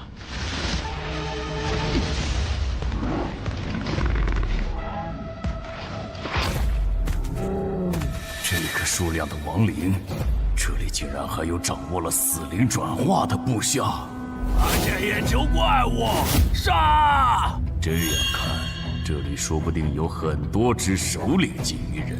哼，那看来只用5个精英级人类冒险者的灵魂，就能买曼哈努斯的命，可真有点不值了。嘿嘿嘿嘿，这片森林里死掉的鱼人都在这儿了。就算你等级比曼哈努斯大人高很多，也会在几百只亡灵围攻下被活活耗死吧？不知道杀死这样强大的存在，海真母会赏我什么？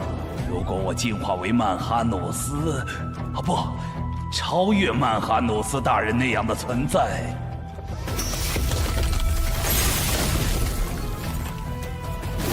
那是什么法术？我的亡灵大军竟然这么轻易就被全灭了！别让狼骑在原来的基础上追加报酬。要追加报酬？委托难度和报酬不匹配，我要追加报酬很合理。当然，你也可以更改委托内容。如果换成保护我们直到该地下城翻转。那5个精英冒险者的灵魂够吗？够。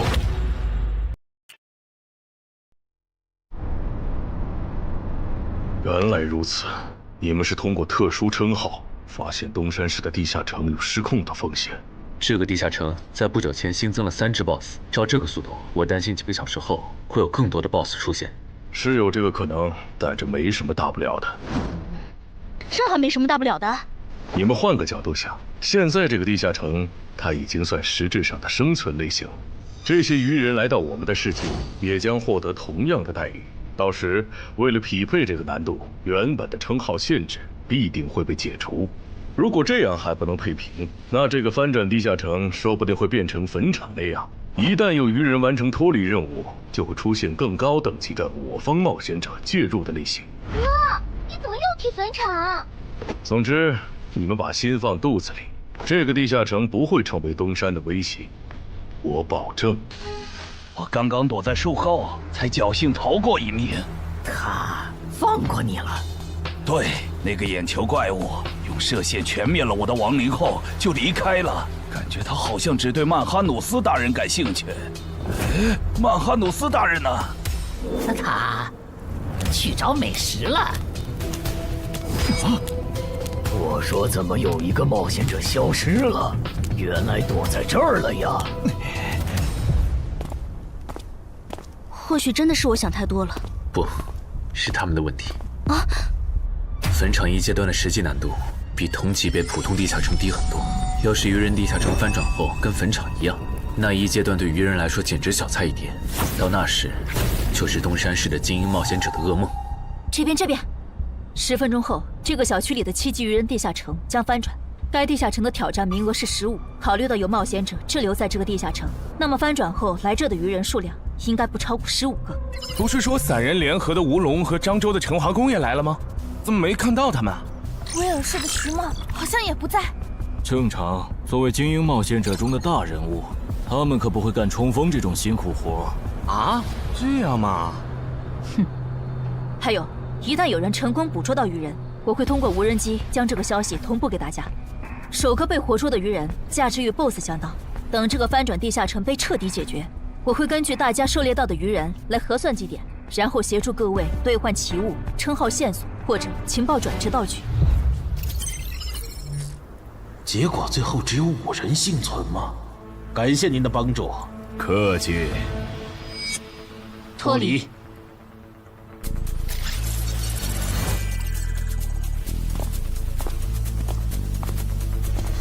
怎么是你们？我们3个活到最后，你很意外？不，只是没想到王二会死。王二死了，不应该呀！拥有潜行技能的他，就算被那只英雄级鱼人逮到，应该也可以利用森林地形逃掉才对啊！力量源源不断的涌上来了。倒是你们，明明都逃出来了，为什么还堵在这儿？难道你们打算帮忙消灭攻入咱们世界的鱼人？那倒没有，主要是我们回来以后，发现称号竟然还能用，这和王二说的攻方有利原则对不上。我们怀疑王二耍了我们，所以才守在这里，等他出来给我们一个说法。谁能想到他竟然死在了这个鱼人地下城？这下好，白等了。只有你们几个幸存吗？对，只有我们。了解了，那跟我来吧。哎呀，我就知道干脏活有风险。等一下，严格来说，我们就是普通游客。听说周建明后人悬赏程海，就想着来凑凑热闹，不小心闯进了程海家，占了他家地下城的挑战名额。不过没和程海本人有过接触。按地下城入口勘探法案第27条，私人地下城因为攻略出了啥纠纷，当地协会不会直接插手吧？和那没关系。根据地下城翻转防卫法第14条，我代表东山市冒险者协会临时征召你们协助我们处理本次的地下城翻转事件，有异议吗？没，我们配合。配合。配合。好，那先同步一下情报吧。这个7级地下城里的怪物构成和 BOSS 大概是怎样的？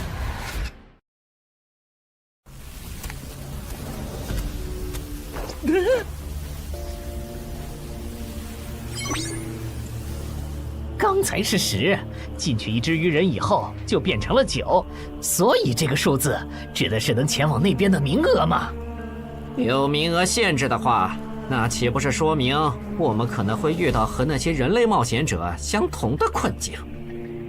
那不是问题，只要他们别再召唤出那种眼球怪物，这些人类冒险者就不足为惧。等级地下城，英雄级鱼人。不止如此，他也变成了死亡率最高的生存型。这一点我们可以作证。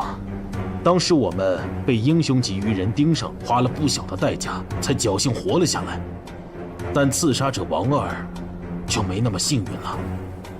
刺杀者王二死了，连他都没活下来，那这个地下城的难度……生存类地下城，英雄级鱼人吗？有意思。啊！陈海家的地下城里有只英雄级鱼人，地下城还变成了9级生存型。是的，我觉得这次的翻转地下城恐怕要失控了。先别慌，生存型地下城翻转后也会是生存型。为了配平难度，你们的称号限制应该会解除。没了限制，主职业升阶过的陈花公和吴龙应该可以打赢那只英雄级鱼人。如果他们失败了的话，那我和安然会出手将其逼退，明白？怎么事情一旦和陈海扯上，就变得离谱起来？那小子是属扫把星的吗？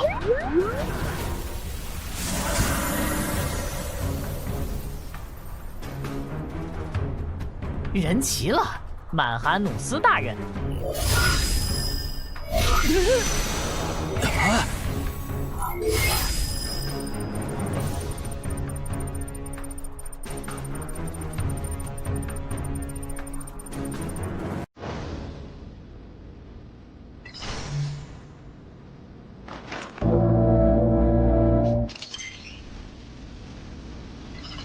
大人，您找我？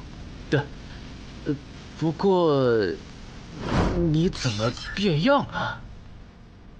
进化了呗。他现在已经是百战哥布林了。哦，原来如此。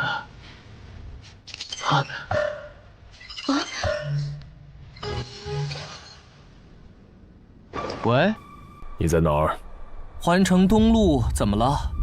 事情有变，东山的翻转地下城现在有英雄级鱼人坐镇，你随便找2只实力过得去的鱼人杀了交差，别去碰那只英雄级鱼人。行吧，还有别的要求吗？没了，注意安全。我懂了，红点是等级和我相差不过2级的人类冒险者，而黑点是等级比我高3级的人类冒险者中的首领。只有2个黑点，有点不够分呢。等等，为什么我这里全是红点，没有黑点？因为你等级比我们高1级吧。那这样的话，咱们要进化就不能用领军大人的增益 buff 了，不然和人类冒险者的等级差就拉不开了。你这么一说，好像是这样哎。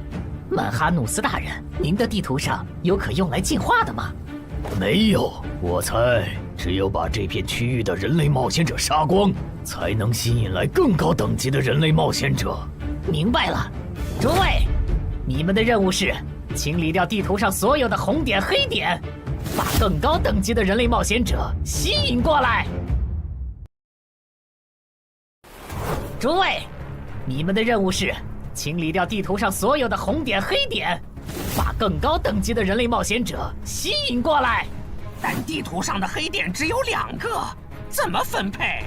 最近的黑点由我和精英巢穴守卫亲自处理，另一个等你们解决完附近的人类冒险者以后，根据红点狩猎数量来决定挑战顺序。这分配方式可以，挺公平的，谁都有机会。还有问题吗？没有就自由行动了哈。有，我不擅长正面作战。如果我用暗箭射死了你们的猎物，那怎么算？地图上不是有2个离咱们挺远的红点吗？给你了。啊！那些首领级鱼人识别出来了吗？有2只没识别出来，可能是鱼人中的稀有之一。已经识别出来的鱼人资料已经发到大家的手机上了，包含挑战等级、能力和弱点。除了英雄级鱼人外，还有2只稀有首领，怪不得那个女孩觉得这个地下城会失控。各单位注意，鱼人出来了！送7只鱼人，非抱团，没有英雄级。注意，有鱼人掌握了潜行技能，还有魔法弓，大家小心按键。注意，有鱼人掌握了潜行技能，还有魔法弓，大家小心按键。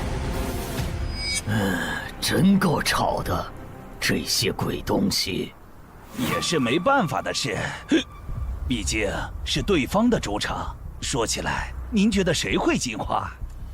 进化吗？也就是说，除了那只紫皮的英雄级鱼人，还有一只疑似亡灵法师的首领级鱼人也很超模。我没理解错吧？没理解错。如果遇到他们，我的建议是周旋，等待支援。先别聊了，有鱼人过来。是这只吗？不是。那看来咱们运气不错。大美，竟然能召唤眼球怪物的人类冒险者，怎么偏偏是我碰上了？啊！火法师遇到了眼球怪物的召唤者，正好去试一下进化后的我和那只眼球怪物谁更强。全体注意，英雄级鱼人现身了，他正在往西南方向移动。这只首领级鱼人不强，别让他跑了。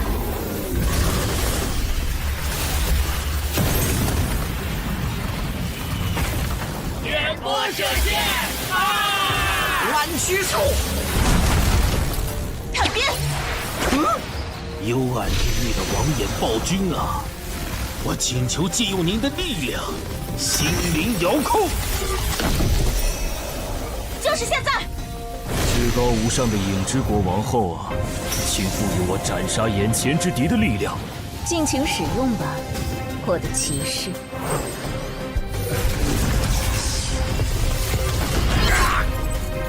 干掉了一只首领级鱼人，可以交差了。西门方向的冒险者请注意，有英雄级鱼人正在往这个方向移动。啊！英雄级鱼人，怎么来的这么快？怎么办？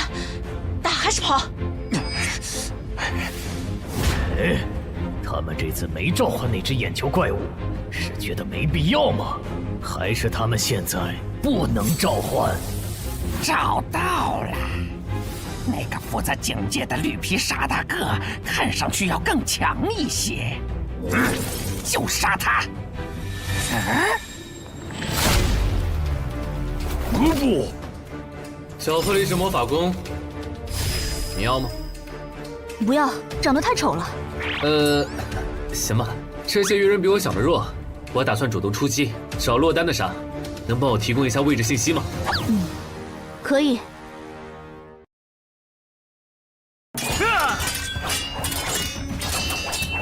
这些鱼人的实力好像还不如同等级的哥布林小。这样看，那这英雄级鱼人应该也不会强到哪去，白担心一场。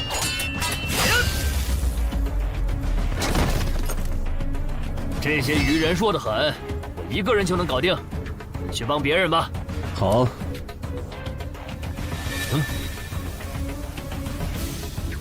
搞什么？原来你们还能变强吗？希望这些人类冒险者能争点气，不然我这趟可就白来了。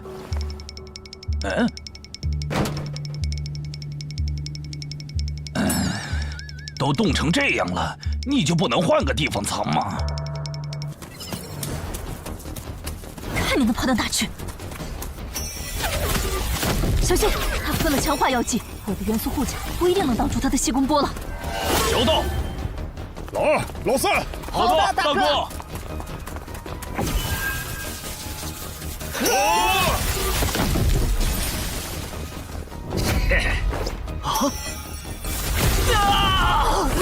小心！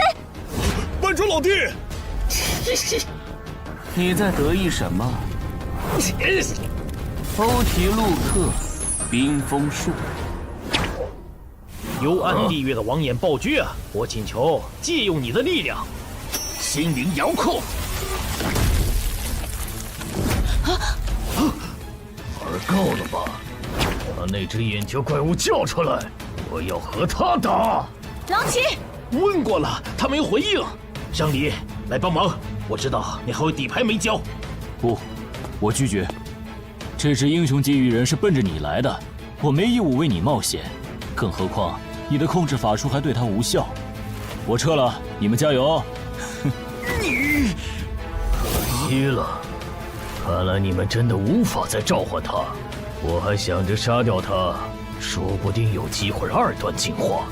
狼骑，没用了。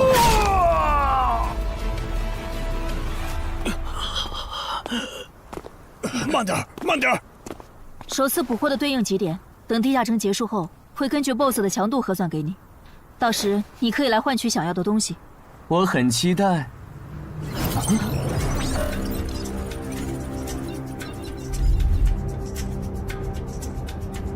该咱们登场了。大意了。虽然对10级人类冒险者的强大有一定预期，但强化到9级的基因巢穴守卫，竟然这么轻松就被干掉了。这个高等级的人类冒险者和森林里遇到的那些完全不一样，不能再……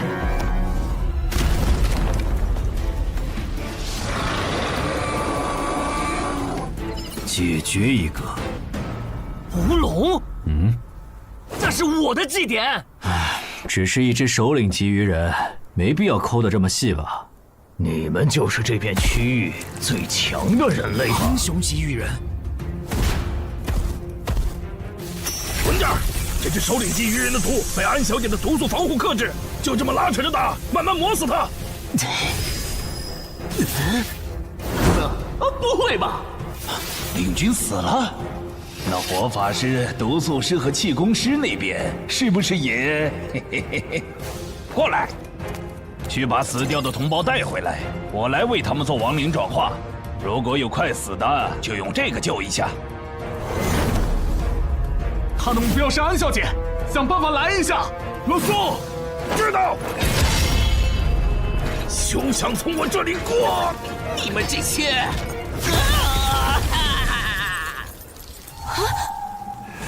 天使，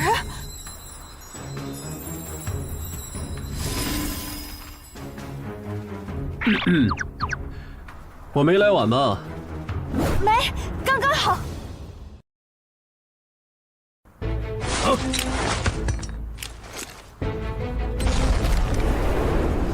这谁扔的烟雾弹？不对，我感知掉了。正常烟雾弹没有这种效果，这是旧化的烟雾弹。火法师和领军死了，主人让我喊你回去。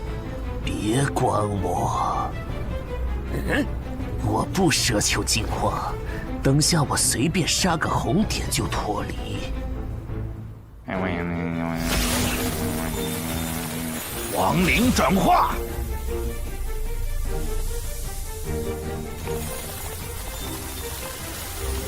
我变成亡灵了。对，主人，我回来了。啊！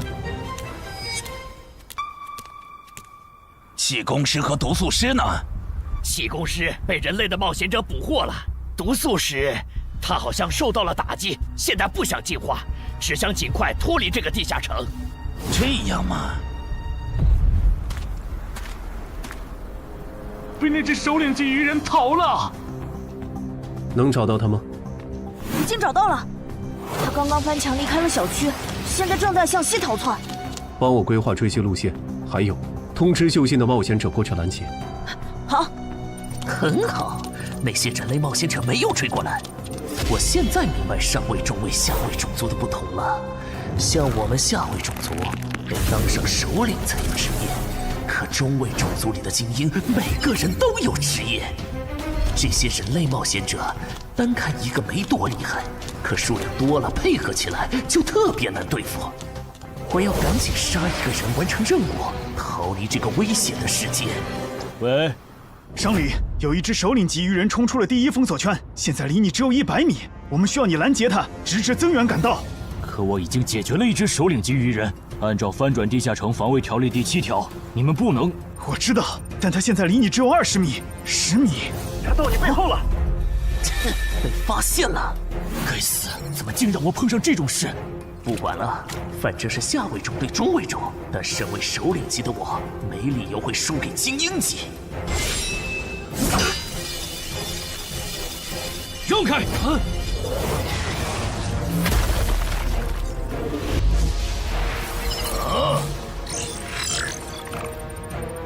你连偷袭都不会吗？刚才为什么要喊出声来？笨蛋，我那是在帮你解围。这两个黑点移动的速度好快，这样看，我这边应该是来不及了，有点可惜。本来我还想着吃掉它们，升到11级以后再进化的。啊，那是进化之光。等等，英雄级鱼人竟然还能进化，这不是6到10级地下城吗？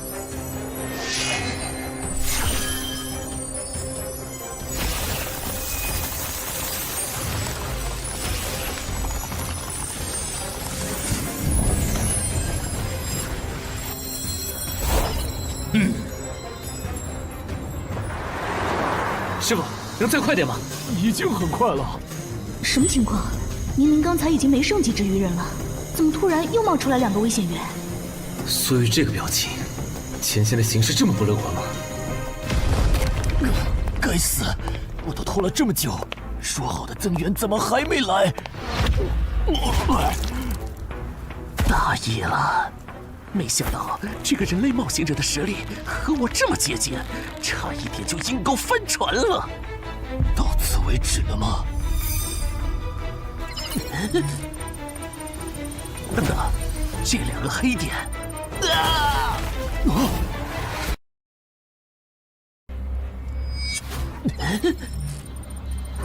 等等，这2个黑点，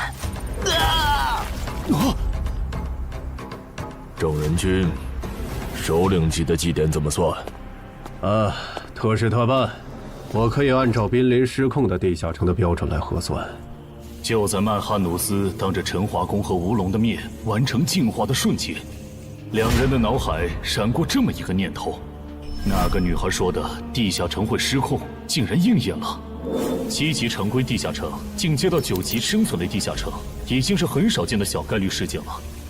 在这个基础上，又出现了英雄级个体，并且还能主动进化，这种事简直闻所未闻。唉，我到底是有多倒霉，才会一头撞上这种死局？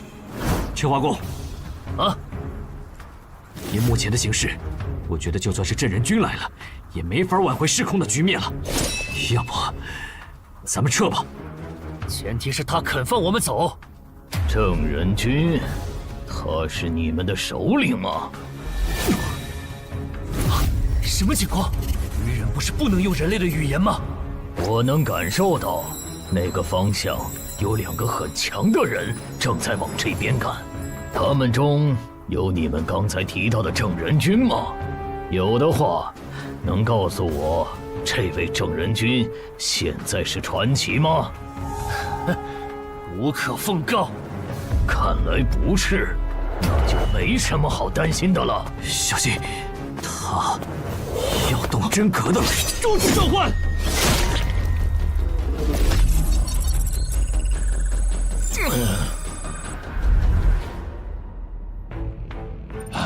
终于出现了黑点，不过保险起见，还是先完成脱离任务，先去解决一个红点吧。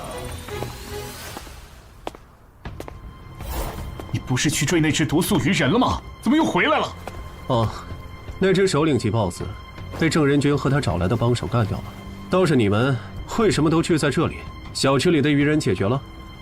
大部分解决了，除了吴龙和陈华宫负责的英雄级鱼人，现在只剩下陈海家里的鱼人没解决。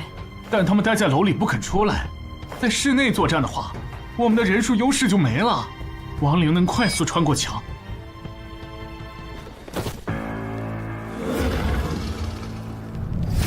这些人类冒险者怎么聚到一起了？麻烦了，人类聚到一起，人数多了，自己反而兵力不足了。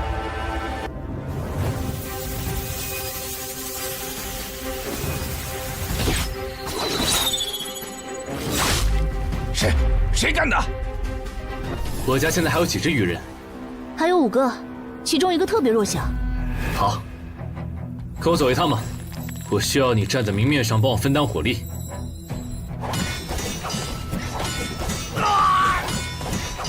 够了，我玩腻了。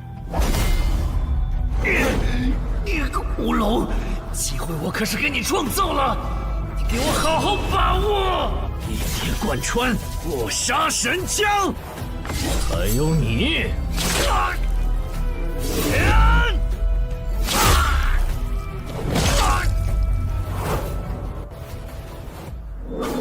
还没看够吗？厉害！你是怎么发现我的？与生俱来的天赋，我能闻到等级和我相当和在我之上的强者的味道。那边的也别藏着了，我是不会露出破绽给你们的。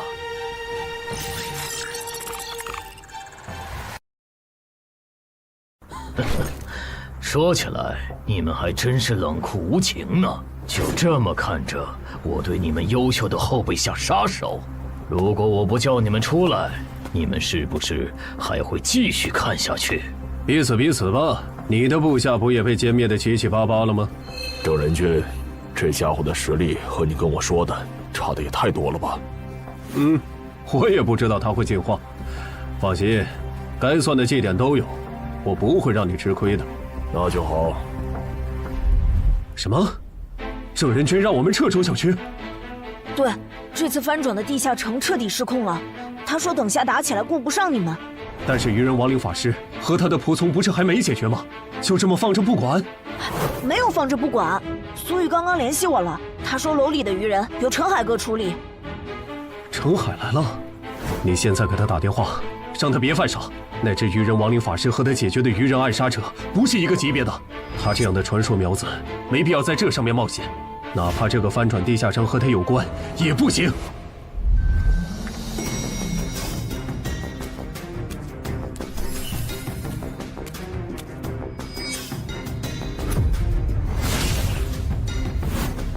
别回头，继续往前。又被瞬杀了，开什么玩笑？这可是7级精英种亡灵，没办法了。你们去给我干掉那个绿大个儿。好。他这样的传说苗子没必要在这上面冒险，哪怕这个翻转地下城和他有关也不行。小哥，不行啊，陈海哥关机了，电话打不通。啊，关机了？啊？需要帮忙吗？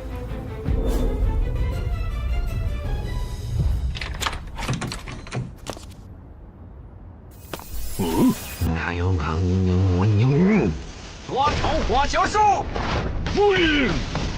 就是现在！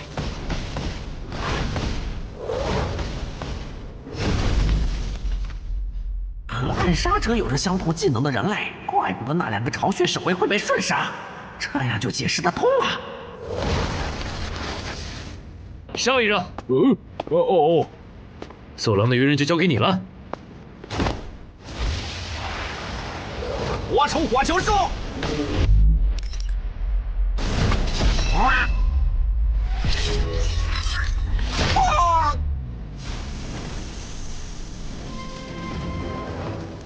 那是愚人亡灵法师，怎么没露面？算了，用过去式找吧。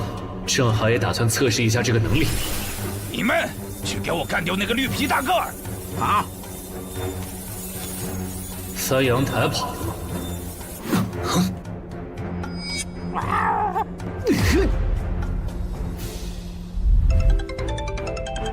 姚哥，我这边抓到了不用来探路的普通愚人。这个先放一放。你现在在哪儿？我当然在我家。你家现在很危险。你是说愚人亡灵法师和他的亡灵仆从吗？那些亡灵已经被我处理掉了，但那个愚人亡灵法师我没逮到，被他翻阳台跑了。什么？你提醒下小区里的冒险者，注意别被他抓。陈海，好久不见。徐茂，你怎么也来了？我来的晚，小区里的首领级愚人就赶上1只，听说你这边还有1只，就过来碰碰运气。那你算白来了，大鱼已经跑了，他手下的亡灵也被我和我的哥布林随从清干净了。何不？那把武器，这些等等再聊，咱们得撤了。撤？不去帮吴龙和陈华攻我，已经帮不上忙了。你和宗玄是对的，这个翻转地下城确实失控了。虽然回音受到的伤害不会同步给本体，但回音被毁是会消耗体力的。而且打到现在，我这边的牌基本都展示一轮了。安然，如果你的暗杀拳杀不了这怪物，那咱们今天都要交代在这儿了。再来一次，显现回音。啊！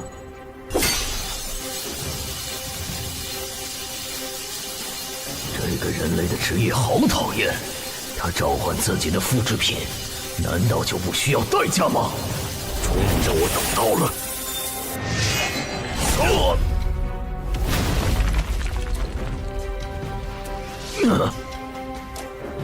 这都没死，看来他其他属性免疫很强啊！正人君，这个 BOSS 太难杀了，我要求按15级翻转地下城 BOSS 的标准核算绩点。可以。好，那你接着磨，出机会了我再出手。或许是镇安君和安然的职业技能给到了曼哈努斯足够的压力，也可能是他们表现出来的态度刺激到了曼哈努斯。靠着职业的加成就能击败我，简直是痴心妄想。这让曼哈努斯做出了草率的决定。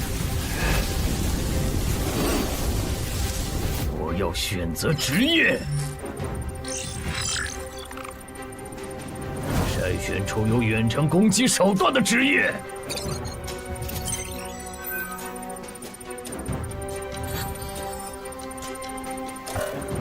少啰嗦，我选2。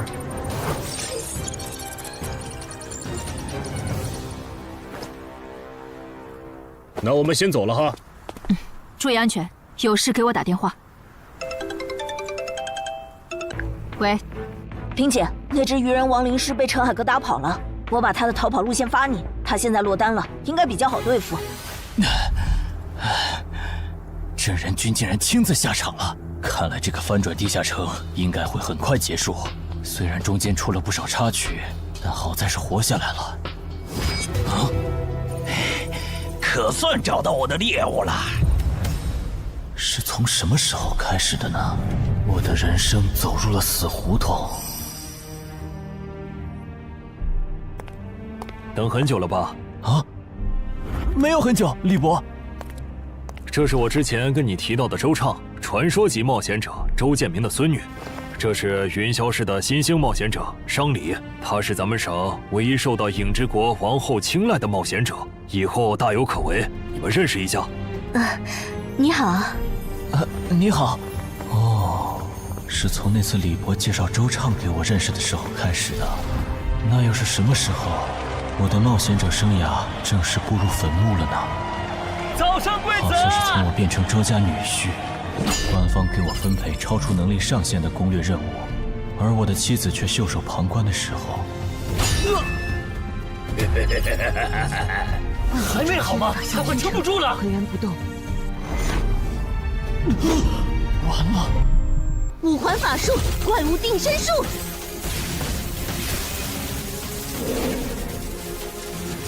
要火了！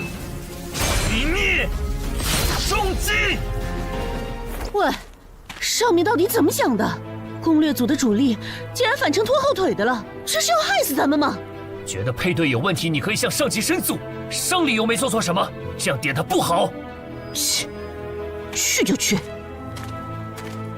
抱歉，这次是我拖累你们了。不用道歉，毕竟我也没想到，你竟然没继承到周建明的史诗级遗物。我估计官方也没想到。你们都认为我继承了？不然为什么是我们3个来攻略这个难度高于平均线的8级地下城？至少在官方看来，入赘周家，同时又是漳州新兴冒险者的你，继承周建明遗物是板上钉钉的事。如果你还想继续走下去，回去和你妻子好好聊聊吧，不然总被分配超难度的任务也不是个事儿。姐夫，你还没有搞清现状吗？你只是入赘到我周家，但并不意味着我们一定要把全部的资源压在你这个外人的身上。再说，你又没有成为传说冒险者的潜力，不如就走黄伯伯的路子，当个云霄市入口管理人算了。我觉得可以，你留在云霄正好可以照顾周德，而且也不用照顾。如果那个时候我没有入赘周家，我的冒险者生涯会不会就是另外一种样子呢？要是能重来一次，我能把它转化为亡灵吗？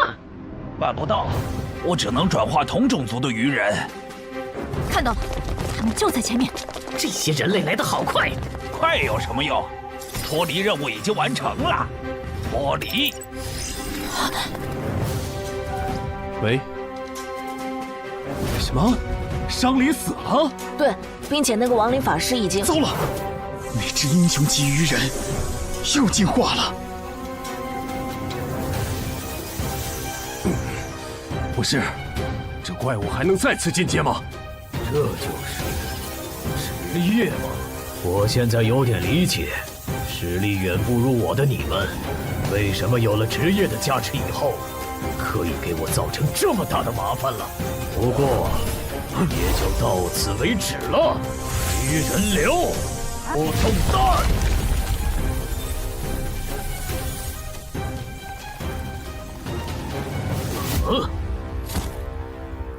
移形换位，欠你条命。这种时候就不要说什么欠不欠的了。哼，原来你的复制品还可以和别人交换位置啊！是啊，很方便嘛。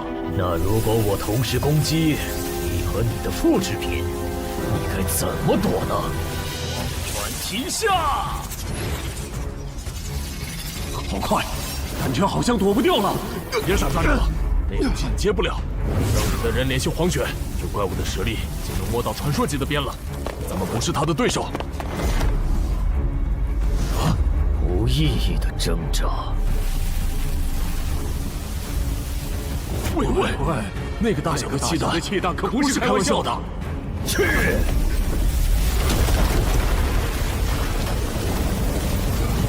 记住了，疏散市民吧。郑哥和他找来的帮手败了，那个鱼人 BOSS 身上一点伤都没有。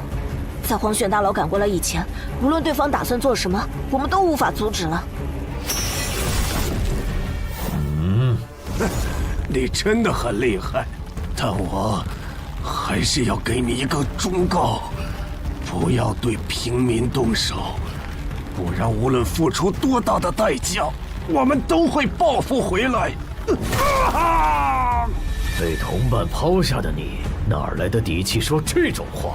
报复？呵呵，等我吃了你，我会变得更强。要报复，你们尽管来就是。好的，我知道了。陈海，能请你担任东山市临时负责人，帮助疏散市民吗？我拒绝，这个你可以自己来了。不一样，我和陈化工在这个翻转地下城上犯了致命错误，现在的我没有资格当这个临时负责人，而且总得有人站出来拖住 BOSS， 为大家争取时间吧。你赶紧逃命去吧，我尽量多为你们争取点时间。地下城失控，大家都有责任，你没必要把命搭上。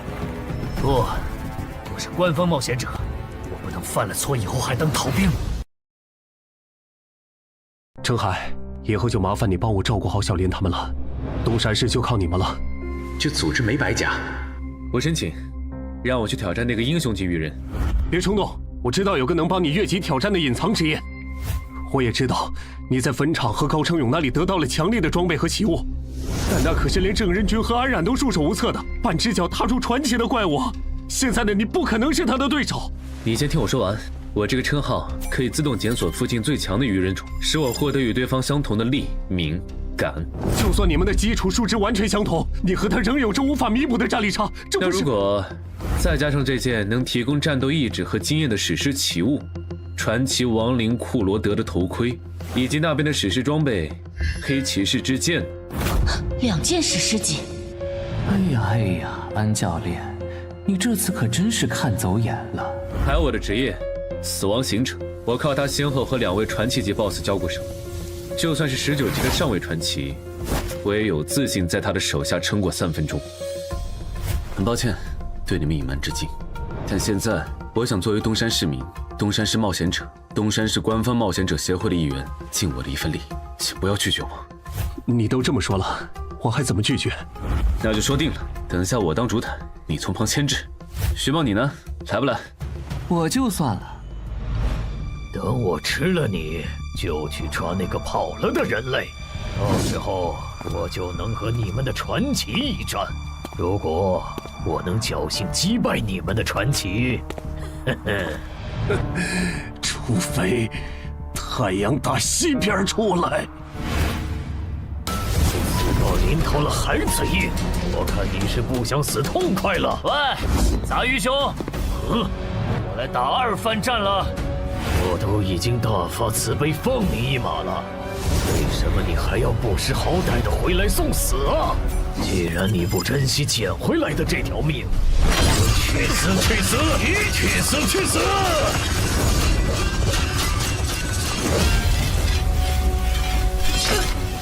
糟糕，死！移形换位。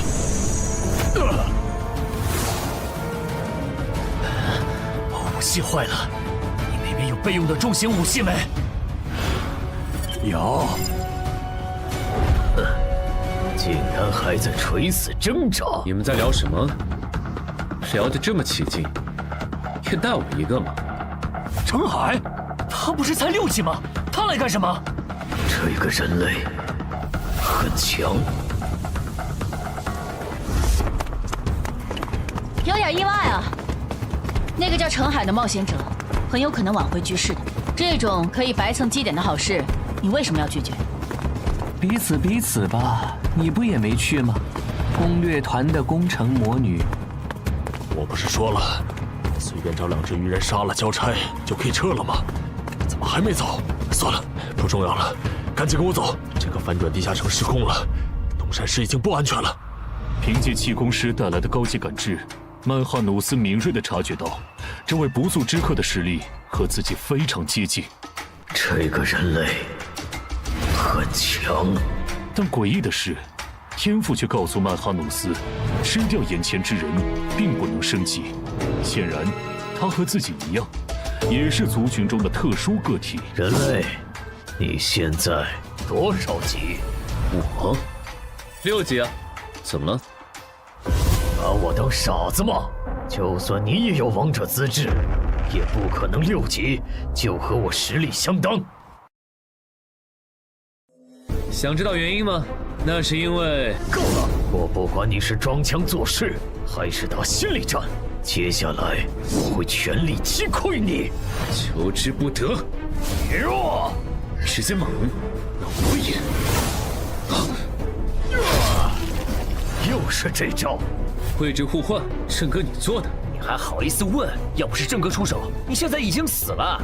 那个能召唤分身的家伙真是太麻烦了，得优先处理他。郑哥，你就信我一次，如果没把握和那个鱼人一战，我是不会来的。你确定？他的黎明坎可都在20以上，就算你之前通关的都是高位地下城，也都拿到了 A 或者 S 评级。不确定。行，那你主攻，我辅助。不是，他上下嘴皮子一动你就信了啊？他才6级啊！先杀一个，光顾着说话把他给漏了。移形换位，郑哥小心，他的目标是你。爱我的家伙，给我死！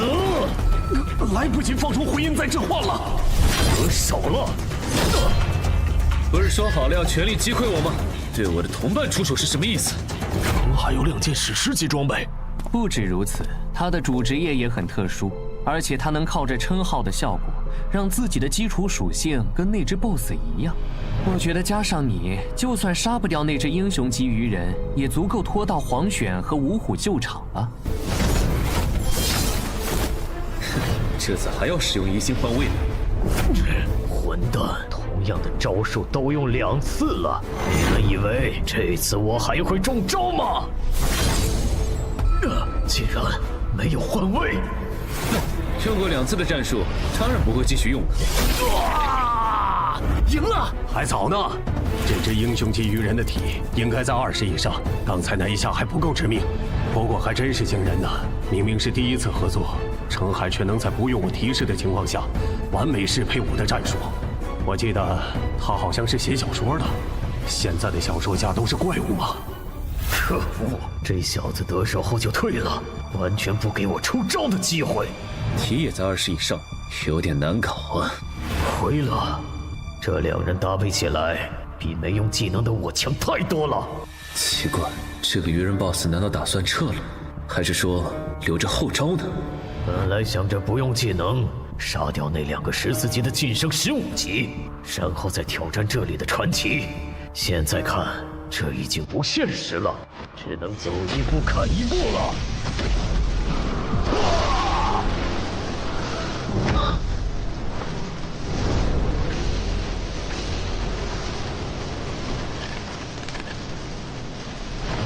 本来打算把这招留给你们的传奇的，但现在看来是没这个机会了。这个快跑！这鱼人的速度又提升了，这次我不一定能拦住他。至少在走之前，让我提升到15级吧。很好，他的一条胳膊废了，接下来应该很难再。上海，趁现在，收到。以为这样就能限制住我的行动，别太想当然了。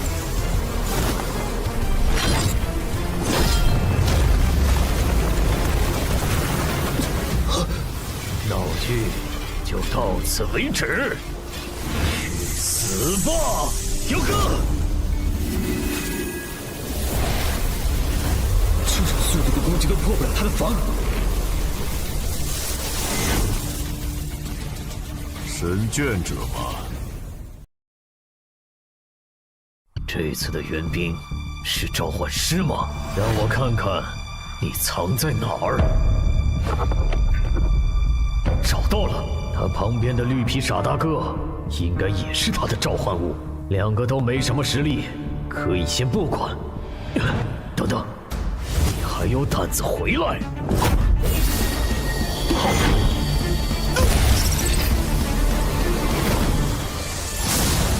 给我死！还能打吗？有点难。这是回血药剂，你和郑哥省着点喝。在增援赶到以前，咱们只能靠他撑时间了。我明白了，不杀掉你，我就不能对其他人出手。是这个意思吧？可以这么理解。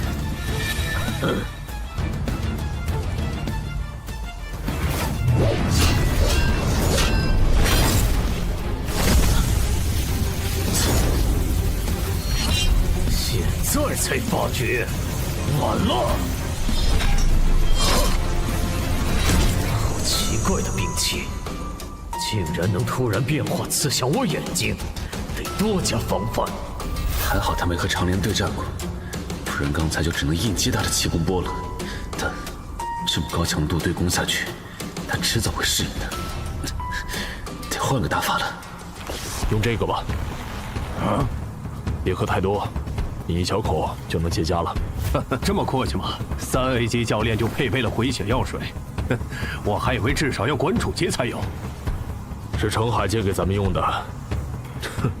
我估计他自己都没意识到，在6级这个阶段搞到这种级别的装备起雾有多难。我警告你别打他的主意啊！不管这个翻转地下城最终结果如何，程海都会成为我民省官方冒险者协会全力培养的超新星。我不会这么不识趣的。我能在民省淘到一个徐茂，已经是大功一件了，没必要为了不适合我的东西和你们交恶。不过说真的，都到这份上了，针对热武器的禁令，你还要遵守吗？我靠，这回血药水的味道怎么这么怪呀？里面加了芥末吗？想用追逐战来拖延时间，天真！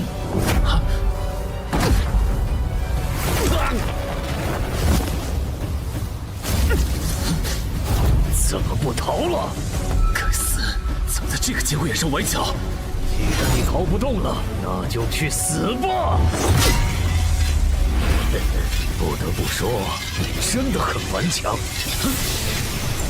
像你这样能和我周旋这么久的对手，或许以后我再也不会遇到了。神圣光了，先救人！来不及了。我会记住你的，人类。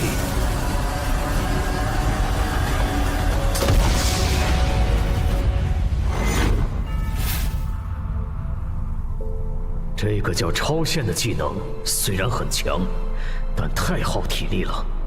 还好这个人类的等级不高，不然本大爷说不定真会败在你们手上。你还没赢呢，笑什么？你个手下败将，不会以为简单处理了下伤口就能和我再战了吧？别太异想天开！这是什么武器？竟然能破我铜皮铁骨的防御！安然，好了没？好了。那我这边就不用顾忌了。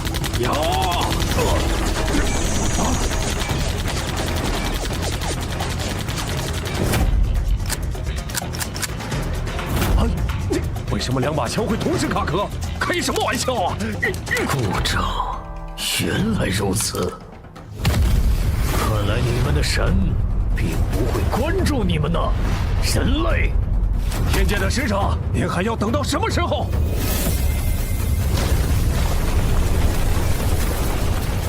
你怎么瞄准的？我刚才差点被你杀了。不会的，我有分寸。感激不尽，武神。不是，他这都没死。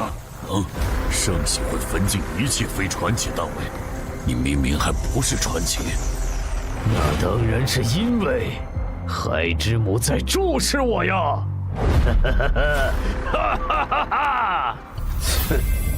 本来想着有限度的使用这武器，尽量控制地下城的失控的影响，但遇到这种打不死的怪物，蝼蚁们继续呀！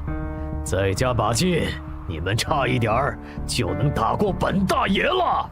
如果你不小心败在你所认为的蝼蚁手上，对你来说一定不亚于最终极的羞辱吧？就凭你痴心妄想！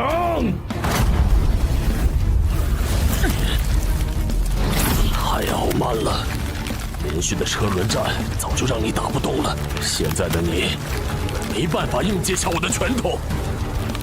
自己享有墓志铭吧！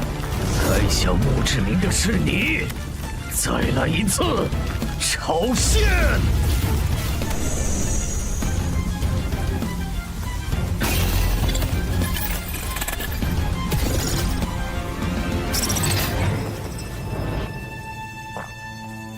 呼吸平稳了。不，奇怪，澄海的冒险者面板怎么弹出来了？他都没醒。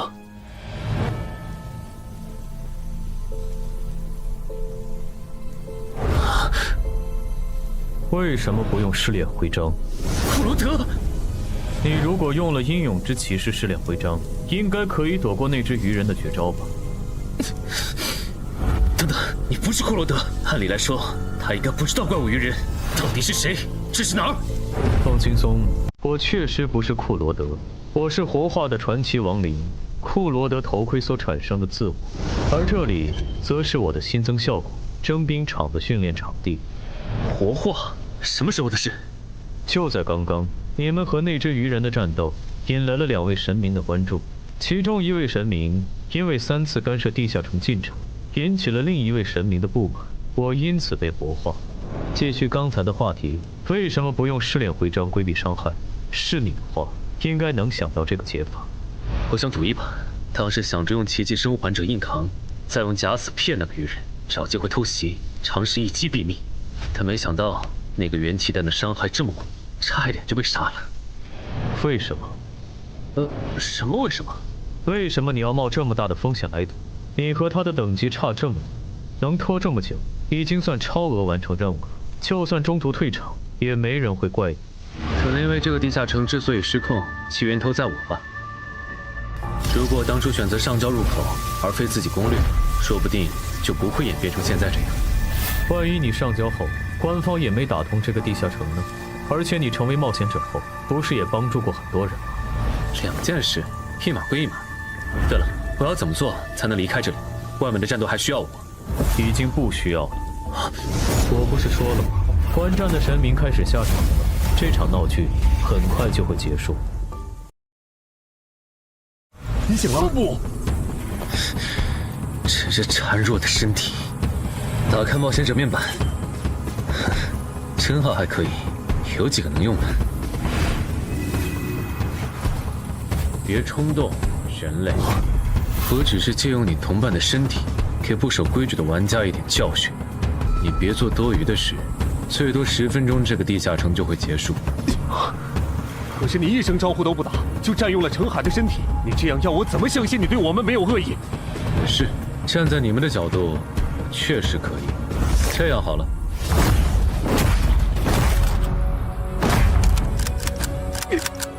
搞什么？怎么又卡壳了？死吧！啊！该死的人是你！哦，暗杀拳！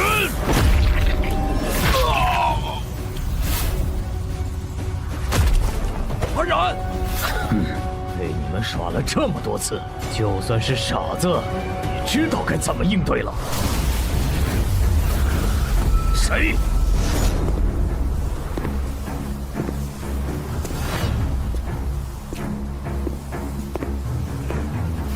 程海，你怎么又来了？换班换班，这只鱼人交给我。又来，阴魂不散的东西，你们真不会觉得？哦，这个绿皮傻大个是什么时候摸到我身后的？我竟然完全没注意。这都没能杀掉他，好可惜啊！无妨，至少废了他的生蛋。他现在无法召唤冒险者面板，已经是砧板上的鱼，只能被咱们狂揍了。一会儿你别插手了，我要和这条鱼玩玩。等它快死了，你再过来补刀。不，声带受损，无法召唤冒险者面板的曼哈努斯开始意识到，放弃上线，选择其战力，其实是一件很欠考虑的决策。前所未有的懊悔涌上曼哈努斯的心头。要是能重来，他不会再戏耍这群人类冒险者。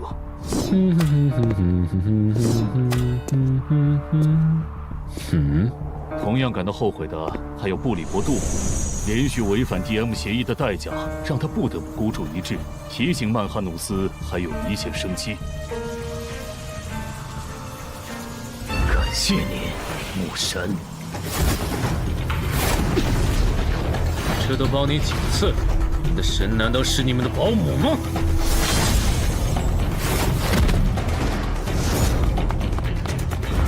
那个方向，好像抢姚文忠手里的回血药剂。冒险者面板，如果真让他治好嗓子脱离了，那么戏耍的我，岂不是要成为诸神口中的笑料？开什么玩笑！这人怎么昏迷了？谁干的？算了，纠结这个没意义，正好省了我一点时间。等我把嗓子治好，就去找你算账。这一次，我不会再给你机会了。侮辱母神的盔甲小子！怎么回事？我怎么突然就……难得下来玩一次，结果那点雅兴全被你们给搅和了。哼，不止，我给我使徒准备的无限药水瓶也因为你们损坏。杂鱼，你说你该怎么赔偿我？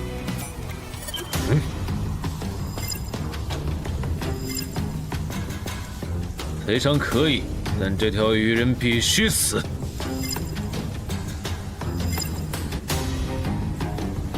我无所谓，别把我和你这种保姆混为一谈。我的使徒如果不能成长到可以正面战胜传奇的程度，那他就不配做我的使徒。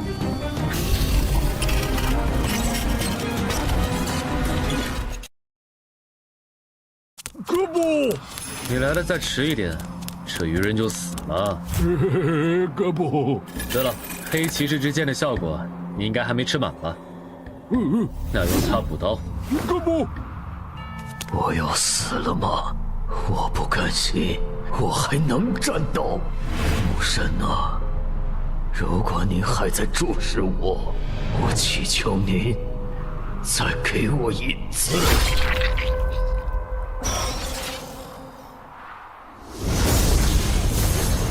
这是什么信条？为什么萨满大人的传承之书里没收录？你激活了哥布林的隐藏进化路径，跨级击杀敌对英雄种的精英个体，只要后续觉醒天赋和真名，就能成为货真价实的英雄种。真的吗？先别急着高兴。既然您已出手中断了这个翻转地下城，能不能先把澄海先生的身体还回去？他可是我钦定的继任者，如果有什么闪失，我和看好他的人会很心疼的。我刚办完事，你就急着催我走，这就是你们人类的待客之道。就我个人而言，还是很欢迎您本尊亲至，接受我们的感谢。但是上身澄海先生的身体就不太合适。哥，这样上马，那可是碾压了准传奇鱼人的未知存在啊！如果你不想小妹以后再也不理你，就别啰嗦。免了吧，嘴上说着感谢，实际却在天上埋伏了传奇战士，随时准备报喜发难。这不，还好，这位未知存在还算通情达理，总算是送走了。澄海哥，我的澄海哥！别哭了，我还没死呢。澄海哥，你醒了！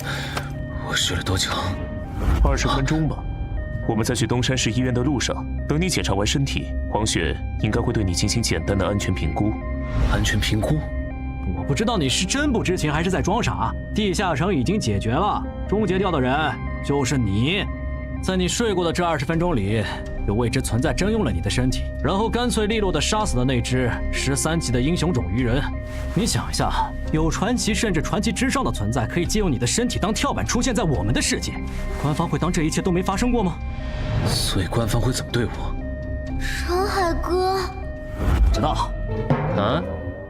不过不管怎么说，你都是东山市的英雄，不会有人敢为难你的。目前最坏的情况应该是你以后很难进入协会的决策层，毕竟没人敢拍板保证你身后的未知存在是否对我们抱有善意。不过我们散人联合就没这个顾虑，我们并不会因为这个原因就排斥你进入散人联合的高层，反而有未知存在做后盾的你更值得我们拉拢了。如果你在协会待得不开心了，可以考虑下我们，散人联合的大门永远为你敞开。啊！搞半天，原来你们想挖我！我不否认，毕竟6级就展露出超新星潜质的你，可以说是刮到了一半的大奖彩票。就算会得罪黄选，我也想把你拉到我们散人联合。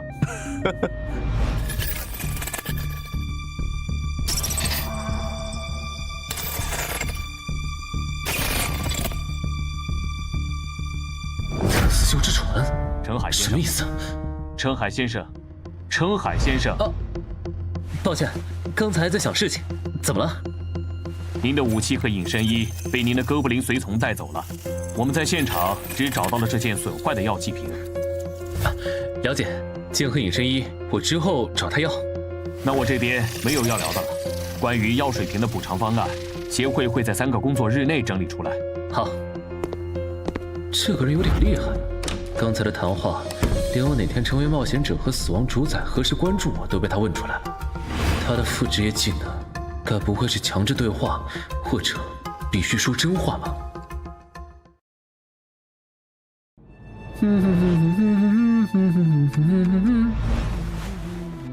评估结果出来了，澄海一切正常。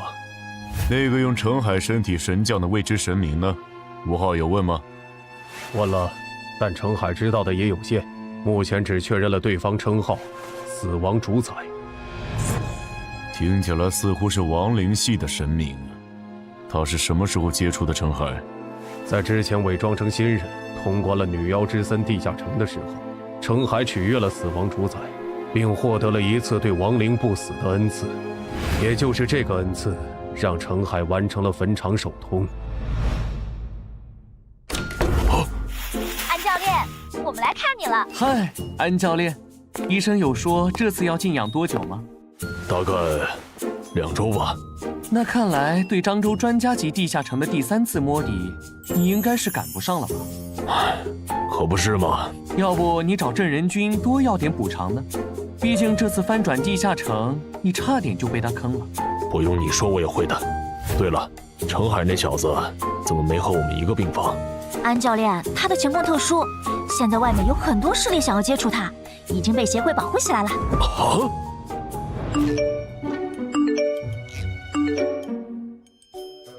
婉婉，不是吧？你如果担心自己的利益受损，那我可以通过散人联合的渠道帮你发声施压。毕竟啊，给协会上眼药这种事，大家都乐意搭把手。狗这么大，如果让姚哥知道了就……让我知道什么？姚哥，看来你已经想起来了。这样好了，有缘再见了，谁也是卷宗学者的人类冒险者。放心，我一点都不记恨这件事。毕竟打晕我的不是你，是你背后的未知神明。姚哥，但我怎么感觉你好像很在意这件事啊？好了，不跟你开玩笑了，你的安全评估过了，可以回家了。啊？现在吗？不需要再观察几天？怎么想留这儿白吃白喝吗？国内登记在册的神眷者就超过10个，他们背后的神明大多是守规矩的。说白了，只要你背后的神明没有展现出明显的反社会、反人类倾向，那协会这边就不会限制你的人身自由。反社会、反人类倾向？哎，你怎么又变样了？奇怪，我为什么要说又？算了，你和我简单说一下那位大人征用我身体的事吧。哥不。懂了。所以他是用我的身体打赢了那只鱼人，然后让你补了刀，你才进化成这个姿态的。不止如此，我还激活了隐藏进化路径，是连萨满大人的传承之书都没能收录的。那不错，正好你这个新形态蛮帅的，以后就叫你豪杰吧。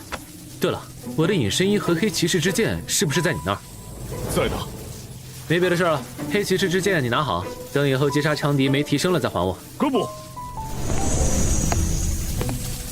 之前还担心他可能会跟不上我的脚步，现在看来这个担心有点多余啊！我的天，传说节！这效果也太 bug 了吧！征兵场我知道，这个突然冒出来的临时托管，该不会是降神吧？不行，我得问问。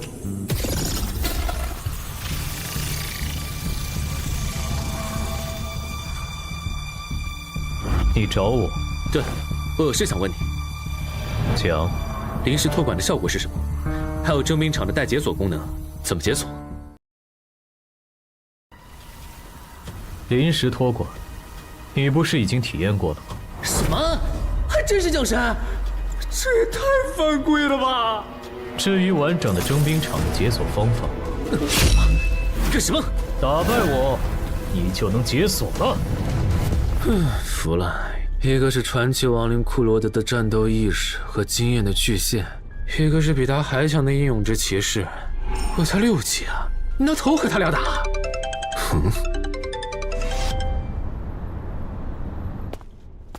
程海老弟来了。那个女冒险者不是地下城翻转的时候来帮助协助防守的吗？她怎么也在？哎，过来坐。就是她嘛，看起来不太像啊。是啊。没想到这位国家级超新星的气场竟然这么普通。王老哥，一阵子没见，你瘦了不少啊。有吗？陈海先生，恭喜你成为名声唯2的国家超级新星。按照这个步调发展，你未来将会成为1省负责人呐。正戏来了吗？曹先生您言重了，我就是运气好。你就别谦虚了，到了我们这个位置，哪个不晓得好运难求？更何况，你能成为国家级超新星，可不只有运气好这一种因素啊！我这人不喜欢弯弯绕绕，所以就开门见山了。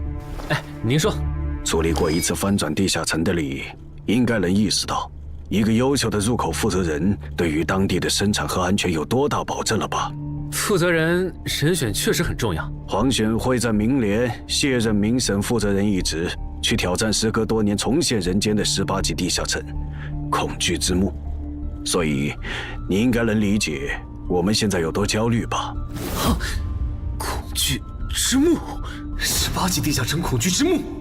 我知道这个地下城 ，BOSS 不是被传说级冒险者周建明带队击杀了吗？没那么容易，那可是连核弹都炸不死的怪物。周建明和黄雪他们当年豁出性命，也只是把它封印在了这个世界的某处，这才是真相。你所知道的，只是官方为了避免引起民众恐慌，特意修饰过的版本。但我还有一点不太理解，现在地下城就算出现，攻略价值也会下滑很多吧？这样一个地下城，为什么他会宁可舍弃民审负责人的身份，也要再挑战一遍？还是说这个恐惧之墓其实很特别？并不特别，就是个难度超标的18级亡灵系地下城而已。黄选在意它，主要还是因为天门山一战，他的很多战友死在了那里，再加上阿瑟瑞拉克的种族特性和弱点都已经被探明，现在不需要封印，可以直接击杀他们。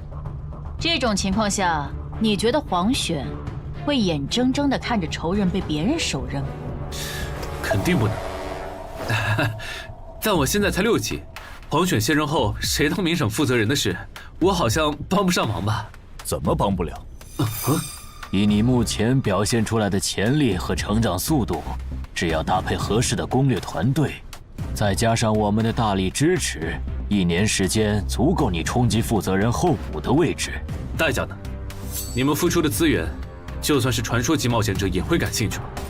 如果只是为了在高等级地下城翻转时照顾一下你们的产业和家人，我想这点小忙，应该换谁来都没理由拒绝吧。所以，你们到底想要我做什么？陈海先生，你误会了，我们投资你不需要你付出任何代价，我们只是单纯不选任某个人成为民审负责人。某个人？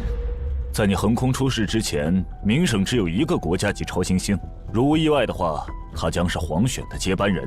但这个人性格过于恶劣，在他的崛起之路上，许多冒险者和普通人都成了他变强的食粮。据我们推测，他成为民审负责人后，必然会把手伸向我们，和他未来会向我们索取资源相比，我们为你投入的这些其实不算什么。那请容我拒绝。啊？虽然我确实很想接受你们的投资，但如果因此惹到实力强横、性格恶劣的前辈，那不管怎么算都是亏的。抱歉。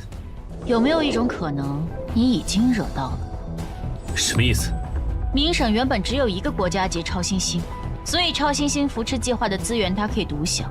但你出现以后，被他视为私产的资源，现在就要让出一份，你觉得他会怎么看你？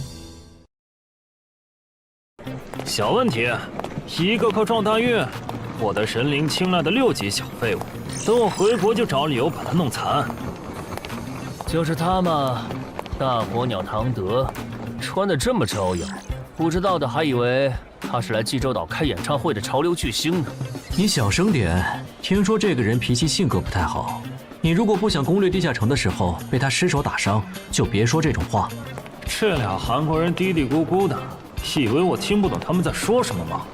要不是我急着升到传说，回去接黄选的班儿，肯定要教训一下这俩韩国佬。你好，你们也好啊，韩国的兄弟。这位是全仇，我叫卜子明，我们是韩国的国家级超新星。幸会幸会，我叫唐哲，圈内人喜欢叫我大火鸟，你们叫我大鸟就行。话说，咱们什么时候开始攻略济州岛的高难度专家级地下城？你想打听唐德？对，我听说他有点难相处。散人联合跟你说的，这你就别问了。不过你的消息源确实没骗你。不，应该说他比传言更难相处。我这个称号其实就和他有关。老实说，如果我后来没加入健身馆，现在可能已经死在某个地下城，或者被他和他的狗腿赶出明省了。不用太担心，你和唐德不是一个等级区间，现在还不属于竞争关系。只要你后面能控制好升级速度，他应该不会太为难你。但愿吧。说起来，你今年的地下城通关指标还没做吧？我过几天要去漳州挑战10级地下城山丘上的巨人。咱俩认识这么久了，还没合作过，要不要组个队一起？好啊。啊？你想在近期把你今年的地下城攻略指标全清掉？我感觉我的力、名、体，靠锻炼已经很难有明显的提升了。打算找2个合适的地下城，锻炼下实战能力。合适的地下城，很难找吗？那要不条件放宽一些？倒也不用。襄城区有一个难度中等的10级地下城，我跟那边的负责人打声招呼，把你加进去。真的吗？谢谢郑哥。嗨，这有什么好谢的？啊，对了，你那个药水瓶的补偿方案下来了，你空了记得去找姚文仲，顺便把你之前赚到的祭点一并兑换成奇物。好。你的无限红药瓶属于极珍稀的补给型器物，整个漳州没有第2件。我们目前能给出的补偿是：1. 同等稀有度的保命奇物；2. 1张奇物升级券。你看选哪个？我能看一下保命奇物的效果吗？可以。好霸道的效果，没有脱战的限制，说明可以在打不过又逃不掉的地下城 BOSS 面前强制脱离。如果不是只能用1次，我感觉它的价值要远高于稀奇古怪的回血药水。我个人建议你选1，因为奇物升级券只有高魅力才能发挥它的最大效果。高魅力？怎么说？你可以理解为，高魅力冒险者在使用奇物升级券时，会更容易得到自己急需的奇物和装备。至于这一现象背后的原理，学界目前还在猜想论证阶段。等等，我记得用奇物升级券换到稀奇古怪的回血药水时，不仅是面板提示我呀，而且那时魅力值才11，这算高吗？难不成那时候死亡主宰之类的什么东西就盯上我了？是他拉了我一把，从鬼门关前救回了我吗？是为了什么呢？陈海，不好意思，走神了。我选1。好，那我们接下来核算祭点兑换奇物。结果适合我的奇物就只有这2件，这跟手杖找东西时有一半的几率指错方向。不过有了它，以后碰到寻找类任务，总归能派上用场，也算是挺好用的辅助奇物。还有这枚戒指，虽然用1次要冷却3天，但这上面的范围性伤害法术，刚好可以弥补我没有群伤技能的短板。完美！现在的我已经没有死角了。必要再考虑一段时间。对，正好这段时间，我要去把协会的地下城通关指标做完，预计需要1个月时间，到时候我会升到8级。您和您的朋友也不用担心时间上会来不及。1个月嘛，那唐德应该也从济州岛回来了。行吧，1个月后我等你电话。没道理啊！我完全按照坟场的攻略法来的。为什么我假死后，坟场的 BOSS 还会攻击我啊？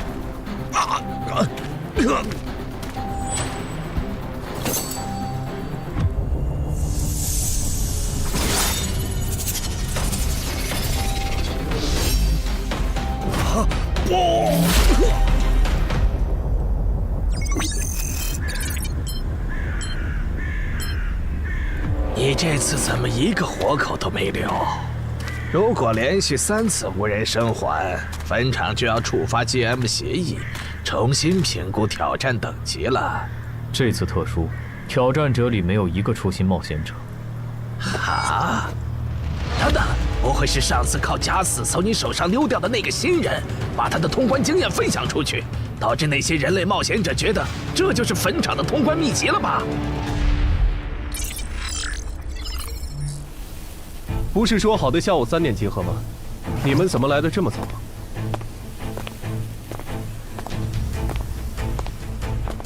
这次攻略行动一共几人？就咱们这些，你们是最后到的。啊？你怎么也在？我当初协助你们处理东山市翻转地下城，为的就是拿到山丘上的巨人地下城的攻略资格。原来如此啊！既然人已经到齐了，那出发吧。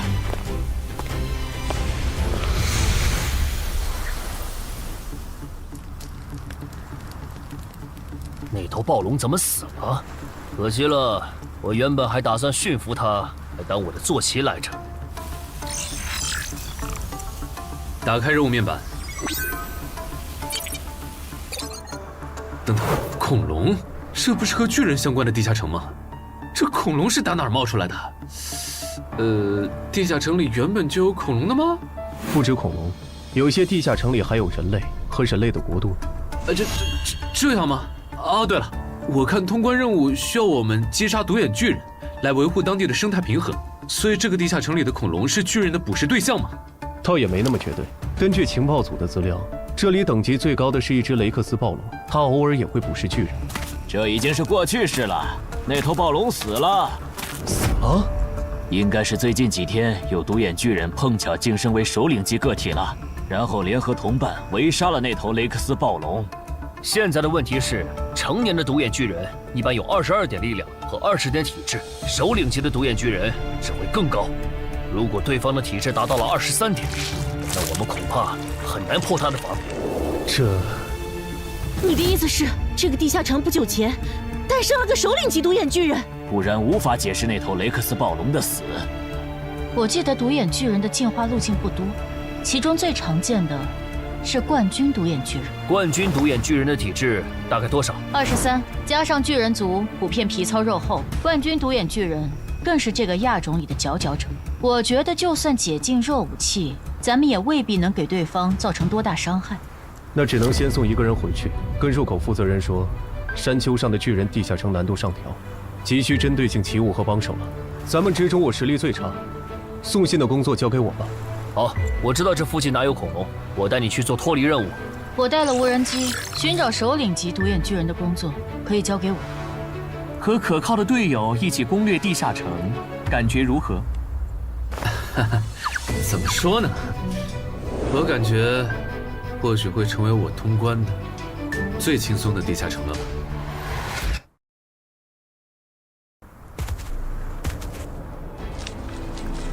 这头三角龙的力量有22点，正面强攻的话风险太大。我个人建议围杀放血，由一个人正面牵制，其余人从旁找机会。牵制的工作可以交给我的哥布林随从，没问题吧？可不。还没找到那只首领级独眼巨人吗？你要是觉得无聊，可以去成华宫那边帮姚文仲狩猎恐龙。啊，算了，我对没脑子的野兽不感兴趣。我明明用的低噪音无人机，怎么会被发现呢？独眼巨人的感知，不是说很低的吗？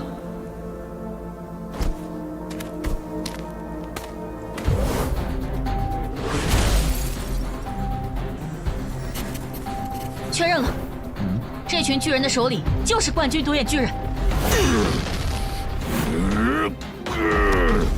不，来了！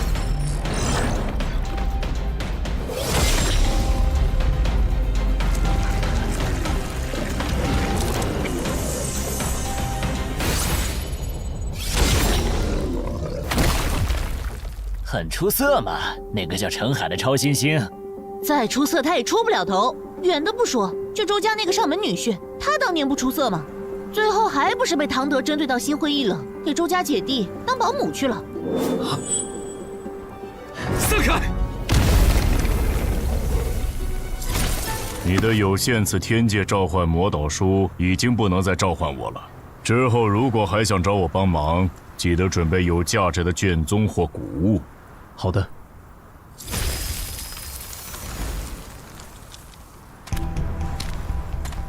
谁去看看他断气了没？没的话叫姚文忠过来做最后一击。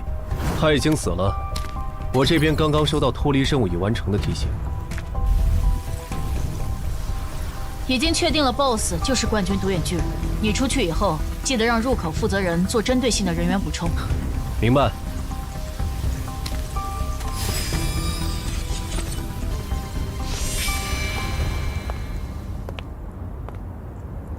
喂，唐哥，是我。你还记得给我打电话呀？我还以为你忘了有限次天界召唤魔导书是谁给你的了。我没忘，唐哥。说吧，连正人君都处理不了的英雄级鱼人，那小子是怎么打赢的？我听说他好像是某位神明的神眷。是，不过他在东山市翻转地下城的表现，其实有取巧的成分。好，他在初心冒险者阶段获得的称号是我与超级鱼人五五开，这使得他在力敏感上能和英雄级鱼人打平。再加上他还有一件能给他带来实战经验的头盔，和从高成勇那儿缴回来的镰刀。五五开，那不是初期冒险者和下位种族单挑陷入苦战后才会获得的称号吗？这小子哪来的狗屎运？开局崩成这样，都能混到国家级超新星。喂，他在说什么？好像涉及到中国的另一位国家级超新星，他说话方言味太重，我听不懂。所以，你认为他就是一个中看不中用的样子货？称他为样子货可能有点过了，但抛开神明眷属这一层身份，他不如陈华贵。那看来我的竞争对手还是郑仁君。这样，那个叫陈海的小子不用关注了，给我盯紧点郑仁君。好的。总算糊弄过去了。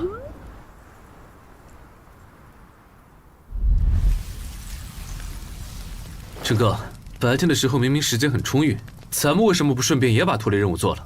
只杀掉一只三角龙，还不至于引起巨人的警惕。如果大量猎杀的话，这片区域的独眼巨人会因为领地被入侵而陷入疯狂。咱们人手不足，现在还没到和他们起冲突的时候。哦，原来如此。哎，你别听他瞎说，其实是因为杀的恐龙越多，通关时所需要杀的巨人就越多。他和杨公藏不想增加通关难度，所以你们就只能选常驻脱离任务。